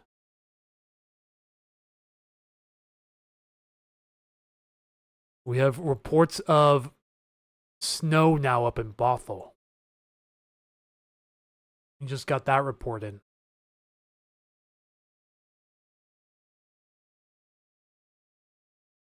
At 1,800 feet. Okay, that's the difference.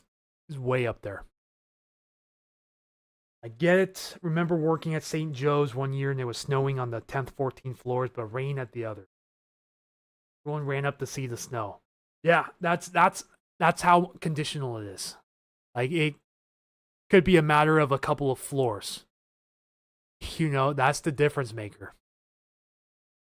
It's fascinating, honestly. It's truly fascinating. It's what makes this what makes forecasting this really interesting.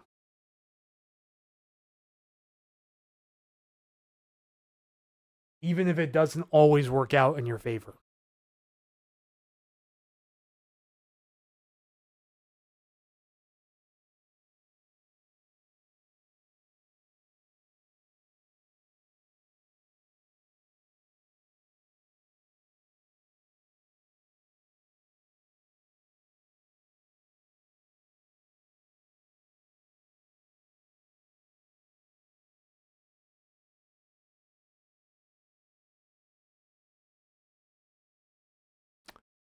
I can't believe been such a boring winter. I'm staring at 95% rain and 5% something else.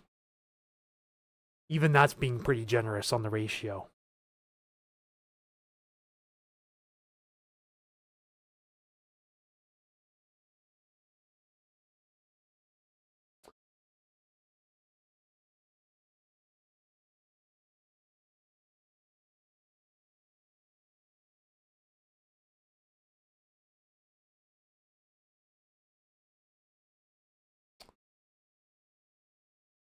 Come on, do something. Do something, Mother Nature.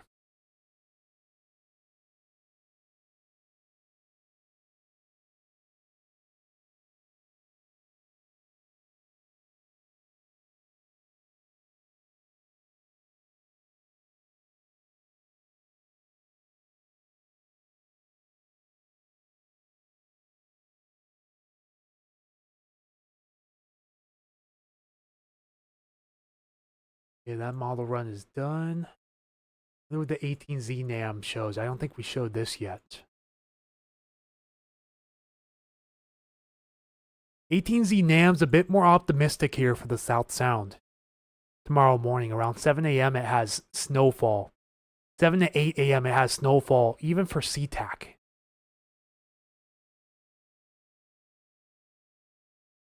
And it even has this secondary round coming in, too. Wednesday morning.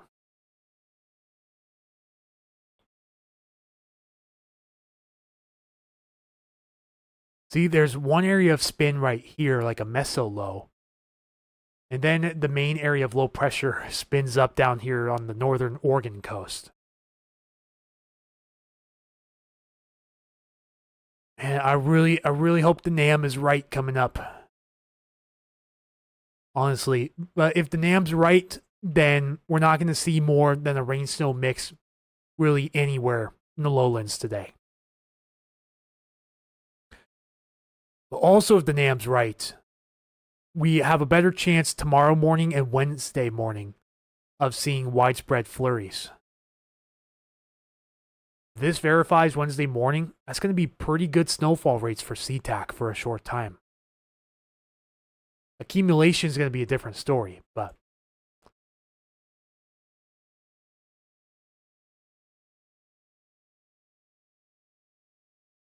that's pretty good. I'm not going to lie, that is pretty good. It's no depth. It has it sticking around for a bit.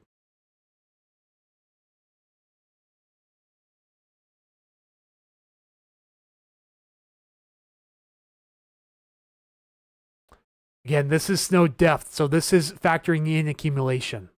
Not just what's falling, but what's accumulating too.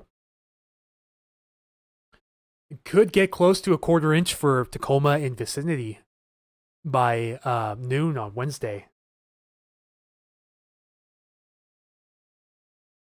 Pretty blustery out of nowhere down here. Some very slush-like rain for 30 minutes, then turned back to water. Think it's safe to say that's as much action as you're going to be getting down there today. Realistically.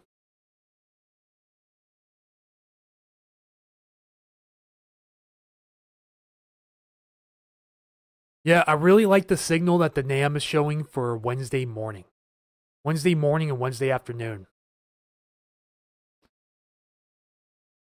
Again, Central and North Sound not doing too hot, but the South Sound may actually luck out a little bit, even if it's a little dusting. I'll take a dusting any day. Is better, dusting's better than nothing, right?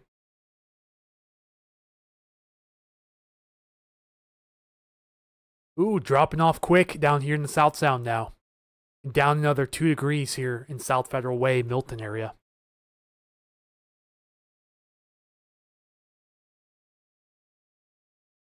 Exactly what I want to see. I want to see those 40s turn into 30s.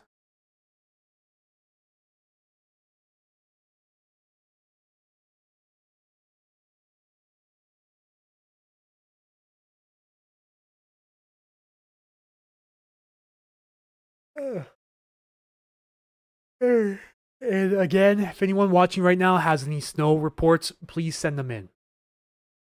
We'll gladly relay them to the rest of the audience. and so forth. Yeah, we're down another 2 degrees on both of these stations. Good sign. I'd say if we can cool it down to about 36 degrees, then it won't take much more than a moderate shower to drag the snow level down here a bit. 3 flakes in Yelm report just came in.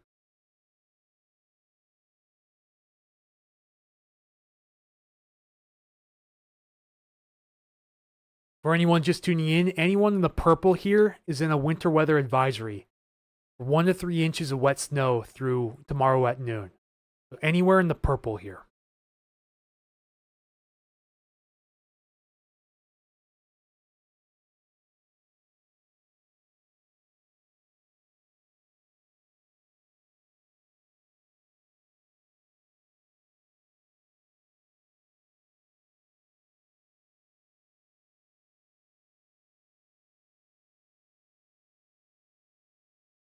And precipitation should begin to slow down a bit for Tacoma and vicinity here in the next few minutes.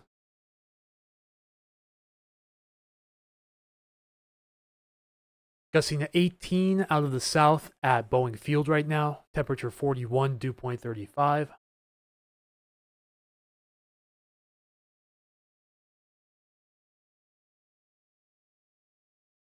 Willow with Seattle Wall Sirens, hello.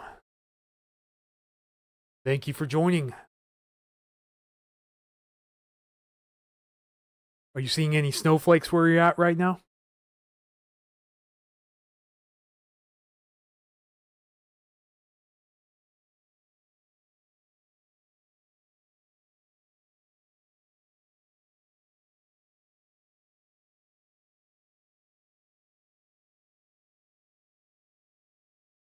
Hearing a lot of thumps on the window now.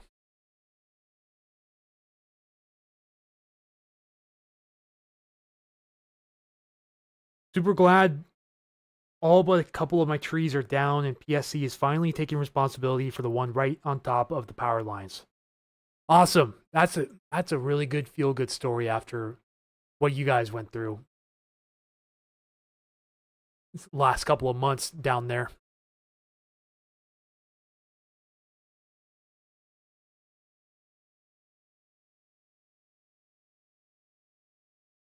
Few flakes about 10 minutes ago, back to normal rain now.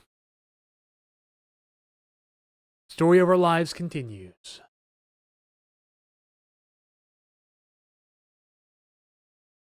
One of my reels hit 25,000 plays.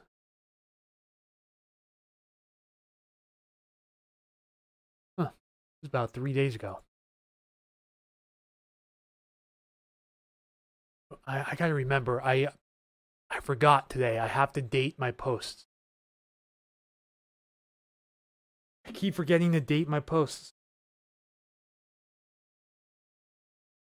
I have to make some corrections on that.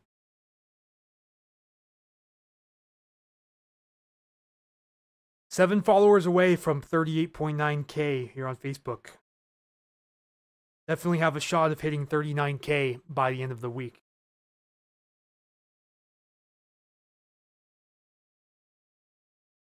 Finally decided mom's car was a total loss after that 20-foot limb fell on her Subaru. Whew. Yeah, that's definitely a loss.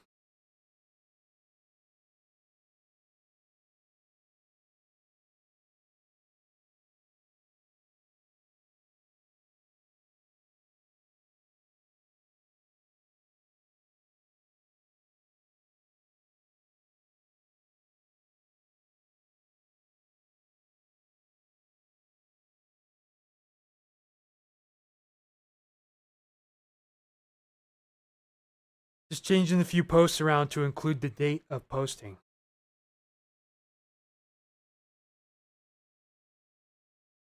There's less confusion when people share outdated posts. They can see, oh hey, this is not current. You notice a lot of people are not looking at the date and times that things are posted, and they're sharing old content over and over again. I have people sharing content from like 2 months ago. I'm just like, no. This is archived. This is archived.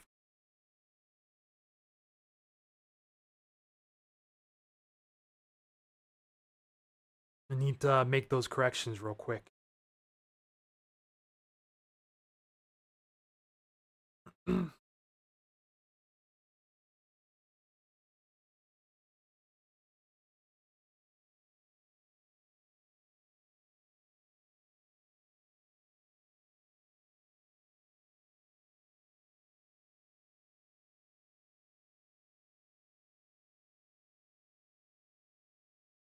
Coming down pretty good outside. Looks like just rain at the moment. Insurance payout was enough to get her a new to us car and get her a new fifth wheel, so now they have a trailer that doesn't leak. All right, that's a win.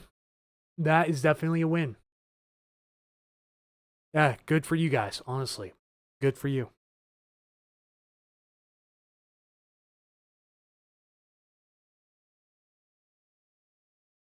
And go investigate this real quick.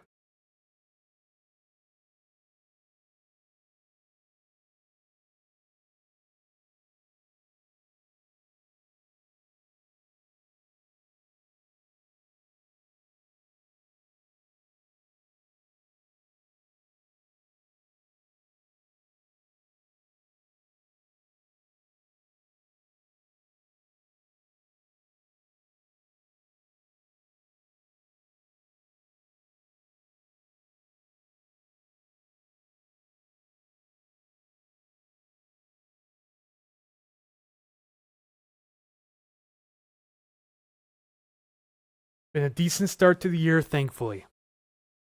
Excellent.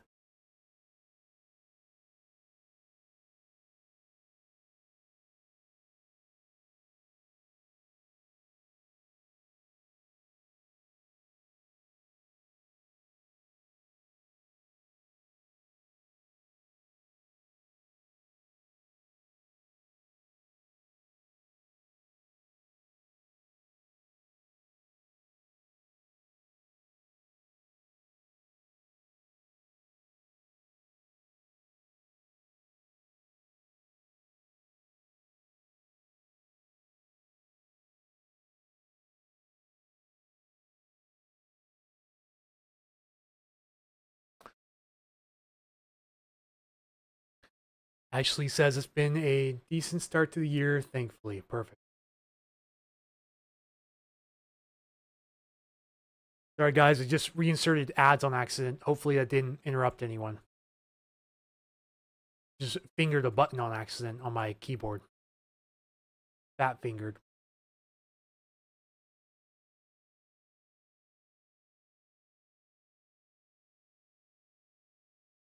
Yeah, we're starting to cool a bit up through the central Puget Sound now. The good sign.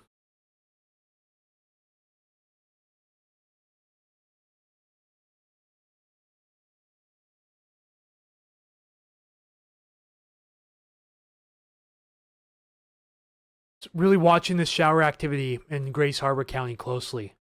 See if it holds together by the time it makes it to the Puget Sound, because that could get interesting.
All right. Back to it for a little bit longer.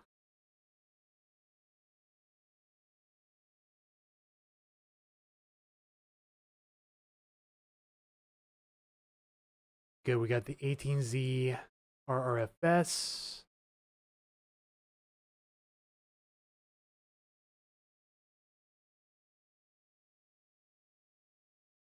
Yeah, this model shows a little bit of snow tomorrow morning too around Tacoma.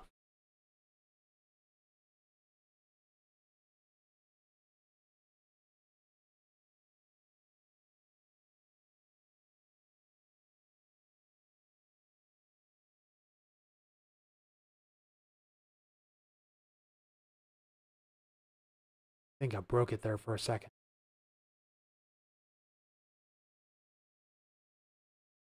Yeah, this model in particular shows half an inch of snow in Tacoma by tomorrow morning. I don't know if that's going to work out. That's just snowfall, not counting accumulation. It's showing that half an inch of snow could fall over the Tacoma area through about this time tomorrow morning, which would be interesting, but I don't think that's going to happen. It was a mix and lacy, but by the time we got our boots on, it stopped. We call that destiny. Just destiny at this point. Yeah, this model doesn't show anything for Wednesday, though. Nothing. This is why it's experimental.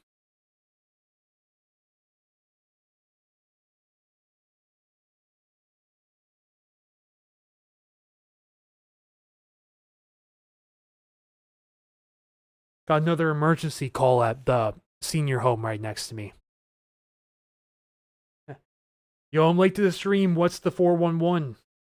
Hey there, Hunter. Yeah, it's really just it's mixing in spots right now. We're not seeing really anything interesting other than a few flakes. Some areas have been lucky enough to see pure snow for a few minutes, and then it reverts right back to rain after that. Other than that, we're really just watching rain at the moment because we're so bored of this winter. It's the most excitement I've had for snow all year was seeing a few snowflakes mix in with the rain.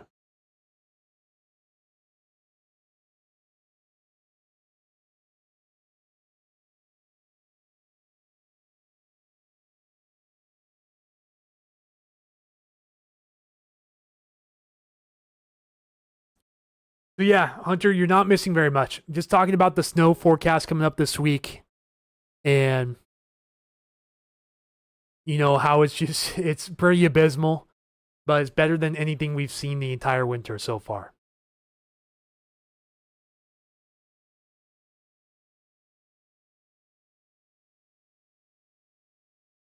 I really like what the 18Z NAM is showing here.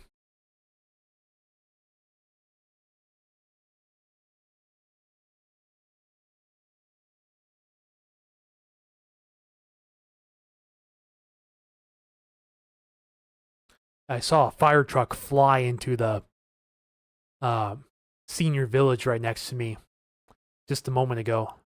Probably like the fourth time I've seen it already in the last 2 months or so. So they're having a lot of medical emergencies at this senior home right by me. Hopefully not serious.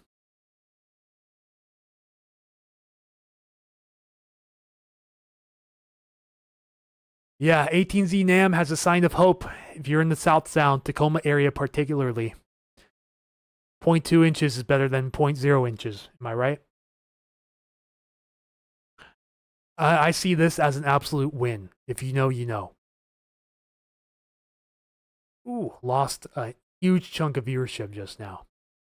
Yeah, I know you guys are bored. I'm sorry. I wish there was something else I could do, but it's not happening. This is about as boring as it gets for winter, and yeah, I'm like frustrated with how boring it's been. Absolutely ridiculous.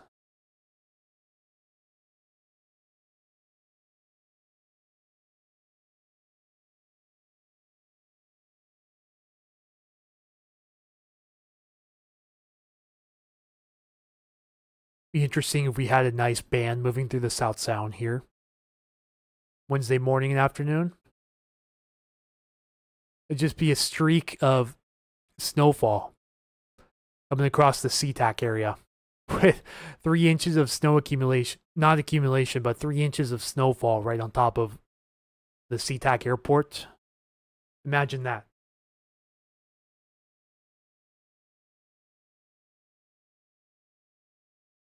Temperature check again. We're still falling here in my area.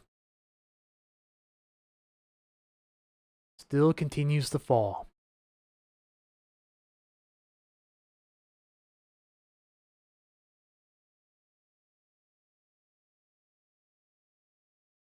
Yeah, I was down at Titlow a couple hours ago and thought I saw some wet flakes mixing for a second. Yeah, you wouldn't be crazy if you saw that. That's what's been going on pretty much the entire morning around the South Sound. Ooh. Nice little looking cell off the coast right now.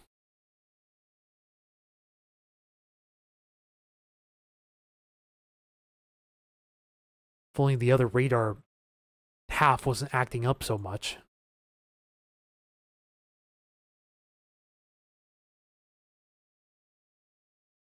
That's not going to work for me right now. Wanted to see if this little cell off the coast had any rotation on it, but I don't think so.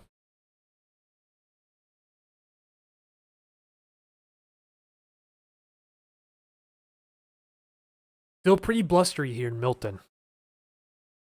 Important to us to know where it's not going to snow too. Yeah. Yeah, of course. It's easier to tell you where it's not going to snow than where it is going to snow. Ideally, it's not going to snow anywhere below 500 feet. If you're anywhere in the Puget Sound area below 500 feet, your chances of snow are next to zero, barring a miracle.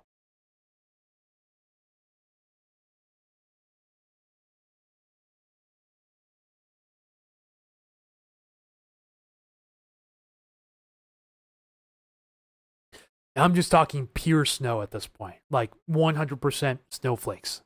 No rain at all. So yeah, first round of steady rains moving out of the South Sound, persevering a bit in the Central North Sound. Light showers up here in the Bellingham area, but pretty steady rain moving over Whidbey Island right now. Just constantly moving over Whidbey Island, Port Townsend, most of northeast Jefferson County, some areas of East Clallam County, even central Clallam counties, having some nice showers move ashore right now. The window's thumping again. Hang on.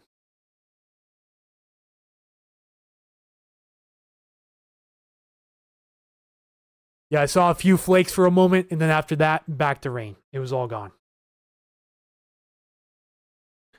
41 in my house in Eatonville was colder in Tacoma than here, which is weird. I'm at 780 feet. Well, if you're talking about earlier, it was colder in Tacoma. That was because there was a very shallow, low-level temperature inversion in place. So it was really cold down near the surface, but then as you got above the surface a little bit, like up to about 1,000 feet or so, it actually warmed up for a bit and then cooled down again. That's part of the reason why the air was so dry earlier and why the showers were evaporating into that dry air also. No, it was because of that shallow, low-level temp inversion. That has since eroded with the intrusion of southerly warm air from the Pacific, which is why the temperatures went up as quick as they did before the rain moved in, is because this front was bringing in southerly moist and warmer winds off of the Pacific. If we didn't have that, we may have had a shot at some more widespread precipitation in the form of snow. Where do you live? I'm in Port Hadlock. I'm in Milton. So I'm between the cities of Federal Way, Tacoma, and Puyallup. Like nudged almost perfectly between the three. And you're at 780 feet.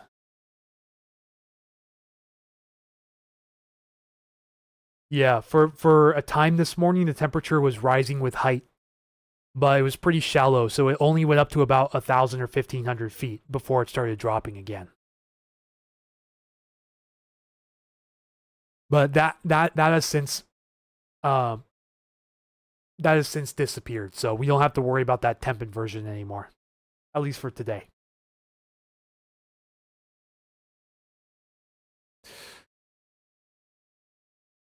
Yeah, but really, just paying attention to see what happens with this band.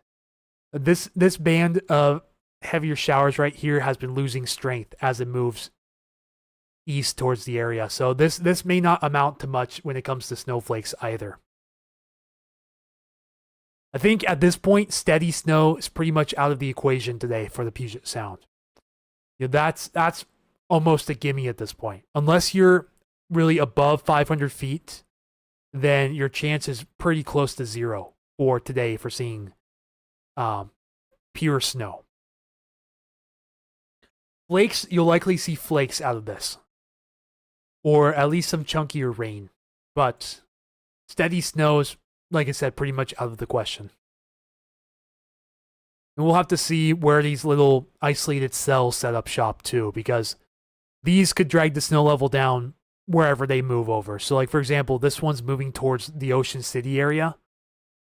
This could produce a burst of snow as it moves on shore. It could, possibly, but no guarantees on that.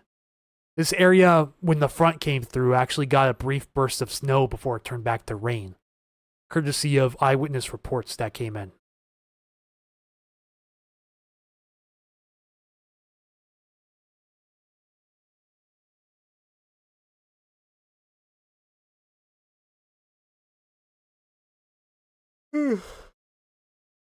Ugh.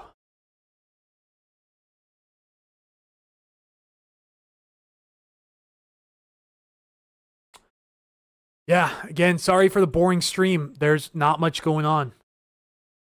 Just hopped on live in case it started like snowing when it did, but that didn't quite materialize. So this stream is more of just a precaution of relaying snow reports in case they came in.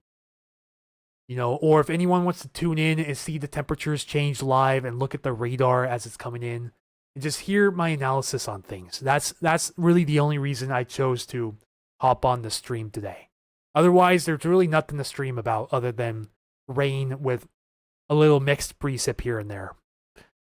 You know, it's not super eventful, so it's understandable why the viewership is as low as it is. You know, if it was a much larger snow threat, I bet there would be over 100 people in here right now.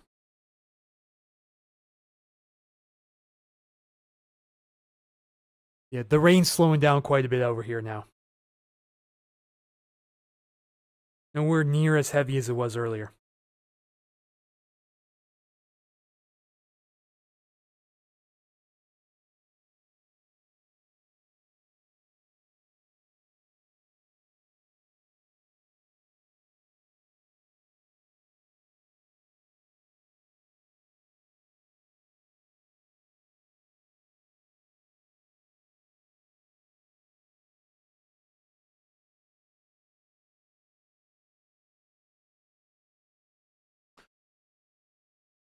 And for anyone tuned in right now, appreciate you guys for staying tuned in. But if you guys want to help keep live streams like this possible in the near future, please consider a small donation to help out. Appreciate all the donations I've got since I've set up this Coffee account. The best way to support Puget Sound Stormwatch. Link for this is in the comment section below on Facebook and YouTube, pinned. Or follow the link here in the lower right corner of the stream where it says support us at ko-fi.com/Puget Sound Stormwatch. Yeah, thank you all for your consideration and appreciate your vigilance. Good check-in. I agree. Good check-in.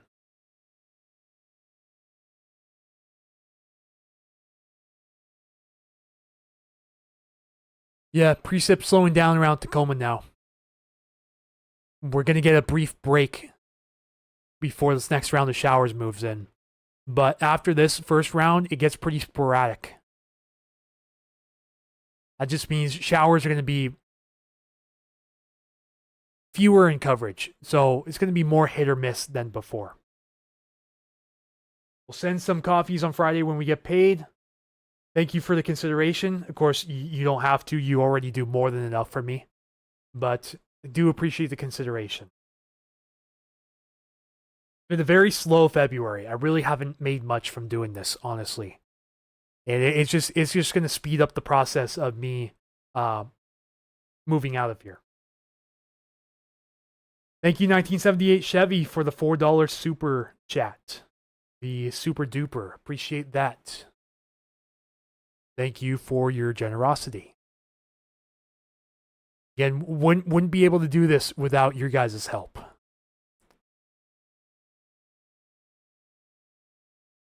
As see, temps are still way too warm up here in the North Sound. Even with the heavier precip, it's not doing too much to drag that snow level down. Because a lot of these areas are down near sea level. It's going to take a lot more than this to drag level down towards the surface. Much heavier showers, which we don't currently have at the moment. I appreciate someone I can live a little vicariously through. This winter has been a huge bust. Honestly, one of the worst. And a lot don't realize it either. This summer could be rough, not just on water supply and power generating, but the soils up on the mountains get very dry very quick and wildfires come rampant. What I don't like is the fires in summer, and frankly 90-degree days are horrible. Yeah, exactly what he said, and then some. Couldn't have written it up any better than that, honestly. Hey, can I get the dual plane mode in here now? Will it work for me? Nope. Come on, radar scope. Come on.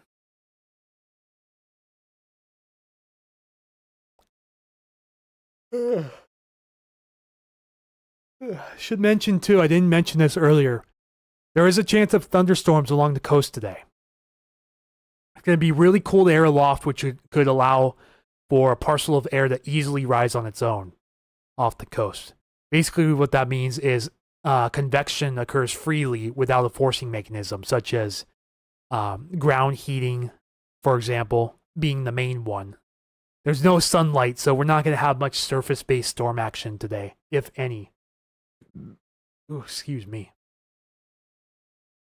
So a lot of it's going to be convection in the elevated nature.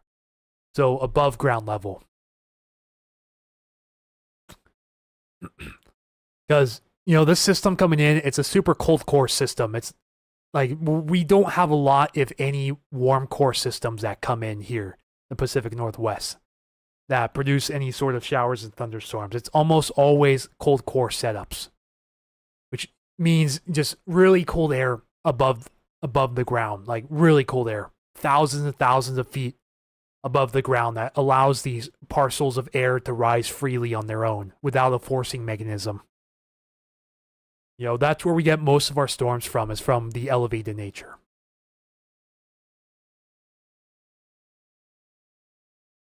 Wouldn't be surprised if maybe we heard a rumble of thunder later on along the coast. It's far from a guarantee, but still would make it even even a little more interesting than anything we've dealt with so far this month. Because man, January was bad enough, but February is shaping up to be just unbearable. Like unbearably boring weather-wise. How does the Everett area look like for snow tomorrow morning? Hey there, Ivan. I saw you sent my personal Facebook a friend request. Unfortunately, if I haven't met you in real life, I won't accept it. So very sorry about that, my friend. But maybe we can meet in the future sometime. Maybe our paths will cross, and then I'll reconsider then. But appreciate you for understanding. Sorry I couldn't fulfill that request. But at the very least, we will go take a look at the forecast tomorrow for Everett. Because depending on your model of choice, it varies quite a bit. we'll go take a look through the NAM and the HER real quick.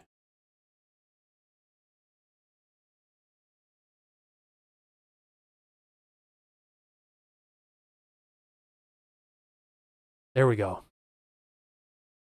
Zoom the fit is what I wanted. So the recent NAM here is showing this area of snow moving from south to north tomorrow morning after the sun rises. Not all the models are showing this though, and this is different from run to run too. So it's going to be really hard to nail this forecast. It doesn't show much in terms of precipitation tomorrow for the Everett area. By the time we get through, like, at least it looks like you have a better chance Wednesday afternoon potentially. And after Wednesday afternoon, it's little to none. See, the precipitation is not going to be super abundant coming up. It's going to be a pretty dry system. It's going to be on the cooler, drier side of things, which is more common than the warmer, moist side of things this year. Because really our snow chance right now is the collision of more mild Pacific air and the cooler air coming out of the northwest from Canada.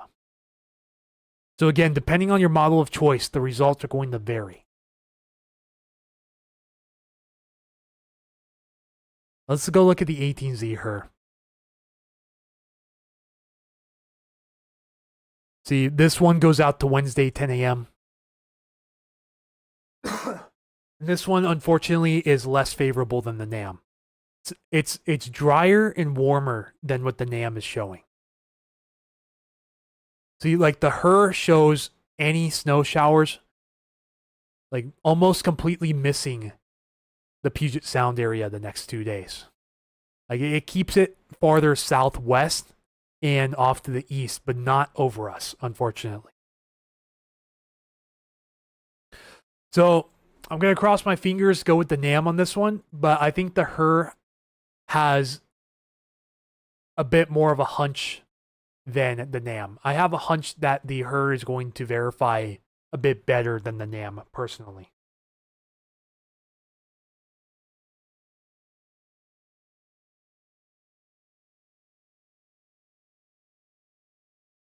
Starting to dry out here in Milton now. The rain's over for this round.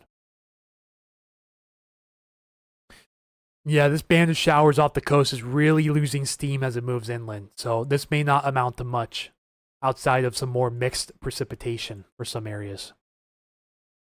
But like I warned people, I said a lot of people are going to be disappointed most likely. The setup that we have now just does not favor widespread snow. We have way too much southerly flow near the surface coming up from, again, that means out of the south. The southerly flow is just too abundant, and it's allowing this mild air mass in ahead of the radiational cooling that we had this morning. That's why it was so frosty and cold, was because the skies were clear the night before. That allowed all of the heat near the surface to escape, and only cold air remained, like freezing or sub-freezing. But that was displaced by the marine air coming in ahead of this front. And that is why we're seeing mostly rain and not snow today. You just have to have things lined up almost perfect. If we had this flow coming out of the northwest, then I think we'd have a much better shot of seeing snow than any flow out of the south or the west.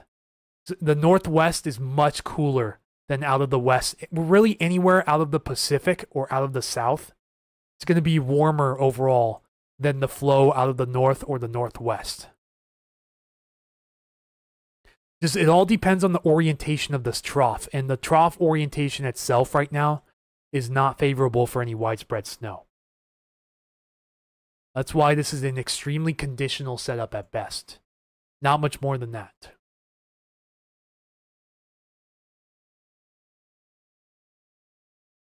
The temperature continues to fall around the area, which is a good sign if you want any shot at seeing some snowflakes today. But I believe tomorrow's setup is going to be better than today's. Tomorrow, we should hopefully have a bit more moisture to work with, and we'll be on the backside of this front already, which will bring much cooler conditions to the area. So I think we'll be cooler tomorrow than we were this morning. That's my initial hunch right now.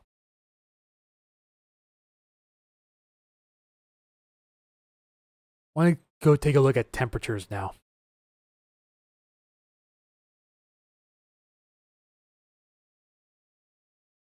See, anywhere in the blue is freezing. Green is just above freezing. But the blue is at or below freezing here.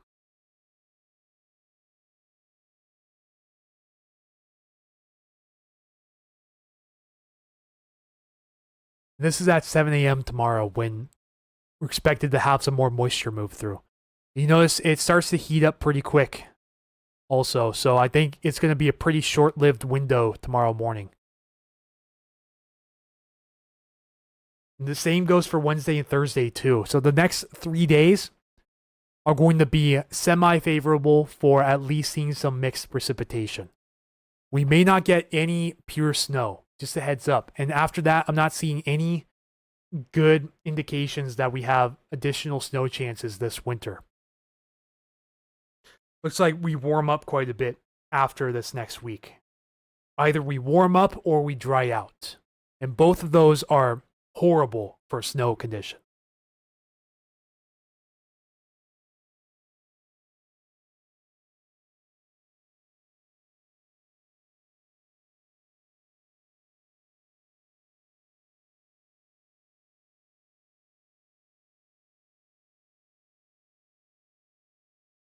Starting to see some raindrops again outside.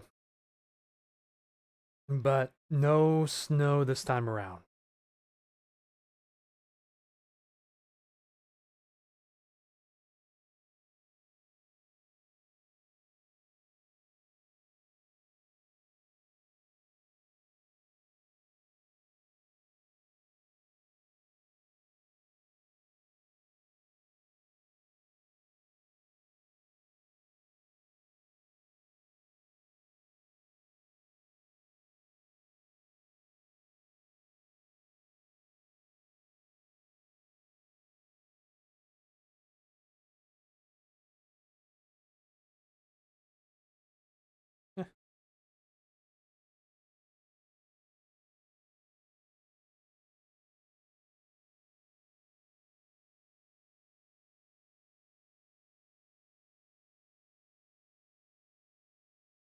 Okay.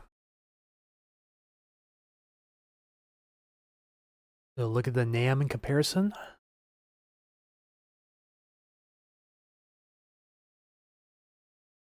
The NAM doesn't have us getting as cold overnight tonight. And it has us getting warmer tomorrow afternoon too. Mid 40s. Even some upper 40s up here too. Much more mild than what the HER is showing.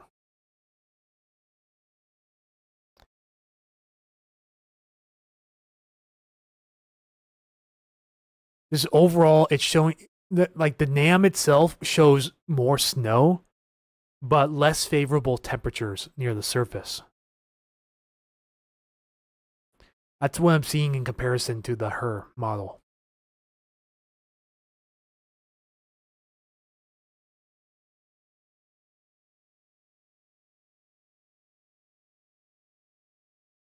I see 24-hour max temperatures are going to be well into the mid 40s the next 2 days or so.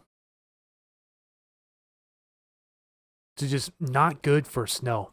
Not good.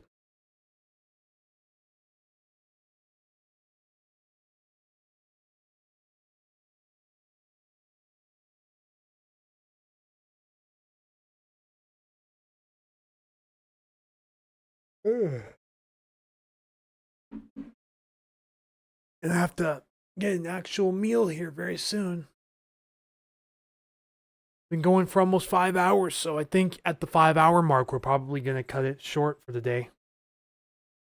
And call it Christmas, and that's in about 10 minutes or so. Because really, I think that was probably our best shot of seeing any flakes today. If I wake up in the morning time tomorrow and I see snow around the area, then we're definitely going to be going live for that. So just a heads up. If you're on YouTube and you haven't already ring that bell, please do ring that bell for future stream notifications, especially for the spontaneous ones. Like today, for example, caught a lot of people by surprise when I started streaming. So I didn't send out those early stream notifications to my donators.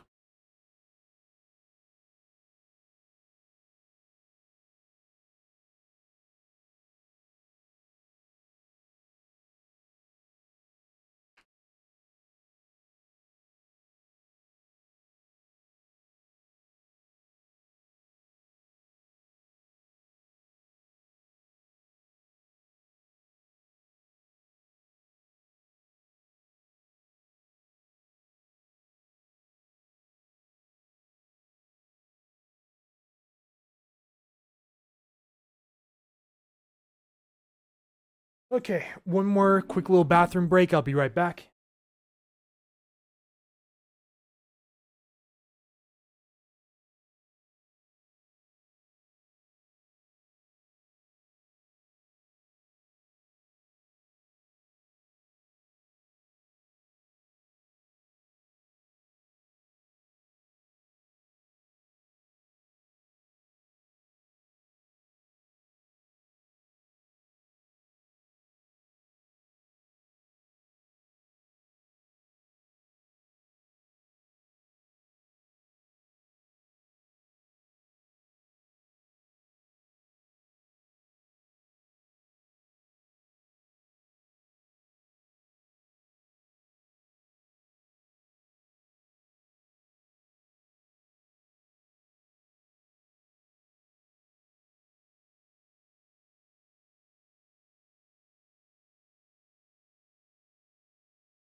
Okay, back for one short little session, and then we're probably going to wrap things up for today.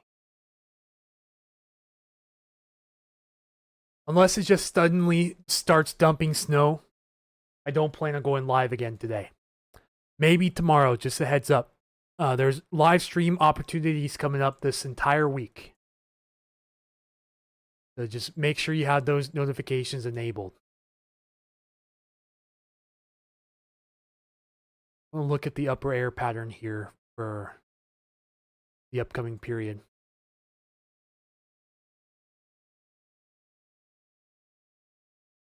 Let's go to the European ensembles.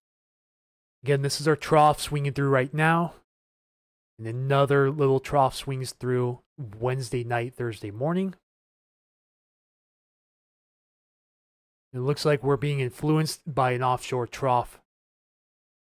Jet streams a bit to our east, but we still have some troughing, which again opens up the storm train window this weekend. And that continues into next week.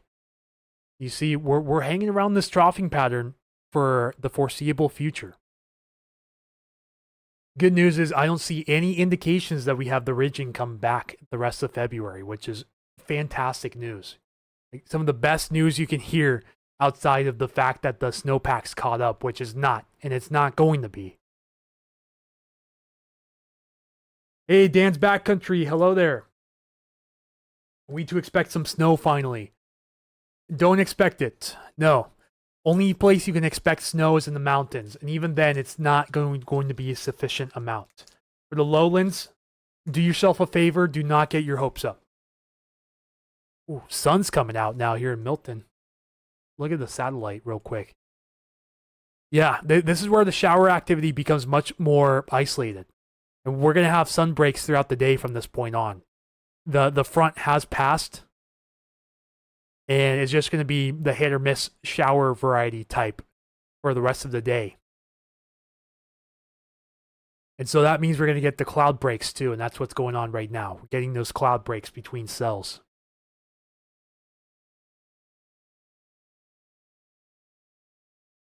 But yeah, this band of showers that was stronger off the coast earlier really starting to lose its structure as it moves east.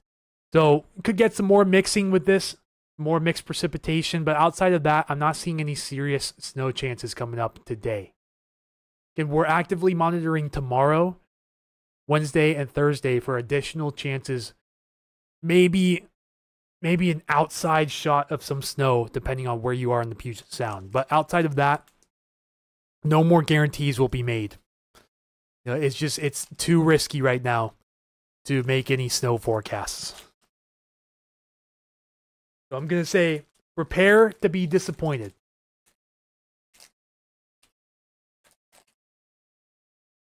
Where's the snow level going to sit at? Planning on going up to the Olympics this week to do some footage. Snow levels are going to be pretty low this next week.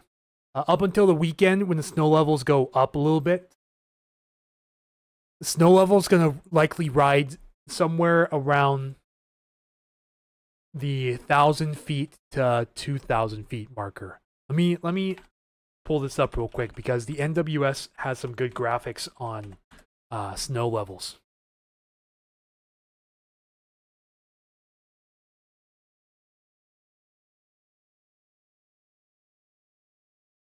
We're looking at minimum snow level coming up.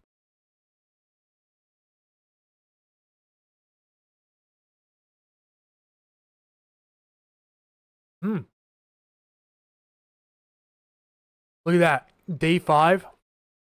I actually take that back. Snow levels are going to be under 100 feet for a lot of the lowlands. And for the Olympic mountains, I mean, it's even better up there in the Olympics. And see, after 4 p.m. Friday, from 4 p.m. Friday to 4 p.m. Saturday, it starts going way back up. It's still around 500 feet, depending on where you are. A little bit over 500 feet, the farther south you go and west.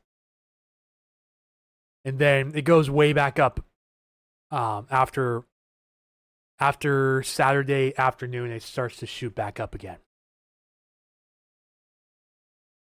So yeah, this week it's gonna be really favorable for low level snow if we can get the right ingredients.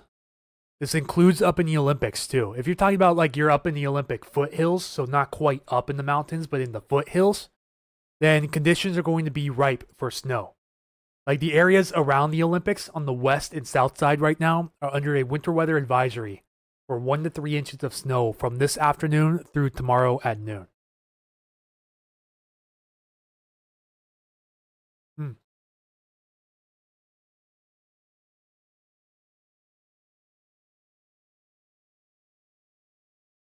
Yeah. From this evening to tomorrow evening, this is what the snow levels are going to be at around Western Washington.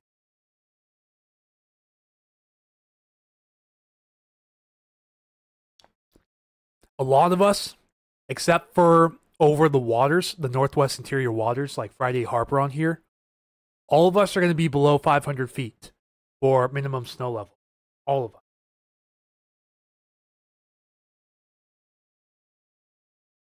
Bridgeport and Lake Cushman are the nearest landmarks nearby. Okay. Good for reference. So you're talking about just west of the Hood Canal here, probably. Yeah, snow levels are going to be low, and there's definitely going to be shots at snow the next 3 days.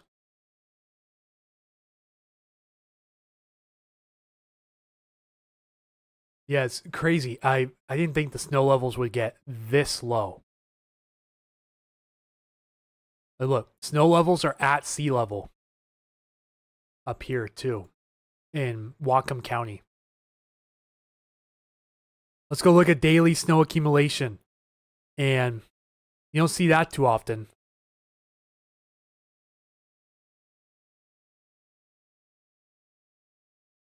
Like pretty much the entire Puget Sound area during a couple of these maps lit up in at least an inch or less.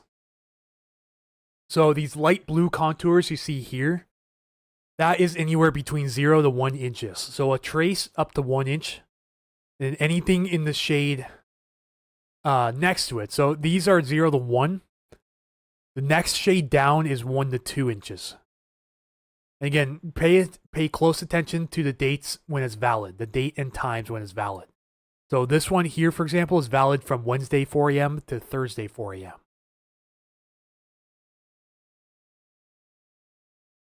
It looks like the best chance for snow is going to be Thursday 4 a.m. to Friday 4 a.m.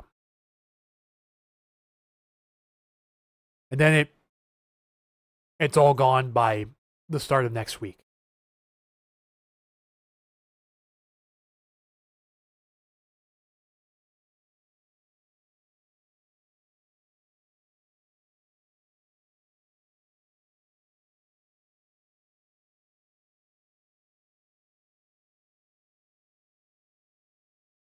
So yeah, there's going to be about 4 days, maybe even 5 days of chances for snowfall around the Puget Sound area.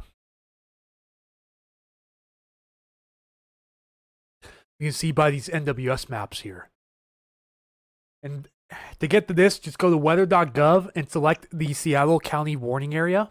I'll show you how to navigate to the site real quick. So you'll go to weather.gov, so weather.gov. You click on the Seattle area here, Northwest Washington. Click that. And go down to local forecast graphics down here. And then click that. And then select the precipitation tab. And then under daily snow accumulation. Then you can look at minimum snow level also. Gives you a lot of different graphics which are updated daily. Just for future reference for anyone.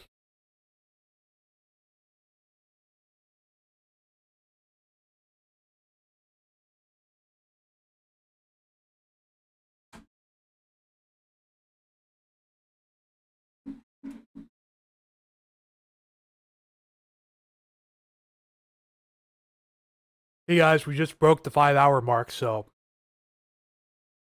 I think it's about time to wrap it up for today. Not seeing anything of major interest on radar now. So again, some of these passing showers will likely produce mixed conditions. So mostly rainfall, but mixing with snow at times, maybe even some pellets in there. But I'm not seeing a tickle in my throat. Not seeing any major signs that we'll get any definitive lowland snow, at least through the rest of today. But we may be up again tomorrow to track this stuff in real time, so just be advised for that. So with all that being said, if you enjoyed today's coverage, feel free to leave a donation to help out for next time. And do it either on Facebook Stars, YouTube Supers, or best of all, Coffees. Again, link to this is in the lower right corner of the stream, ko-fi.com/Puget Sound Stormwatch, or it's also pinned in the comments on both Facebook and YouTube. With all that being said, I'm going to do one quick refresh on the comments, make sure I didn't miss anything, and it looks like I did not. So with all that being said, appreciate you guys for tuning in for today's live coverage.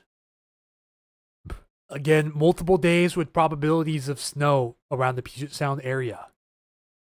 But mostly anywhere between a trace to an inch on the higher end of things. But most likely going to be a 1/4 inch or less.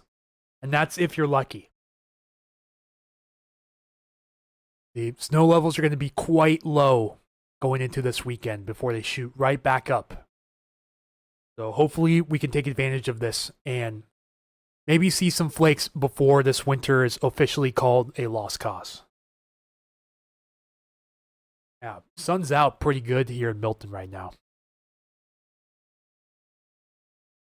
So appreciate all of you guys tuning in. Anthony here at Puget Sound Stormwatch. Thank you all again for another fairly successful live stream. Appreciate all of you guys who tuned in to watch. Appreciate all of you guys who donated. If you're subscribed and follow along, thank you. You guys, I couldn't do it without you guys. We just passed 38,900 followers on Facebook. So we only need 98 followers to get to the next 1,000 follower milestone. 39K. Man, I've been stuck in the 38K dungeon for over a month now. I've had like basically no growth on the channel until I started mentioning snow. So let's see how many people are still viewing. All right. Everyone left on Facebook. Still a few of you guys on YouTube. Perfect time to wrap things up. Have a great day, everyone. Let it snow. We may see you guys again tomorrow. Just depends on what exactly goes down. So